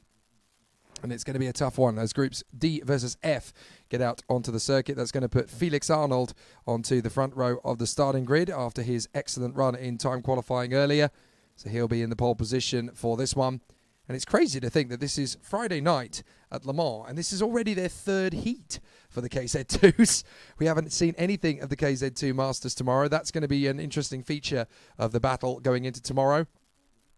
And obviously we'll have some great racing from them as they give us plenty more excitement. And that's a brand new competition, the FIA Karting KZ2 Masters International Super Cup. The first time that event has ever run in an FIA karting season, and that's for competitors in KZ2 over the age of 35, and that's where you'll get to see the legend that is Davide Foré come through to try and win his first International Super Cup in KZ2 Masters. The marshals are struggling to see because of the angle of the... Oh no, that's what they were struggling to see. They were just double checking that they were seeing the groove from the marshal in the marshal post. Oh, I love the team here. They're such fun. They're an amazing bunch of men and women, and they keep us safe and sound. They're a wonderful enthusiast of the sport, and they marshal not just for the karting here at Le Mans. Quite a few of them have done the 24 hours. They've done the camion, the trucks. They'll do the bikes at MotoGP as well, so they absolutely love their motorsport, and this is just another great opportunity to add another intense and incredible discipline of motorsport into their catalogue of events they've done. So Felix Arnold and Arthur Carbonell, two drivers who have been very impressive so far this weekend, will head out onto the circuit. Felix Arnold, pole position in his group. Arthur Carbonell, a race winner over the course of this afternoon, and they'll head out onto the circuit. But now the floodlights have started to come on around the circuit. I think the last race of the day could well be in darkness, which is exactly what I would love to see. I don't know about anybody else, but Felix Arnold, qualifying heat D versus F, alongside Arthur Carbonell on that row of the grid, and drivers struggling to get out onto the circuit. That's not good news at all for Nicolas Mazel. Nicolas Mazel in serious problems here. Now you've got to be careful because he can't have outside assistance once he's out on the circuit. So he's got to be careful. So Felix Arnold and Arthur Carbonell on the front row, then Arthur Lehuken, Matteo Spergel. Nicolas Mazel in trouble for the moment from Thomas Imburg and Natalia Balbo, then Jean Luyet, Max Paul, Marcus Kayak and Giuseppe Palomba. Thomas Schipers and Archie Tillett from Giorgio Carrara and Enzo Valente, then Cielen Gardasin and Nicolas Picot, Linus Lagerstrom and Tim Locati from Nathan Krang and Kevin Sayar, then Angelo Lombardi and Lorenzo Giannoni from Jeremy Potain and Fotis Sotoropoulos, Theo Blin, Nathan Schaap, Florian Kunzmann, Brian Berriot and Roman Kvidik. So the drivers together putting on a great display. It'll be a fantastic situation from the competitors as they continue to quest for more exciting drama and tension out on the circuit. So we're going to have a really exciting run on the far side of the course as again the drivers are limbering up.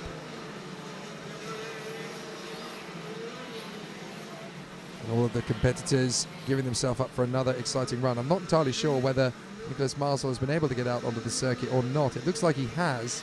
So Nicolas Mazel is now trying to get himself back into his original grid position. As it's standing start, I think he can do so. So bit of a scary moment for Nicolas Mazel, but so it will be interesting.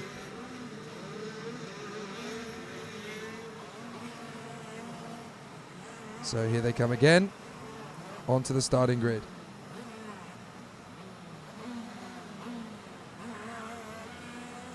So contenders getting themselves geared up and ready once more for another exciting bout. Let's see how this all plays out. Coming to the grid in his position, Nicolas Mazel in P5. He's allowed to do that because, of course, it is a standing start. Mechanics in the galley all ready to watch their drivers go for it. Red flag comes away from the front of the grid. The lights will come on and we'll go racing this time by. Lights on. Off they go. Good start to the first corner. Good launch from Carbonell. He's going to try and tighten up and he's cut across Felix Arnold. Good start from Carbonell, who holds the line as they go through. And that's a spinner. That's Berriot. So Berriot has gone off at turn one. And I'm afraid that's problems already for Berriot. Now, I don't know how he's done that or where he's actually done it. He's done it on the main straight by the look of it. So Berriot actually going off on the start. I didn't quite see what happened to Berriot, but certainly he exited stage left and has ended off the road on the run to the first corner. But out in front, Arthur Carbonell keeping it nice and tidy. Berriot not happy at all. And his race is over before it even starts, really. So Felix Arnold is down to fourth position off the start. That's a very dicey move on the inside there of Marcus Kayak. Marcus Kayak was trying to hold his position there on the inside line and manages to do so, but there's already pressure as they come onto the home straight. It's Carbonell, Imburg, Spergel, Arnold, Mazel, Balbo, who's got up to 7th place. Great start from her. And then in 7th position, that is Arthur Lehouk and Marcus Kayak. Up to the inside line, Marcus Kayak trying to get past Lehouk, who is already trying to close in on Natalia Balbo. But she is lightning fast around this course, and she had a DNF in the previous race, so don't mess with her today. Natalia Balbo is already trying to drop them and try and go after the top 5. So here comes the run from Kayak. He senses he's going to be slow if he stays behind Lehouk for much longer, as so too does Max Paul. He gets through as well. So some good overtaking moves nice and early as Enzo Valente is trying to come through. Up on the inside, big lunge for the 103 of Jean Liette. He's got to be careful. He's got one on his right, one on his left. And he's just going to lose out to one of them, I think. That was the 126 of Giuseppe Palomba trying to creep his way back in. That's not the racetrack, Thomas. Oh dear, Thomas Sipers almost going into the barrier. He was lucky to save that, to be honest. Once you get on the marbles, that's it. You're on an ice rink. A little bit of battle there from Picotte, who's got a little bit of ground to make up after his own DNF earlier in the day. So some good battles, tough pressure. He's obviously under some intense scrutiny now from Archie Tillett. But still the battles are going on around the course. Up to the banking. And Natalia Balbo now has pressure from Marcus Kayak, but she's trying to gain ground on the top 5 at the moment. There they come, down the back straight. This is Spergel versus Arnold, 3rd and 4th. Is that Kayak trying to get through on Natalia Balbo? It is, but Balbo is not having any of it. And Kayak is actually going to struggle out of the final turn here by the look of it. So Carbonell, Imborg, Spergel, Arnold, Mazel, and then Balbo, with Kayak dropping to 9th place behind Lehouk and Max Paul. So a very determined Natalia Balbo, not going to fall out of 6th place. That's the only way to salvage her weekend, is a top 6 finish as many times as possible. So Arnold is now all over the back of Mathieu Spergel as they duel for 3rd position.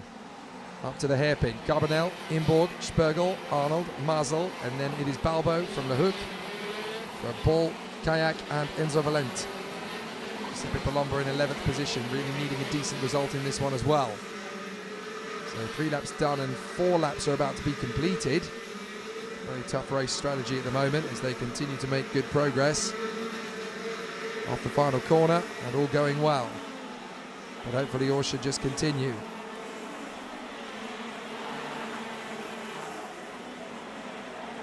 And there's problems there. That's Thomas Sipers, who's had a little coming together, and that is Nicolas Picotte. So Sipers and Picotte unfortunately in trouble. And Nathan Krang looks to have fallen off the racetrack somewhere as well. So it is going to be an interesting one for those 3 as they continue to make solid progress around the course. And Natalia Balbo under pressure again. That is Arthur Lehouk trying to get through on the inside line as they come up to the hairpin, and I think Lehouk has made the move stick this time. So there you go, Natalia Balbo trying to get back in on Arthur Lehouk. This is for 6th position, these 2. And Marcus Kayak is trying to get some revenge now on Natalia Balbo up to turn 1. But Balbo is doing a fair job there in the CRG. Kayak doing a good job on the Tony Kart with the Ikes Racing colours of blue and white. So far so good for these 3.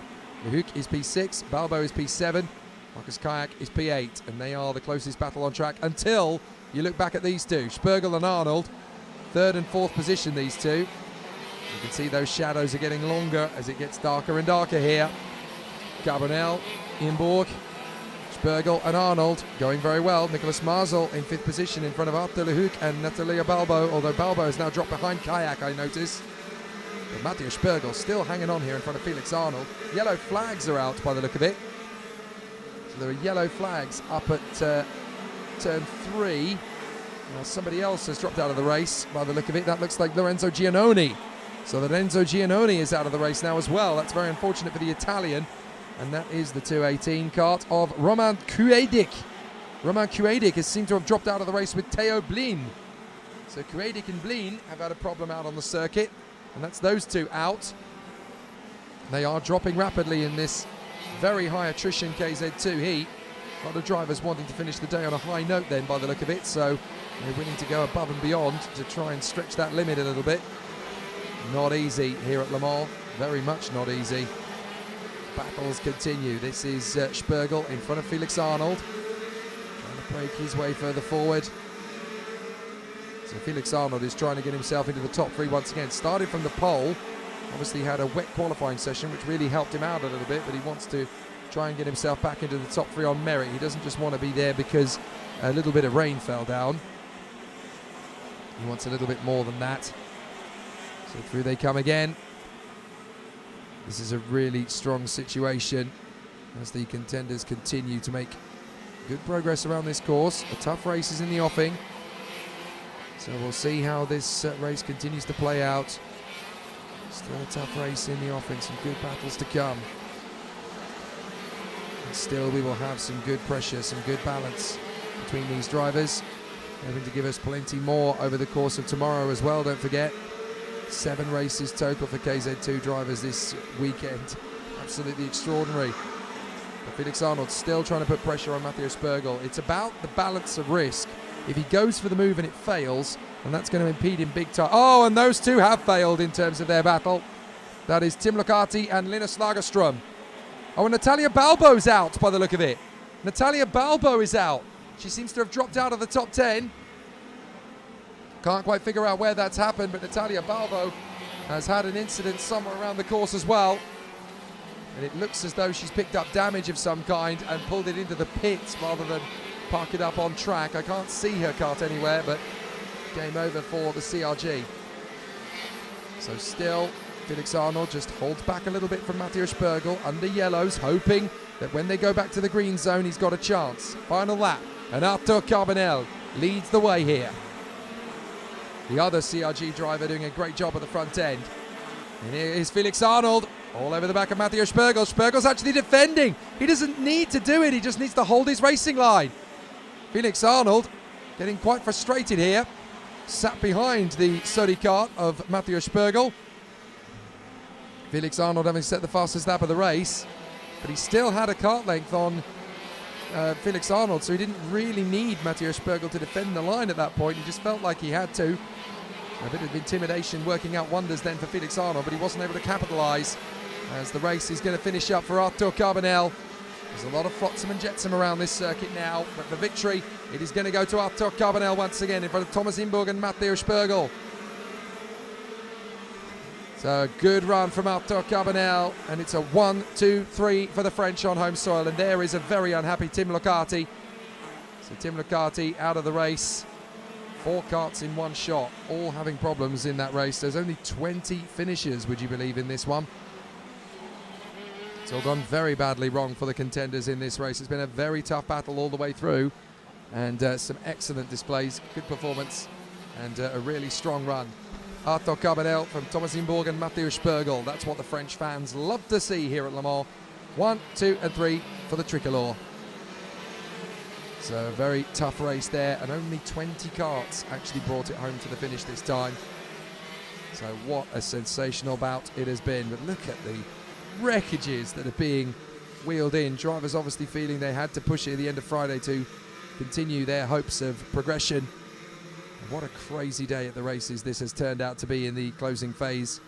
As Tim Locati looks on dumbfounded. And that is the 191 pushing his kart in, Nicolas Picotte.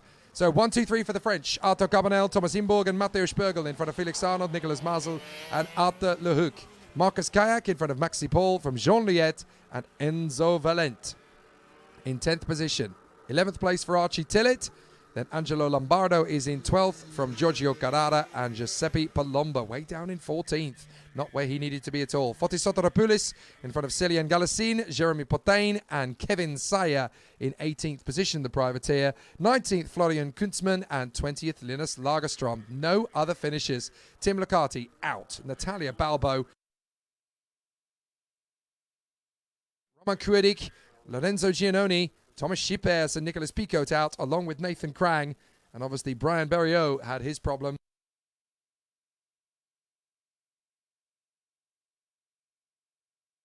Qualifying heat for groups C versus G. A lot of drivers out of position and not really where they needed to be. It's been a very tricky race indeed. I'm just counting the retirements. That's 10 retirements. A third of the field failing to finish on that occasion, and that's, you've got to say, that's really catastrophic bad luck as well for Natalia Balbo. 2 DNFs out of 3 now. It's looking insurmountable for her to try and make progress into the super heats on Sunday. You want one. You don't want one DNF, never mind two. And that's such a shame. She could have had a top 3 in qualifying in her earlier group had she not been impeded on her fastest lap. So she's going to be a very angry young lady at the end of today. The lights are coming on. We're getting into Abu Dhabi mode trackside. It's going to be quite dark when we get to the final one of our 4 KZ2 qualifying heats. But that's the way we like it. Under the floodlights is going to be very entertaining indeed. There are 3 races to go here this evening. And then, of course, we have got some more great race battles to come over the course of tomorrow. Not only have we got the 3 classes again that we have today, but also the KZ2 Masters, the over 35s, will come out on the circuit as well. Down in pit road then, and I think for the second time, we're going to get Arthur Carbonell with our man on the spot, Guillaume Alvarez. So, it's been a difficult race, wasn't it? With the gap in the end, not so much on the line. No, I've done a super start, like starting from 6th and being second at the first corner, so it was really great. It helped a lot during the race. And then Arthur had a bit more pace at the beginning, and at the end I think I had a bit more pace than him, so that's why I came back a bit, but it was a bit too late. So, but still, like some improvement to do, and we know what we will work on, and we will try to do our best to be on the podium at least in the end. Maybe one more lap would have been enough, you think, to because 4 tenths on the line. I mean, could have been done one more lap, maybe. One more lap, he would have been under my threat, but I know that Arthur defended well, so I don't know if I would have win, but at least I would have tried to. Absolutely, that's a good sign for the next races. Thank you, Thomas Imbourg, and all the best to you for the rest of the weekend. Thank you, Thomas. Merci. And we have Marcus Kayak. Thank you for waiting, Marcus. You can come and join me right here. It's perfect as we are live on the FIA Karting. So tell us a bit about your World Championship so far. You finished this race in the top 10. Good results so far. The pace is good. The confidence is there as well. Yeah, for sure the confidence is there. Like qualifying didn't go like as we wanted to. So now we're just trying to make our way back with the heats and take maximum out of it. This is a good story because you and your teammates from the X-Racing team, you guys are a bit like, I wouldn't say wild card, but the outsiders because you're a private team, isn't it? So you are always in the mix where no one expects you. Does it release the pressure knowing that you can actually fight at the front with the bigger teams, maybe? Yeah, we all know in the team that we can fight with the big teams. Like the team spirit is really high all the time, and it's just really good to work with them. Also my teammates, yeah. Absolutely, it's a bit like David against Goliath at the World Championship. So all the best luck to you for the rest. Thank you very much, Marcus. Marcus Kayak from X-Racing team. If you didn't spot him on track, it's easy. He's the only chassis actually with a beautiful blue livery on his chassis, and there's a couple of them actually in the mix, so make sure to keep an eye on Marcus Kayak and the X-Racing team. We have Felix Arnold waiting as well in the line. Thank you, Felix. You can join me right now. You can stand in here. Felix Arnold from Germany wearing the beautiful Maranello colors. So Felix, good race for you, top 4 wasn't it in the end, so strong result that gives you confidence I guess for the many races that you have left. Yeah, of course we have quite a few heats left to go over in the following day, but yeah, I'm really happy because we had the unfortunate part of going against the group who did one heat in the rain, so we were at a disadvantage right from the start, but to finish first of those who had to do all heats in the dry is very good, and I'm looking forward for tomorrow. Absolutely. We just had Marcus Kayak from X-Racing team. From Maranello, this is a very well-known structure in the world of karting. Maybe less big, obviously, than other factory teams. So same sort of question, knowing that you have the pace, you have the confidence, knowing that you're from a smaller structure, less pressure on your shoulders and more freedom to do whatever you want, knowing that you have what it takes to really chase for the big dogs. I think the pressure doesn't come from your own team, the pressure comes from those around you. So I figure it's really just the same for the big factories, the little factories, or every small driver who comes here. They all face the same pressure because in the end we are all facing off against each other and not within our team. Absolutely. One last maybe, we are in Le Mans, glorious name in the history of motorsport. Does that resonate for you? Yeah, of course it resonates. We get a lot of French atmosphere here, a lot of French-speaking people, even at the World Championships. And all in all, it's just a very beautiful karting circuit that even goes counterclockwise, which most circuits in the world don't. Yeah, how about the neck and the ribs with the anti-clockwise? It's not too big of a problem because you know it's coming, so you can prepare yourself accordingly. All right, thank you so much. Danke. Felix Arnold from the Maranello SRP team, a strong team, as we said, smaller than the factories that we have around, but still they've been around competing at the top level for quite a good number of years in all sorts of series, but it's always good to have them in CIK races fighting at the top. So it mixes a little bit the names that we have at the front and the chances that each of those drivers can have. So thank you, Jake. Back to you. Thank you, Guillaume. Great to hear from the Maranello team and their man Felix Arnold. And he actually brought up a really relevant point there. His earlier heat, he was going against the grain of the drivers in the first two races that had wet tyres on their karts. And he obviously had dries, so he's been using his dry tyres a little bit more than the competitors that had wet. So he's kind of hoping, I guess, later in the weekend that there is a wet race where he has to put his wet tyres on, because that will preserve the life for an additional race of his slick tyres. Those that don't have that... basically those that didn't race in the first two races of the day that had wet tyres on, they are going to have a really difficult time come the 7th race tomorrow evening if there is no more rain, because their slick tyres are going to be like 50 pence pieces. There's going to be no rubber left on the carcasses. And then, of course, they've got to take those slick tyres into the superheat tomorrow as well, on Sunday morning, I should say, tomorrow as well. So that's going to be a really tricky situation for them. And then trying to balance the tyre life, with all of that on top of it, it's just monstrous.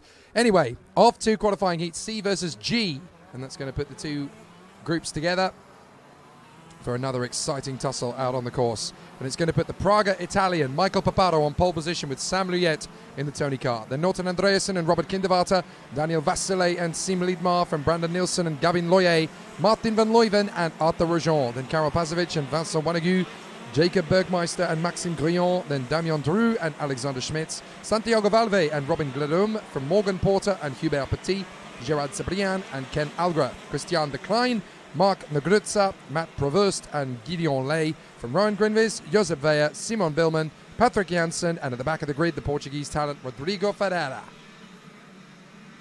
So once again, the competitors getting themselves up to speed. You can see how low the sun is now as the setting here at Le Mans. The grass has gone almost yellow. It is still green, I can promise you that, but just the way that the sun is positioned over the circuit now as it goes down is going to be an interesting one. And there's going to be a couple of drivers in KZ2 that will have a bad angle when they come off a corner where the sun will be in their eyes. And that's always going to be a tricky situation, but every driver's got to go through the same problem. There's the Louye brothers fan club on the side of the circuit. It's wonderful how the fans come with the drivers, particularly from their home country. They will travel all the way to Le Mans to support their heroes. And it is wonderful to see the partisan crowd getting involved in this one, particularly here in France at Le Mans, when it is just so ultra competitive and the racing is just phenomenal. But you can see that the shadows are very long on the main straight and the sun is coming in quickly. So I have a feeling that the last two races you're going to get to see floodlight racing at Le Mans, just as you would if it was a 24-hour weekend. But in fact, it is the Karting World Championship. So here we go. Shade on the main straight. What will that do to the tyres as well? That's another interesting factor.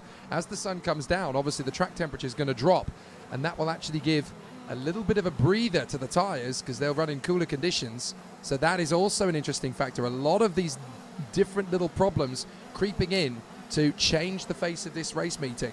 Worth knowing that as the sun goes down, the temperatures get cooler, so that could help or it could hinder.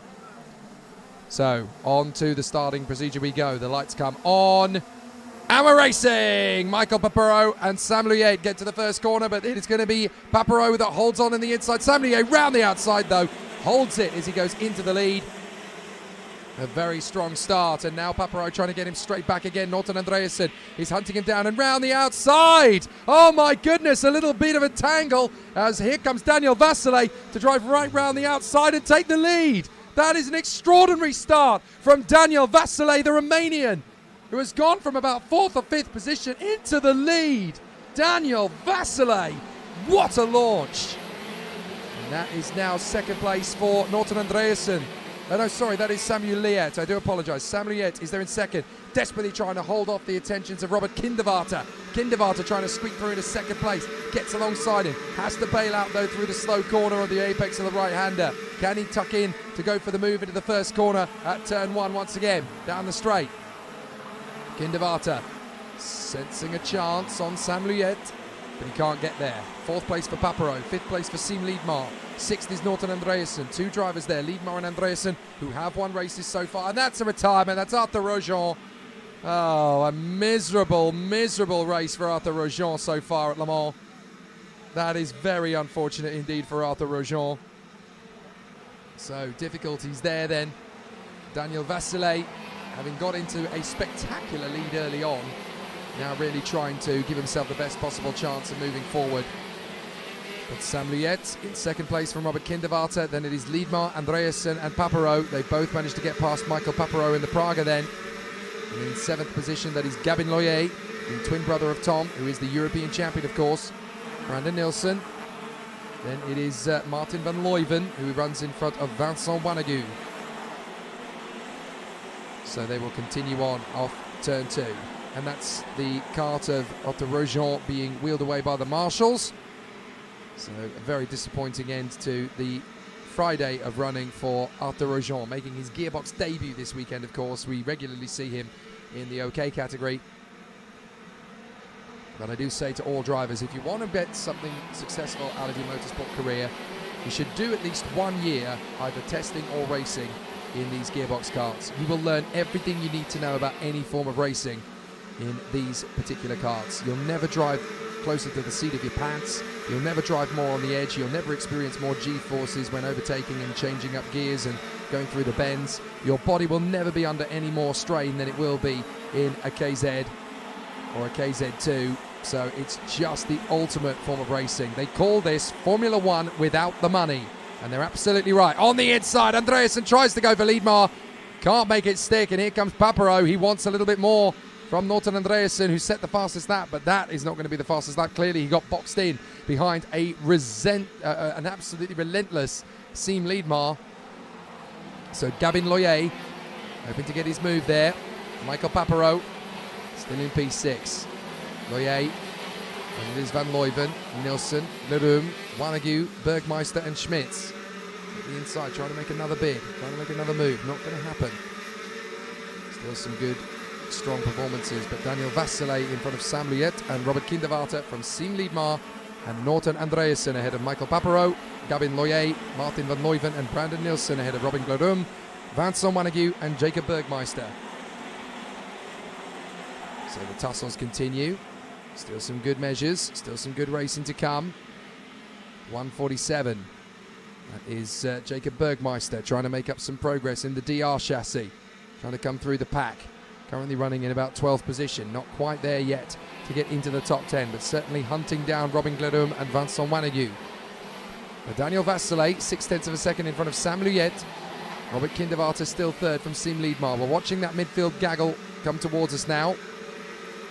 That is Bergmeister in front of Schmitz and Damien Dreux. Just trying to hold on to it at the moment. It's not easy.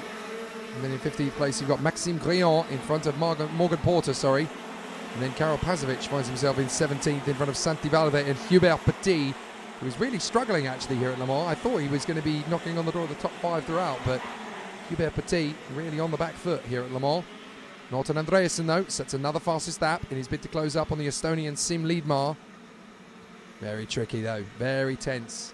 Close racing was always expected in KZ2, and they've certainly delivered that much so far.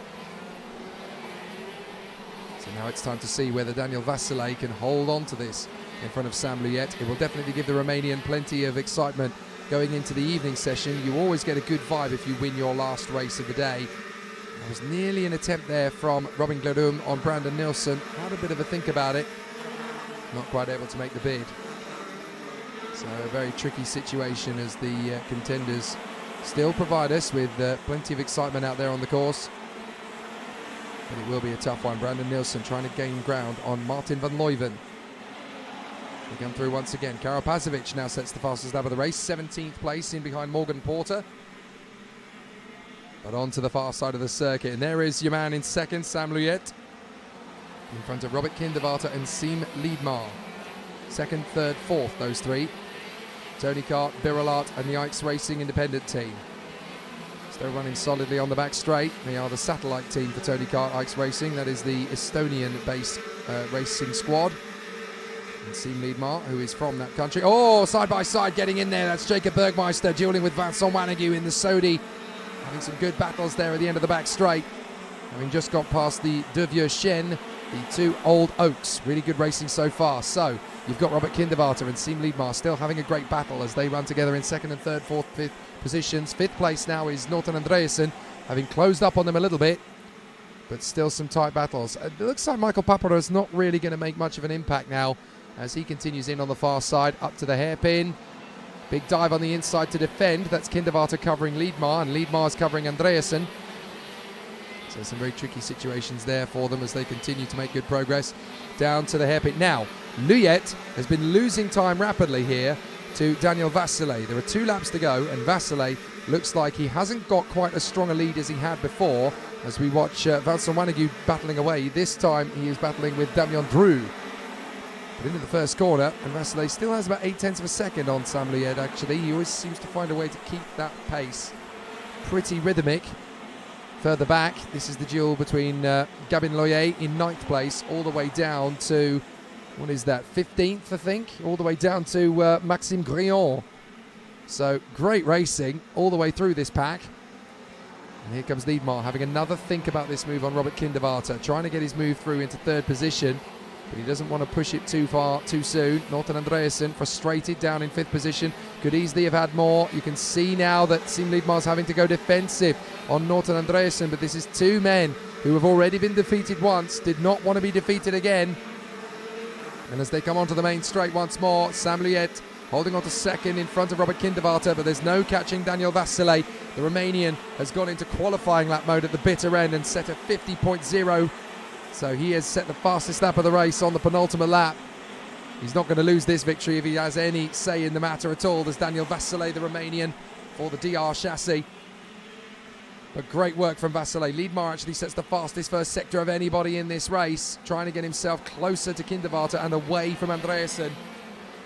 But it's stalemate. You can't risk the tyres at this early stage of the weekend. You can't really hunt people down in quite the same aggressive fashion when you've got these tyres to look after. Luyet is trying to defend from Kindervarter. Kindervarter trying to get alongside. Liedmar might have a chance here instead. Liedmar's not quite going to get there. He holds in round the outside. Vasile is going to take the victory. Luyet in 2nd position. 3rd place goes to Kindervarter by 14 thousandths of a second in front of Liedmar and Andreasen. That was tight at the line. And Daniel Vasile grinning from ear to ear all the way to the victory, I'm sure. That was such a move on the first lap. He just let the 2 front row men, Sam Luyet and Michael Paparo, duel away amongst each other, accidentally bang wheels. They tripped over each other, and round the outside, Vasile went, right, well, you're going to be slow. I'm just going to carry the speed. I'm either going to bin it into the grass or I'm going to get the lead. And he certainly did the latter and held on in fine fashion. Brilliant, brilliant work from Daniel Vasile, the Romanian, doing such a good job out there on the course. That was masterful driving from the Romanian, and he can be very, very proud of his efforts there. As we have Arthur Rojon's kart off to the sidelines there, you can see it there to the left of your picture. Poor Arthur Rojon. Nothing's gone right for him so far this week in Le Mans. He was looking good initially, but unfortunately it's all fallen apart from him there as the drivers are coming in at the end of a very exciting race. Daniel Vasile, 1.5 ahead of Sam Luyet and Robert Kindervarter. Then Siim Liedmar ahead of Norton Andreasen and Michael Paparo. Martin van Leuven ahead of Brandon Nilsson, Gabin Loyer and Robin Glerum. Jacob Bergmeister ahead of Alexander Schmitz. Vincent Wannigu and Damien Dreux from Maxime Grillon and Morgan Porter. Karapazovic in 17th ahead of the Frenchman Hubert Petit. And the 19th place goes the way of Rodrigo Ferreira. Again, he's come from 31st and last to make up a dozen places and get to 19th. Great work from Rodrigo Ferreira. Santiago Valve in 20th from Gerard Sabriand, and then Ken Algra in front of Christian de Klein. Matt Provost ahead of Gideon Ley, Simon Billman, Patrick Janssen, Mark Negrutza, Josep Weyer, and Rohan Guninviz, and the only retirement from the race was on the opening lap, and that was the Frenchman Arthur Rojon of Kart Republic. So what a performance then from the Romanian Daniel Vasile. Excellent work from the DR driver. Puts himself into a great position, looking very strong at a prominent time of the weekend. And great work from the Romanian as the marshals are starting to get a little bit chilly out there, no doubt, I would have thought. As the sun going in behind the clouds and obviously setting means that we're going to have 2 floodlit races to finish us off in fine style. So it's definitely going to be an interesting and intriguing run as the marshal heads over to one of the Deux Vieux Chênes, the 2 old oaks. But down in pit lane, Daniel Vasile is going to be speaking to our man on the spot, Guillaume Alvarez, and I'll bet he's absolutely charged. Almost, Jake, as Daniel Vasile had it maybe a too easy win, wasn't it? Maybe Sam Lier will be maybe thinking the same. Still a strong second place, Sam for you, but 4 tenths only in front of Robert Kinderwater. The strong group that you led all throughout the race, but in the end you managed to stay where you were. Yeah, it's only all race is a tough race, so it's a bit difficult, but we managed to do a good start. I think I was first, but only for two corners. So after Vasile passed me in extern, I don't know, but yeah, it's tough race. Tough race indeed, but it seems to me that not only you, but the Tony Kart guys, your teammates, have found quite a bit of pace around Le Mans. Would you agree? Yeah, I think Tony Kart you have a good material for Le Mans, so we will see what we can do tomorrow and of course Sunday. Absolutely. Now this is the end of a long day and a well-deserved rest for you. Thank you, Sam, for talking to us, and see you tomorrow. Thank you, Sam Lier. Oh, I'll try not to fall because this trolley is all over the place. And we can have Michael Paparo with us. Good to have you, Michael, wearing the Praga colors. Another strong race from you. 6 6 in the end, starting from the front. So tell us, what didn't actually happen the way you wanted? Well, was a difficult race because there was a good driver. He's a normal hit. The weekend is too far, so good race. We are some competitive, so yeah, competitive in qualifying indeed, because you put one of the fastest laps out there in the KZ2 class. So you think still a bit difficult to translate that into the results that you want, because there's strong opposition in the field. Yeah, the qualifying was perfect because the first of the group is not a bad result, but I think we can do a good weekend. All right, thank you for talking to us. Grazie mille. See you tomorrow. Thank you, Michael Paparo from the Praga Racing team. Let's see if we can have one more name maybe for you guys before coming back to you, as we have Sim Ledma just in front of us. All the guys Robert Kinderwater might be available. Is chatting with some of his colleagues from DR. Yeah, Robert, thank you for joining us. Thank you for waiting, Robert. Just a quick word. As you can see, stand by my side. Yeah. So this has been one interesting race, wasn't it? You've been fighting all over it, but in the end you finish in 3rd place, but very, very close to 2nd, with a lot of drivers behind you as well. So not an easy task. I mean, it was really close in the end. I don't know how much time was between me and the 4th guy, but it was really close. A lot of nice overtakes overall in the race. And yeah, really tough one because everything is so close. Everyone is fighting for each position, and it's really nice racing so far. I was checking in the meantime, 14,000 of a second between you and Sim Ledma. It was over there. So he actually came very close to you in the last corner, but you managed to fight back and resist. Yeah, I mean, I think I made the wrong decision by trying to pass the guy in 2nd place on the outside, because it normally never works. But I could manage it until the start-finish line, and I think regarding the result, it's fine so far. Yeah, absolutely. Maybe a couple of meters would have been a different deal, but well done to you. Some millimeters left, but wasn't much.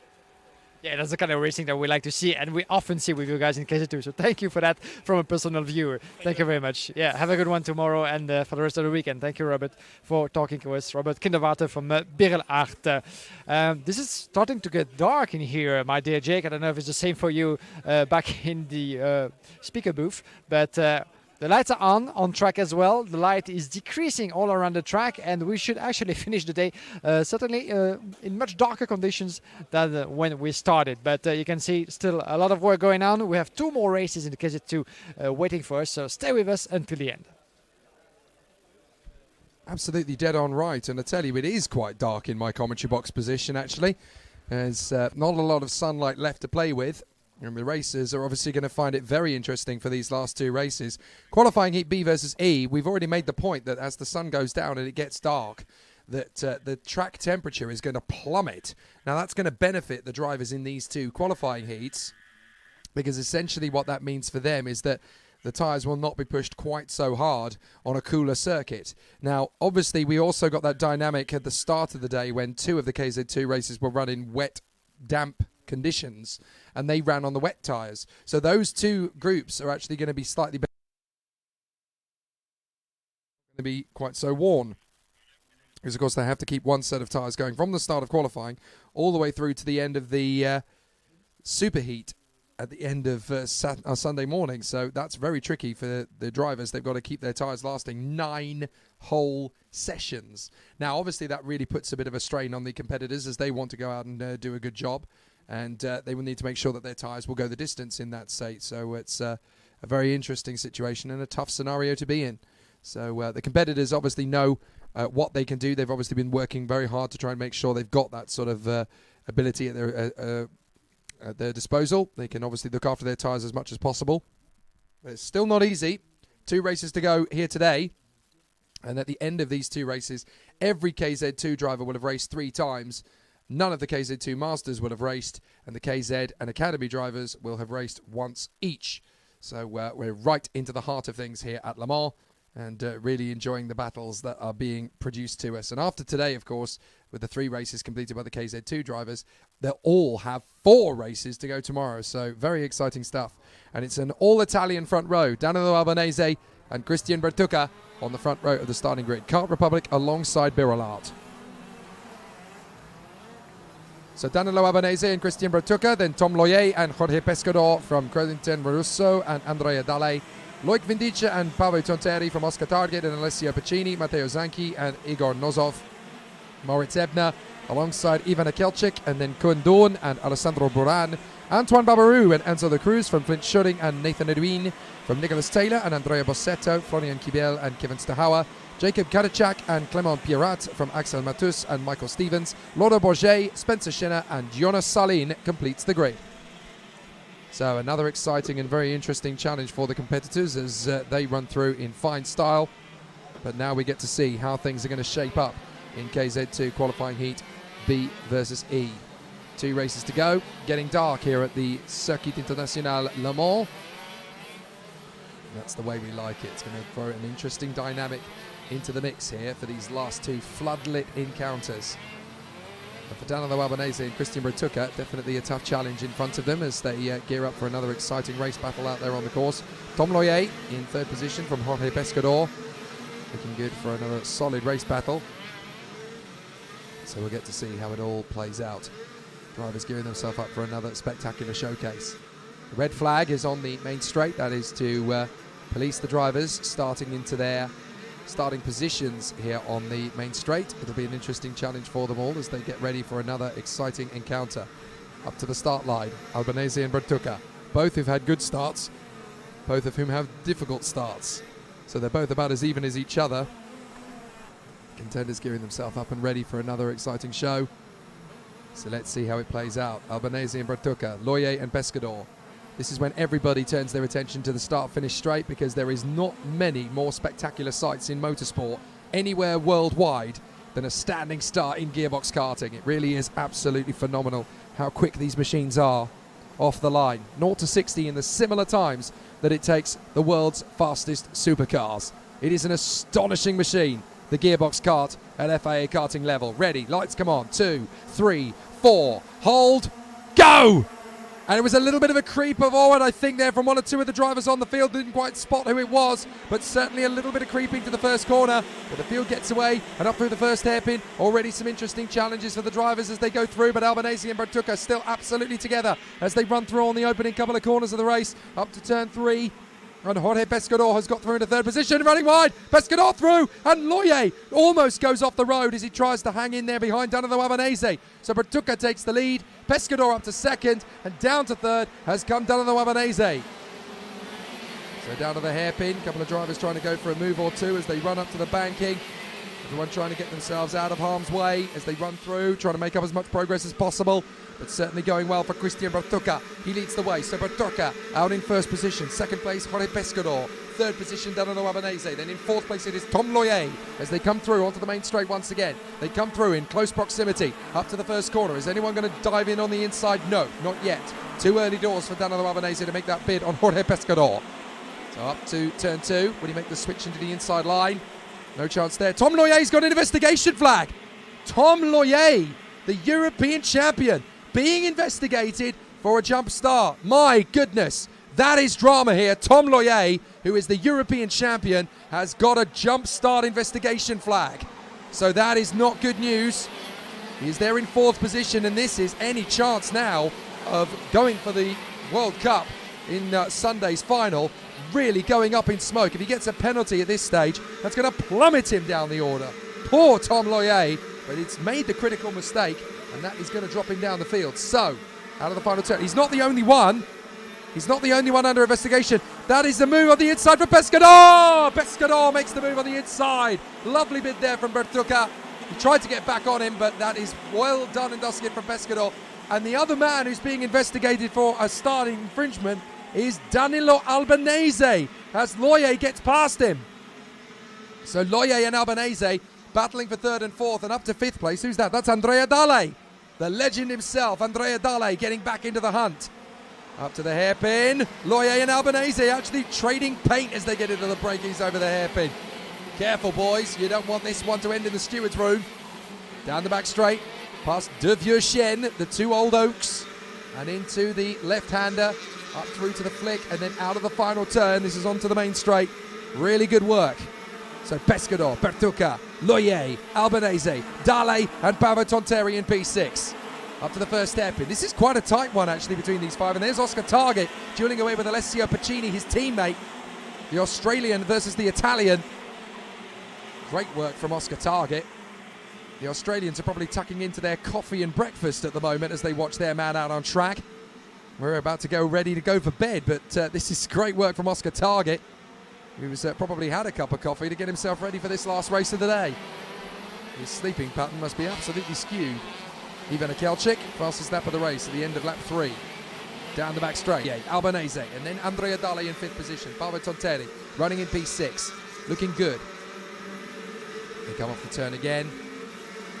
Really good movement from them as they come across the start-finish line once again. Good run so far from Pescador, Bertuca, Loye, Albanese, and Andrea Dale. They're tightening up, these four. They just want to run through, tick off the laps, try and outfox the other in terms of the difficulties they're going to face.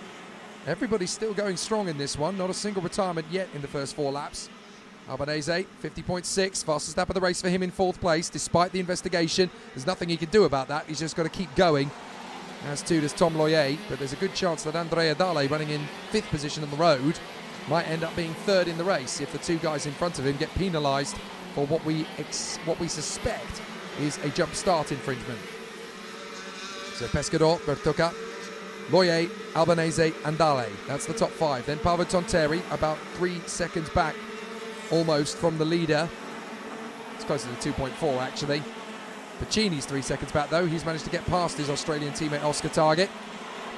So where's the overtaking move going to come? Pescador, Bertuca, Loye, Albanese. Still these 4 running rigidly together. 1, 2, 3, 4. Hoping for an opportunity. In through the right, in through the left. Getting themselves back into position. And then they come through to the chicane. Left, hop over, right. Get back on the power, up through the gears, take that long flowing left-hander, then up to the banking, coax the kart through, trying desperately to make sure you run a fast line, then up through the right-hander, back on the charge and onto the back straight, down that long sweeping back straight, along the bypass, past De Vieux Chien, and they come through into the left-hander.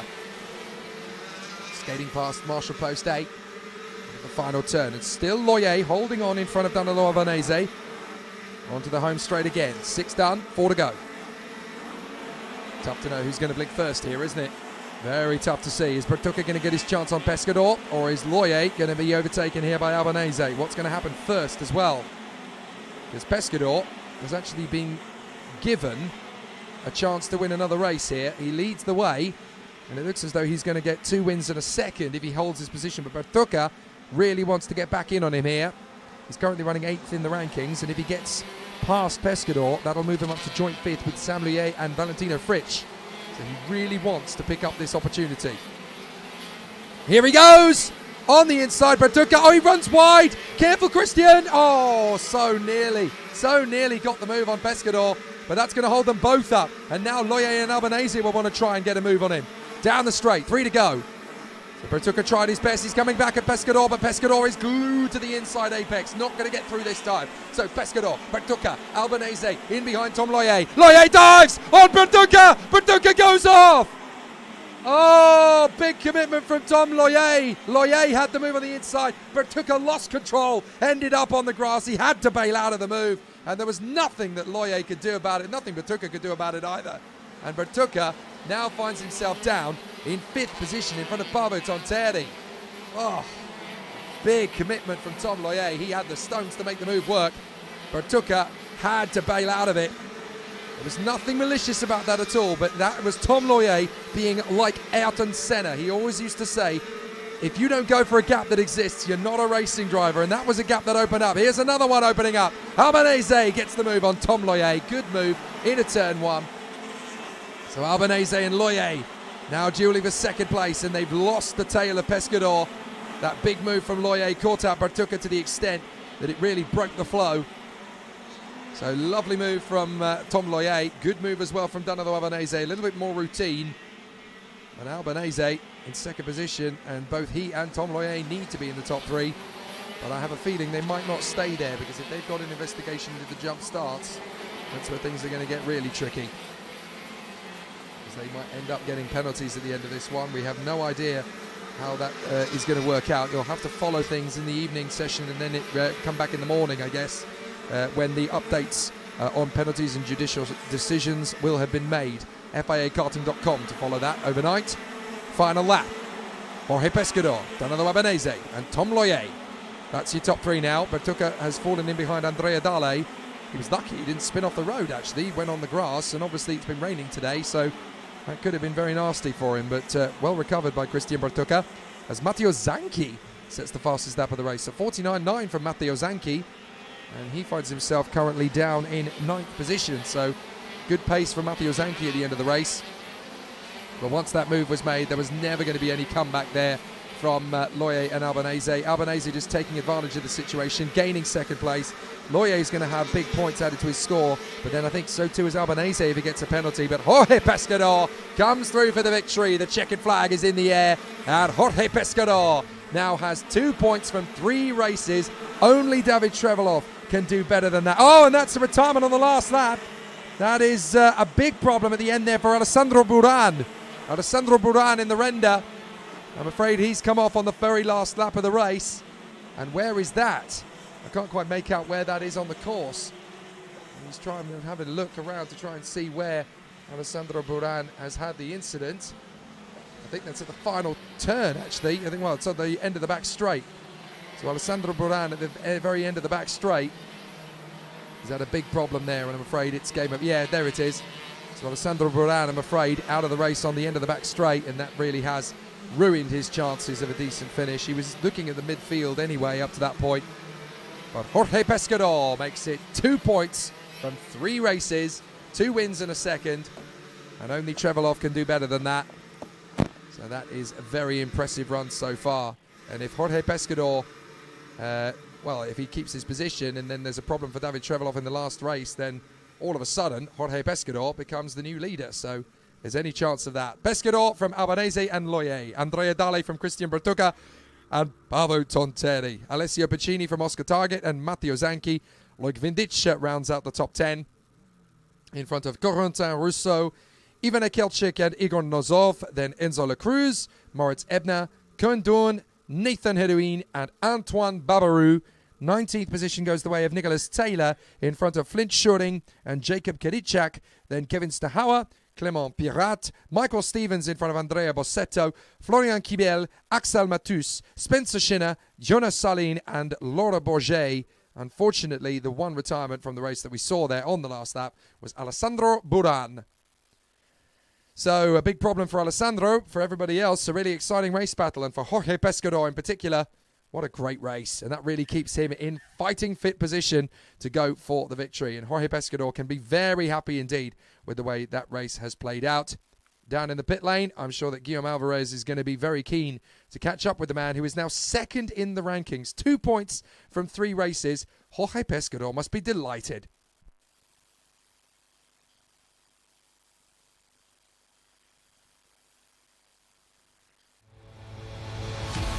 It's going to be an amazing battle for the World Championship. Come on, we're ready. Here we go. Oh, what an overtake. Dives in on the inside. Magnifique. What a brilliant result. Absolutely majestic. It's a wonderful achievement. It's a brilliant result. The new World Champion.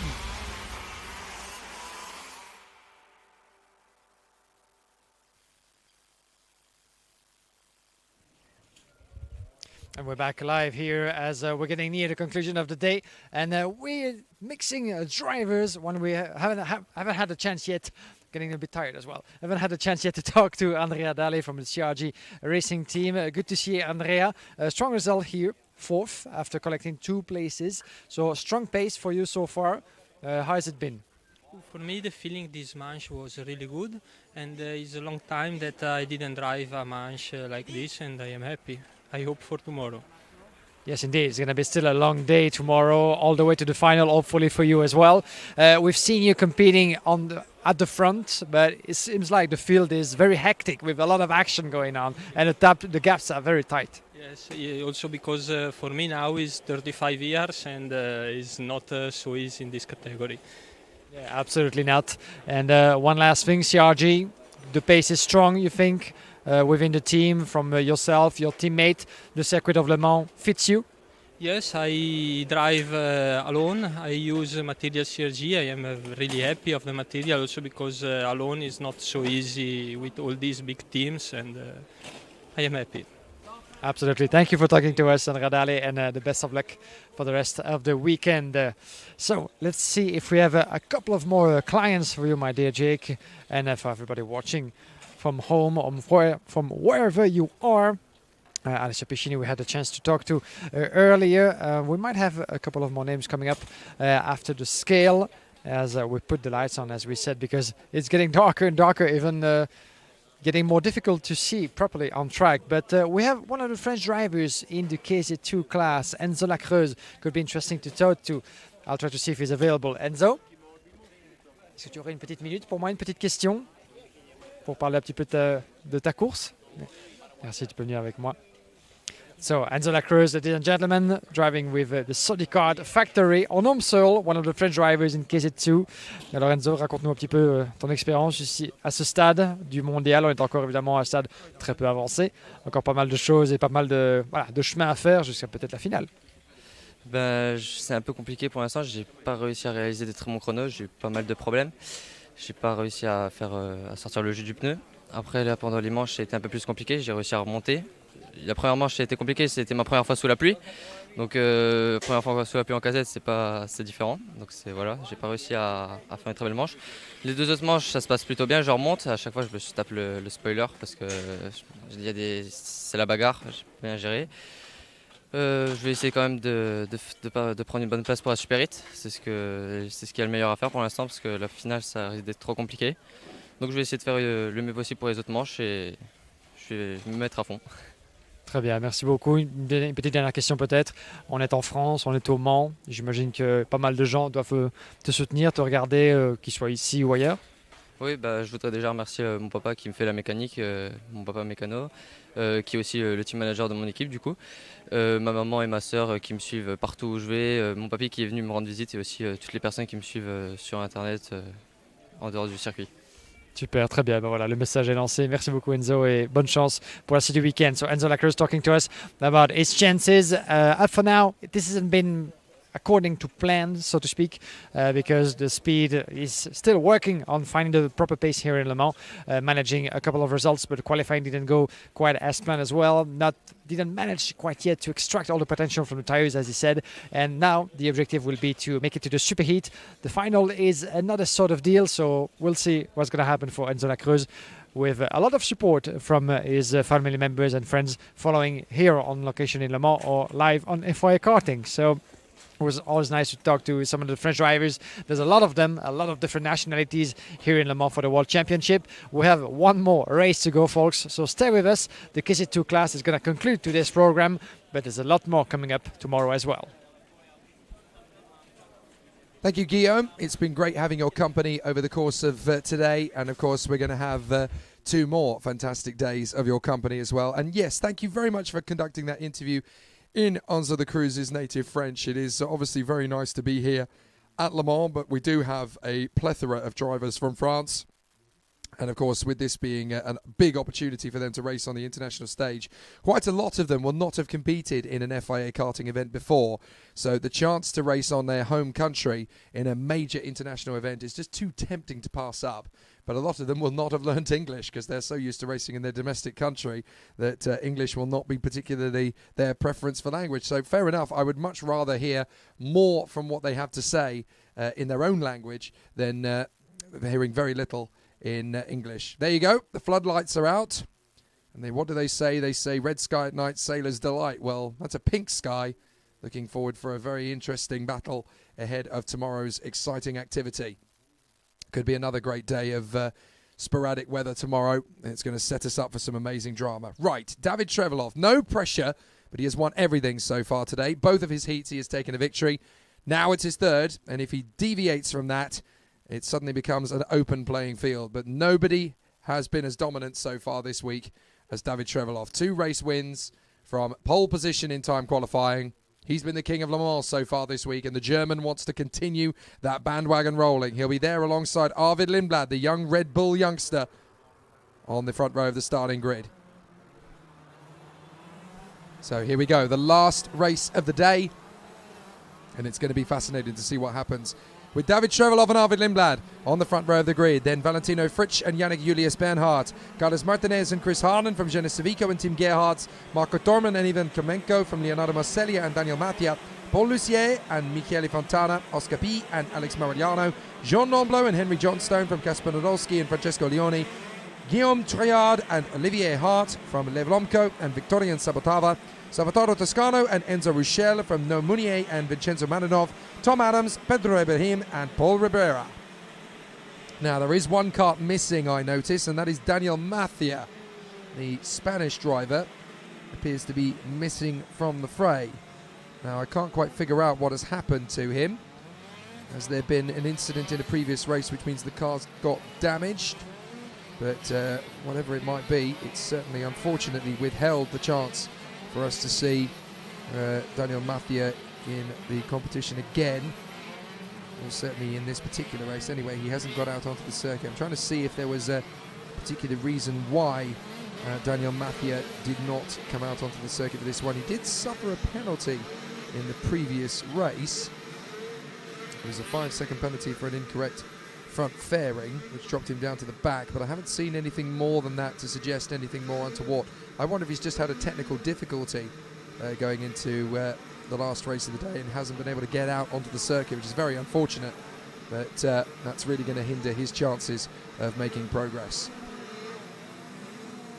So David Trevelov, pole position, Arvid Lindblad alongside him on the front row of the grid. Second row, Valentino Fritsch and Yannick Julius Bernhardt. 3 Germans in the top 4 places. The British driver Arvid Lindblad in second on the grid. Then Martinez, Harnan, Civico, Gerhardt, Torman and Klemenko. The one space absent in the field, and that is for the 12th place driver Daniel Mattia, the Spanish driver not in position. So let's get them underway for the last time today here at Le Mans with the last of the light. The lights are coming on, and now we'll go racing for the last time today. Here we go. Great start for the front row of the grid. Not a bad one from Yannick Julius Bernhardt, but Arvid Lindblad is going to hold second place. That's the best start he's made all weekend. Chris Harnan trying to go round the outside, and there's a spinner. That is one of the S&P Maranellos. Now, which one is that? That's Tom Adams. So it's not one of the leaders. Tom Adams has gone around there at the back of the field. So Arvid Lindblad has slotted himself at a second position. So a good run so far. But there is yellow flags down at turn 1, obviously, as a result of that. Tom Adams is not moving very quickly. And I think his race is over, actually, on the run to turn 1. So Tom Adams in difficulty as we race under the floodlights for these last 9.5 laps. Oh, no way! That is the German. Oh no, sorry, that's his Ukrainian teammate. I apologize. That's Ivan Klemenko. I thought that was Trevelov. It's not. It's Ivan Klemenko. It's his Ukrainian. Oh, there's problems on the back straight. 4 or 5 karts involved. Goodness me. 4 karts involved in that one. 5 karts involved in that one. There's another one joining the scene. Now that is Tim Gerhardt's. Daniel Matthew has already gone, as we know. Oh, he's had a problem with his transponder by the look of it, but that's an issue there for the 206. Now, have we got full course yellows? Yes, we have. Full course yellows. Full course yellows. My goodness. A big start line incident, first lap incident then. So we seem to have lost Guillaume Treillard. We've also lost Lev Lomko, Salvatore Toscano, Enzo Ruchel, and Pedro Ibrahim. They've all gone. Oh, goodness me. You need to get that card off the racing line, Ivan. Ivan Klemenko desperately trying to get started again while the field is going past. Well, that just got messy, unfortunately, on the first lap. So we're under full course yellows. We're under red flag, red flag, red flag. The race has been stopped. Right, so the race has been red flagged then, and that's obviously a very disappointing decision, but obviously one of the drivers obviously needing a little bit more attention than first realised. And obviously this is still to protocol, so obviously the drivers have pulled their karts onto the start line. So an incident on the back straight then has brought the race to a standstill. Now the drivers involved, Ivan Klemenko, Guillaume Treillard, Lev Lomko, Salvatore Toscano, Enzo Ruchel, and Pedro Ibrahim all involved in that one. There is Ivan Klemenko desperately trying to get his kart started again. But I'm not sure that's going to happen, Ivan. So the young man from Ukraine doing his very best to get started once more. But I think that's going to be game over as far as I can see. But it's a very strange scenario when you've got, well, Tom Adams is out of the race at turn 1, and he was always out of the race at turn 1, but that now means that that incident took out 5 karts. Guillaume Treillard, Lev Lomko, Salvatore Toscano, Enzo Ruchel, and Pedro Ibrahim. There is Pedro Ibrahim, and he's chatting to one of the Saudi drivers. I would suspect that's Lev Lomko. So it looks as though we've had an incident for another one of the drivers that's being investigated. Obviously, safety protocols have now come into account. And the ambulance is going to the scene, obviously, to do its regular scheduled protocol, which would happen under a red flag conditions. That doesn't mean that it's a serious incident. I mean, obviously, any incident that brings out a red flag is obviously going to be more intense than some of the others out there, but they still have to run to procedure. They still have to run to protocol. There's Senna van Waalstein from the KZ Saudi team chatting to his colleagues, Tim Gerhardt's. And I couldn't quite see who else he was chatting to there, but certainly that's got to be, I reckon that's probably going to be Jean Nomblo, one of the other of the Saudi karts. Now, we did complete the first lap, so I'm not sure if we're going to get a full restart here or not, because we have completed the first lap. Now, if this had been a red flag on the opening lap, then I think there would have been an argument for a full restart. But because we completed one full lap, I'm not entirely sure what the procedure is going to be here. But the drivers are being told to get back onto the starting grid. Are they going to be in their original grid positions? That would be an interesting scenario if that were the case. They're certainly pushing their karts back onto the main straight. But after one lap, is this going to be a complete re-grid? I think it is, you know. Yeah, they're going to restart the race from the original grid positions, minus the 5 karts that were involved in the first lap incident, and minus Tom Adams as well. So 6 karts will be out of the race. Now, the big question is going to be, is Ivan Klemenko going to be allowed to take up the start? Because was he classified as a retirement at the red flag? Because if he was, then he won't take the start. So that's an interesting question for Ivan Klemenko. And yeah, look, I've just seen on the timing screen, they are going to reset the race completely. So the race has been completely reset and regridded. So it's going to be a fresh restart. So an interesting situation then for this last race of the day. Under the floodlights, of course. The driver's not used to racing under the floodlights, but they are totally allowed to do so. Arvid Lindblad has just gone over to talk to his mechanic on the sidelines there. They obviously have to make sure that they're all okay. They're not allowed to be given assistance from their mechanics until they are permitted to come onto the circuit. So they have to wait in their grid slots. This is a bit of a preview to what they're going to get to see in the final. Well, David Trevelov is coming over to the Maranello boys to have a chat with them, and he is grinning from ear to ear. He's obviously loving life at the front end of the field, and it was no skin off his nose. He wasn't in trouble, so as far as he's concerned, no harm, no foul. So he's there in position and will continue to start from the front of the grid. And if he just does what he did last time, then it's just going to continue to be a perfectly reasonable situation. But a red flag brought out for the 5 karts involved on the first lap incident on the back straight. And obviously we don't have any news, and we're certainly not going to make any speculations about what the situation is. We just need to allow the safety crews and teams to run through their relevant protocols, and if anything becomes relevant, obviously we will inform. But it could just be one of those incidents where a driver is obviously just winded or needs a little bit more support and attention, and obviously that needs to bring out the red flags. It's not safe to carry on racing at that particular point. You just need to let the ambulance crew get to the point, and they'll get the checkup. And it's always the way, you know, these situations always look a lot worse than they actually are. So we'll just let the safety crews do their work. Now the mechanics have been allowed to join their drivers on the starting grid.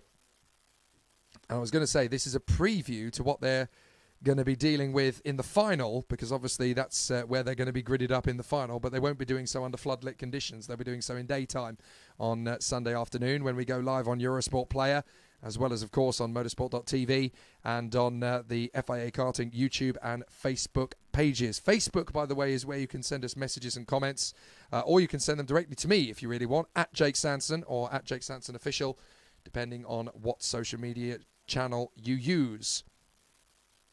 So it's a really cool situation that we're having here at Le Mans, but not for everybody. There's a bit of an issue there for one of the Birolats. That is the 149 that was involved in that incident down at the back. That is Paul Ribera, the Austrian. I think he might be out of the race, actually.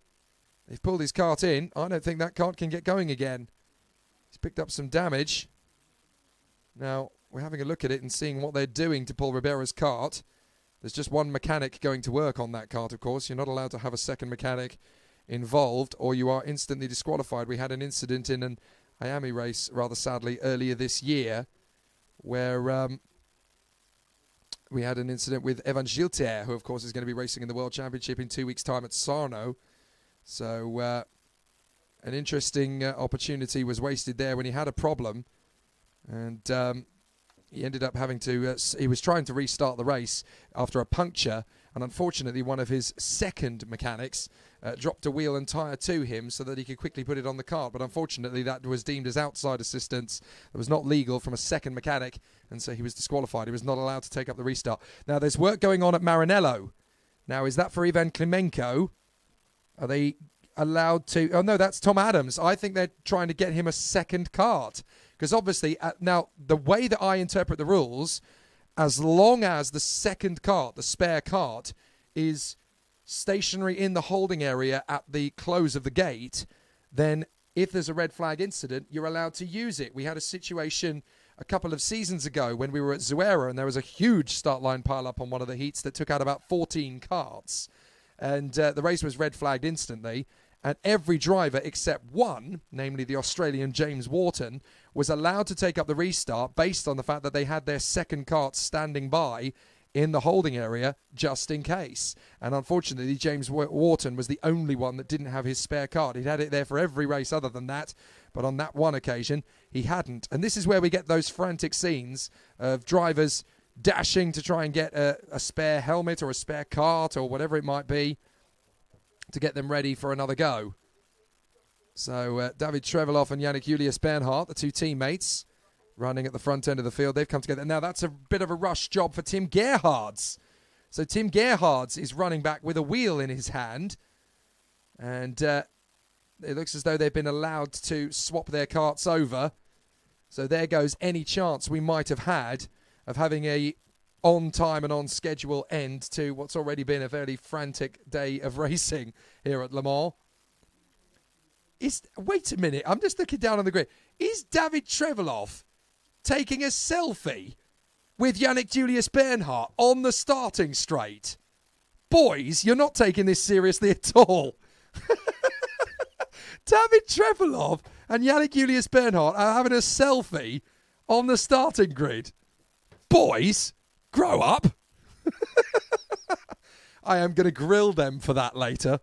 Dear, oh dear, oh dear. Take this seriously. It's only a World Championship. Honestly. David Trevelov and Yannick Julius Bernhardt. Definitely not really in the spirit of this at this particular moment in time. Oh dear, oh dear. Right, well, Valentino Fritsch has disappeared from the starting grid. So he's gone to get his spare kart by the look of it.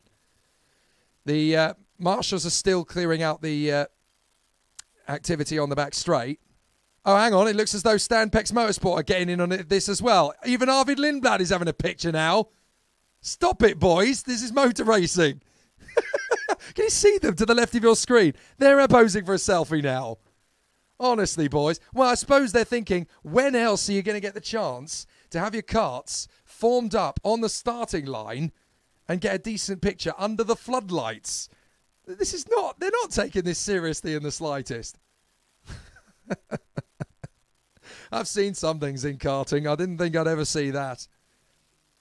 Well, it's a pretty special thing to have your kart under the floodlights at Le Mans. Doesn't happen very often, so they took a picture of it. Right, there is the championship manager. That is Simone Perego, and he's dealing with, he's having a chat with race director Nigel Edwards and one of the race control men. That is Chris Lambrecht in the middle. So they're having an interesting discussion about how the procedure is going to go. And obviously Simone Perego on the right of your picture in the white shirt. He is the championship manager, so he wants to figure out what's happening. And there is Nigel Edwards, race director. Has been for several years now in the FIA Karting paddock. And he is the one that oversees everything that goes on in the FIA Karting brigade. But an interesting scene here. And now it is pretty much under floodlights now. The sun has completely disappeared. And we get one race today, completely in darkness now, which they're allowed to do because they've got the floodlights, which light up the circuit quite well. I mean, it's not Abu Dhabi well lit, of course, but it's pretty good. And you can see this is a really different vibe now of a race circuit. David Trevelov coming over to get a little bit of swig of water from his mechanic. That's the sort of thing you're supposed to be doing, not taking selfies with your teammate on the start line.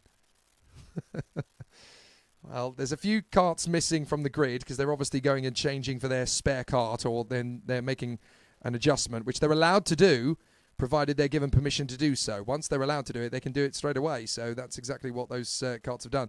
They've only got a limited amount of time they can do it in, though. So once the time runs out, then they have to get their kart back into the original position on the grid, and they have to go racing again. So, you know, they can do the work as long as it's just the mechanic, obviously, that they've got allocated. But, yeah, you have to make sure that you adhere to the correct procedure. So, really exciting situation for the competitors and the contenders out there, getting themselves geared up for an excellent show. And now we're going to get to see what these drivers can give us under the floodlights. This is very much the perfect scene. We're getting everything at Le Mans. Now, here comes the 206 of Rodrigo Pereira. Now, Pedro Ibrahim. Now, that means that Pedro Ibrahim is going to be able to start the race from the back of the grid with his spare, whatever adjustments he's made. Because I see there's wet tyres under the kart. But the tyres he's got on are obviously still the same set. Now, you're not allowed to change your set of tyres unless there's a safety procedure, unless it's for safety reasons and all four tyres are punctured, which is unlikely. So he has to run the same tyres, but obviously they're covered with grass at the moment, so his rolling lap is going to need to be a lot of weaving around. Mechanics either clearing the scene or going to assist the scene. There is the 214. Now, that is Enzo Rochelle, who was involved in the first lap incident. But again, those tyres are not punctured. They're not broken. So he's got to run those same tyres because you only get one set of tyres from the start of time qualifying right the way through to the end of the superheat on Sunday morning. So you've got to run the same set of tyres. Now, who's that coming to the grid? That's one of the Birrellarts, the 149 returning to the scene. Now, that is Paul Ribera, the Austrian, who was going to go off the back of the grid, along with the Brazilian Pedro Ibrahim. And everybody gearing themselves up ready for the start again. So it's a bit later than originally planned. I think we're going to go for a 9 o'clock start, potentially. Or it might just be just after 9 o'clock. Certainly the latest I ever remember an FIA karting heat getting underway. And it's going to be just like that tomorrow. But, of course, we're starting at 9:40 in the morning, and then we're finishing about 9 p.m. again. So very long. And it's definitely going to be a very exciting battle out here on the course. FIA Karting takes it right to the end of the day when there's no light left at all. It looks absolutely spectacular, doesn't it? You've got to stand back and admire it for what it is at the moment and go, yeah, that looks good. It was meant to be, really, wasn't it? It's destiny. Le Mans at night. FIA Karting. We get a little bit of everything here for the World Championships. And here for the World Cup, which is what the KZ2 drivers are hunting after here at Le Mans. What a brilliant, brilliant spectacle. So the grid will be exactly as it was before. I imagine there's only going to be 1 or maybe 2 at the most absences. But as it's a full regrid, everybody is allowed to restart. So the 1 minute board goes up. So the 1 minute board, obviously that means that the drivers only have 1 minute to get started. Chris Lambrecht is the one holding up the boards, who is the man in race control. So the very last race of the day, then it's going to see David Trevelov and Arvid Lindblad getting themselves ready for another exciting battle under the floodlights. And there's no light left in the sky. There's no sun left. So it is absolute pitch black here at Le Mans. It's fitting. It's very fitting indeed. On the Le Mans Karting International circuit, just a stone's throw away from the Circuit de la Sarthe, where one day they'll be driving in similar conditions in a sports car, some of them. What an amazing opportunity. David Trevelov, Arvid Lindblad, Valentino Fritsch, and Yannick Julius Bernhardt from the front of the grid. And then the third row of the grid will see Carlos Martinez alongside Chris Harlan. And they will battle again. 10 more laps of the circuit. Green flags. So let's try again. It's exactly the same starting grid as before, minus the couple of absences. David Trevelov and Arvid Lindblad, Valentino Fritsch and Yannick Julius Bernhardt, Carlos Martinez and Chris Harlan from Jenny Civico and Team Gerhards, then Marco Torman and Ivan Klemenko, Leonardo Marcelli and Daniel Mathia from Paul Lussier and Michele Fontana, Oscar P and Alex Morigliano from Jean Nomblo and Henry Johnstone, Kasper Nadolski and Francesco Leone from Guillaume Troyard and Olivier Hart from Lev Lomko, Victorien Sabotava, Salvatore Toscano and Enzo Ruchel from Noé Munier, Vincenzo Maranov, Tom Adams, Pedro Ibrahim and Paul Ribera. Now it looks to me as though there's going to be 3 drivers that will not take the restart. And that is Guillaume Troyard, Lev Lomko and Salvatore Toscano. None of those 3 have moved off the grid, so I think the person who's been taken ill in the ambulance or just been checked over in the ambulance, as though is a more accurate description, is Guillaume Troyard. We haven't got any news for you, so if we get any relevant information, we will of course let you know at the appropriate time.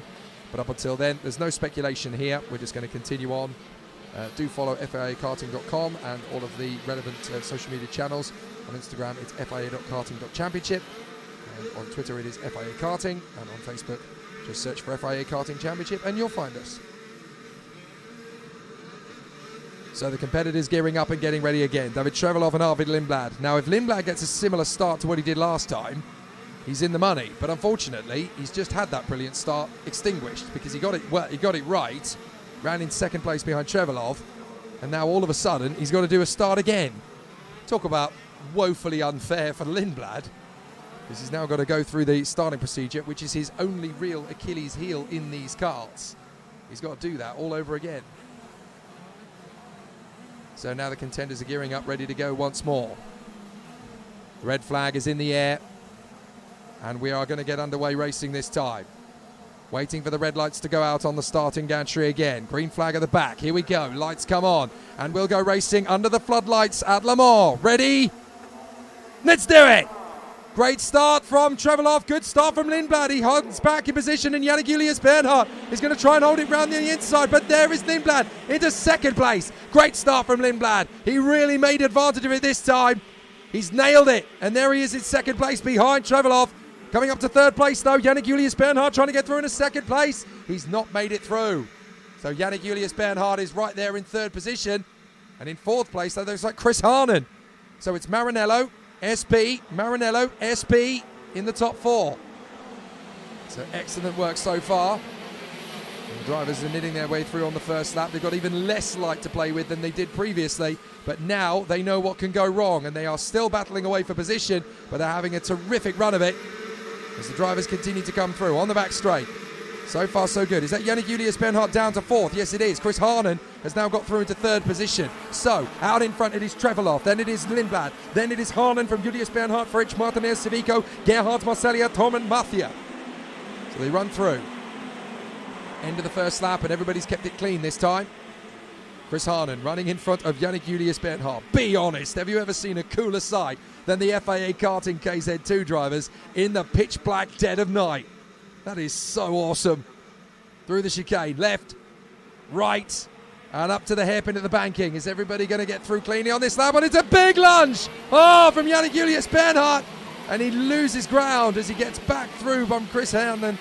Chris Harnon going through into third position again, and Yannick Julius Bernhardt just got greedy. Dived for the inside apex, saw a gap, forgot that his brakes were there. Oh, and there's a problem at the end of the straight.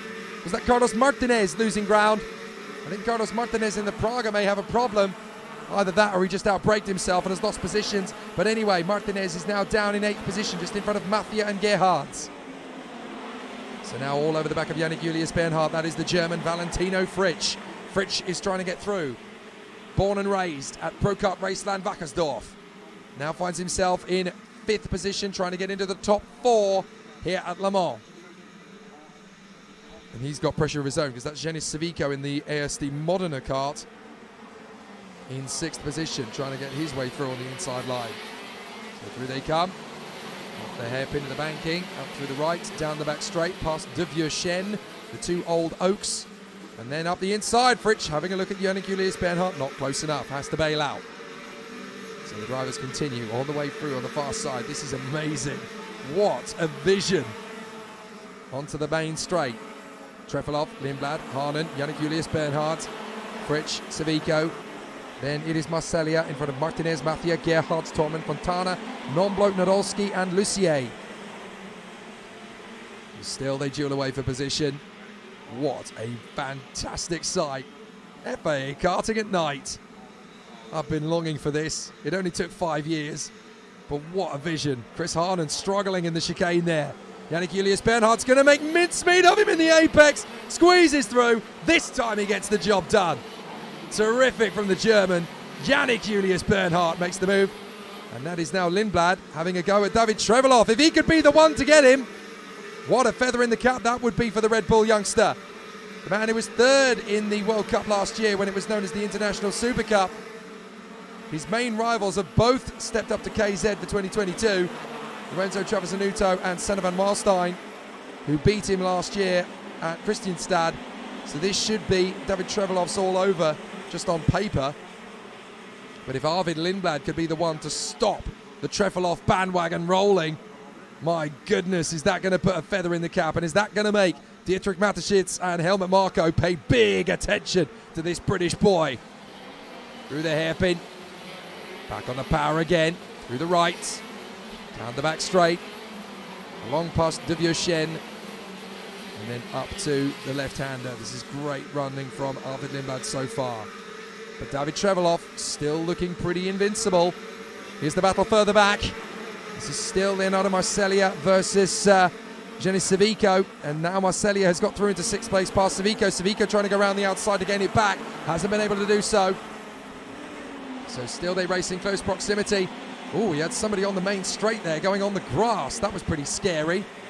I didn't quite make out who that was going through there. I think that was Ivan Klimenko, who's already had his problems in this one on the original start, but Ivan Klimenko managing to come off the final turn and then skated down the main straight on the grass. Must have been terrifying at top speed. Marco Tormund setting the fastest lap of the race. And David Trevelov still leads the way from Lindblad and Yannick Julius Bernhard in front of Chris Harnon, who is now falling into the clutches of Valentino Fritsch. Now this is a bit of a tricky situation now for the KZ2s, because in the dark, obviously, it's cooler now than it ever would have been in the daytime. So how hard do you push your tyres, knowing that tomorrow you've got to go onto the same set of tyres in the early morning sun? Because how much harder can you push the tyres and still have life in them tomorrow? It's a difficult conundrum. But Trefelov is still in front of Lindblad. Yannick Julius Bernhard sets the fastest lap of the race. 4 to go. And the German still running well. Look how close Valentino Fritsch has got to Chris Harnon. This is certainly going to be a inside apex hairpin job. It's not quite close enough. Chris Harnon was actually smoother through the chicane, but further back, that is Jenny Savico getting back through on Leonardo Marcellia. So Savico is back into P6. Good work from the Spanish talent. Makes his way past the Italian. Meanwhile, this is the Dutchman versus the German talent. Chris Harnon versus Valentino Fritsch. Onto the main straight. Trevelov still in front of Lindblad, who's being caught now by Yannick Julius Bernhard. 0.8 of a second between the three of them. And Chris Harnon still struggling with tyres. That's been his big weak spot all through this season. He's had the pace to be winning races every time, Chris Harnon. The problem is you've got to manage those tyres. You've got to look after those 4 little babies. And unfortunately, Chris Harnon has really struggled to get these tyres to do what they ask of him, and vice versa.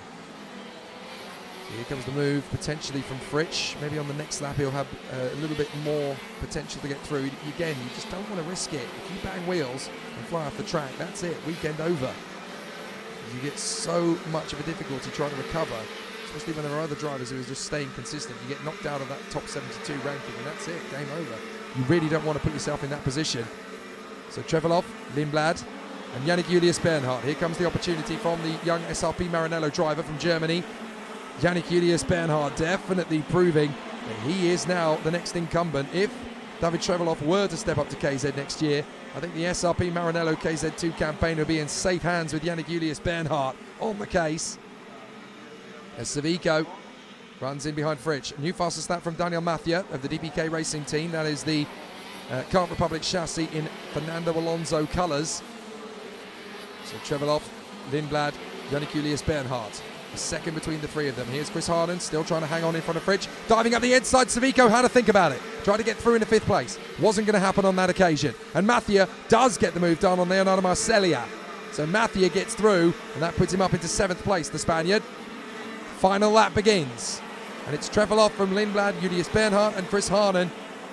In front of Fritsch, Savico, Mathia, Marcellia, Tornman, and then it is Carlos Martinez in 10th. So again, very measured indeed here from David Trevelov. Arvid Lindblad sets the fastest lap. Just wanting to remind David Trevelov that he's there. I'm not sure he'll get his opportunity to make the overtake on this last lap, but if he's going to, it's going to be at the end of the back straight. He's trying every trick in the book here. Arvid Lindblad really throwing everything at it, but I'm not sure he'll get his chance before the end. Trevelov knows he's there, but he knows he's not close enough to send it. So Lindblad is going to have to settle for 2nd place here. Not bad to put only 2 points on the board, but Trevelov is going to come through in fine style. David Trevelov for 3 wins out of 3. Lovely from the German. Domination on Friday for David Trevelov. He dances to the victory for the 3rd time today. Fantastic work in the sunshine. And now David Trevelov has got the night fever. He knows how to do it. Excellent work. Lindblad in 2nd, Yannick Julius Bernhard in 3rd, from Harnon, Fritsch and Jenny Savico. Excellent work. 96.0 kilometers an hour average speed, only slightly slower than in the sunny conditions. So David Trevelov finishing us off in style here at Le Mans under the lights. There may have been some slightly more exciting races than that one today, but none of them had the canvas that this race did. That particular kart race could have been painted by Da Vinci. It looked glorious under the floodlights, didn't it? Absolutely amazing. That was FIA Karting's Sistine Chapel, as far as we're concerned. That was wonderful. And what a way to end your Friday. The first live broadcast on a Friday for FIA Karting for quite some time. David Trevelov in front of Arvid Lindblad and Yannick Julius Bernhard. Chris Harnon in 4th place in front of Valentino Fritsch and Jenis Savico. Then Daniel Mathia and Leonardo Marcellia ahead of Marco Torman and Carlos Martinez. Michele Fontana, Tim Gerhards, and Jean Nomblo from Alex Marigliano, Paul Lucier, Paul Ribera, and Kasper Nadolski from Oscar P in 18th position. 19th position goes the way of Henry Johnstone in front of Francesco Leoni. Then Victorian Sabotava, Vincenzo Marinov, No Munier, and Pedro Ibrahim from Ivan Klimenko, Tom Adams, Olivier Hart, and Enzo Ruchel. They all finished, at least the ones that took the restart did. The 3 drivers that were involved in the first lap, Guillaume Treillard, Lev Lomko, and Salvatore Toscano. None of them took the start of the second go. So, a fantastic end to a brilliant day at the races in the FIA Karting World Championship, brought to you by MondoKart.com and Mumbai Falcons Racing Limited. We've had an amazing day at Le Mans. It has been sensational, but guess what? You haven't got one more day to look forward to. You've got 2. And, of course, we're going to get more action for the KZ2 and the Academy Trophy, as well as the first action from the KZ2 Masters International Super Cup. Make sure you cancel your plans for tomorrow. You're going to have 12 hours in front of the box, and you're going to be thoroughly entertained. My big thanks to my colleague Guillaume Alvarez. A huge thanks from me, Jake Sanson, to all of you watching, wherever you are watching from. Can we do it all again tomorrow, please? Go on then. Adama. It's going to be an amazing battle for the World Championship. Come on. An overtake. Dives in on the inside. Magnifique. What a brilliant result. Absolutely majestic. It's a wonderful achievement. It's a brilliant result. The new world champion.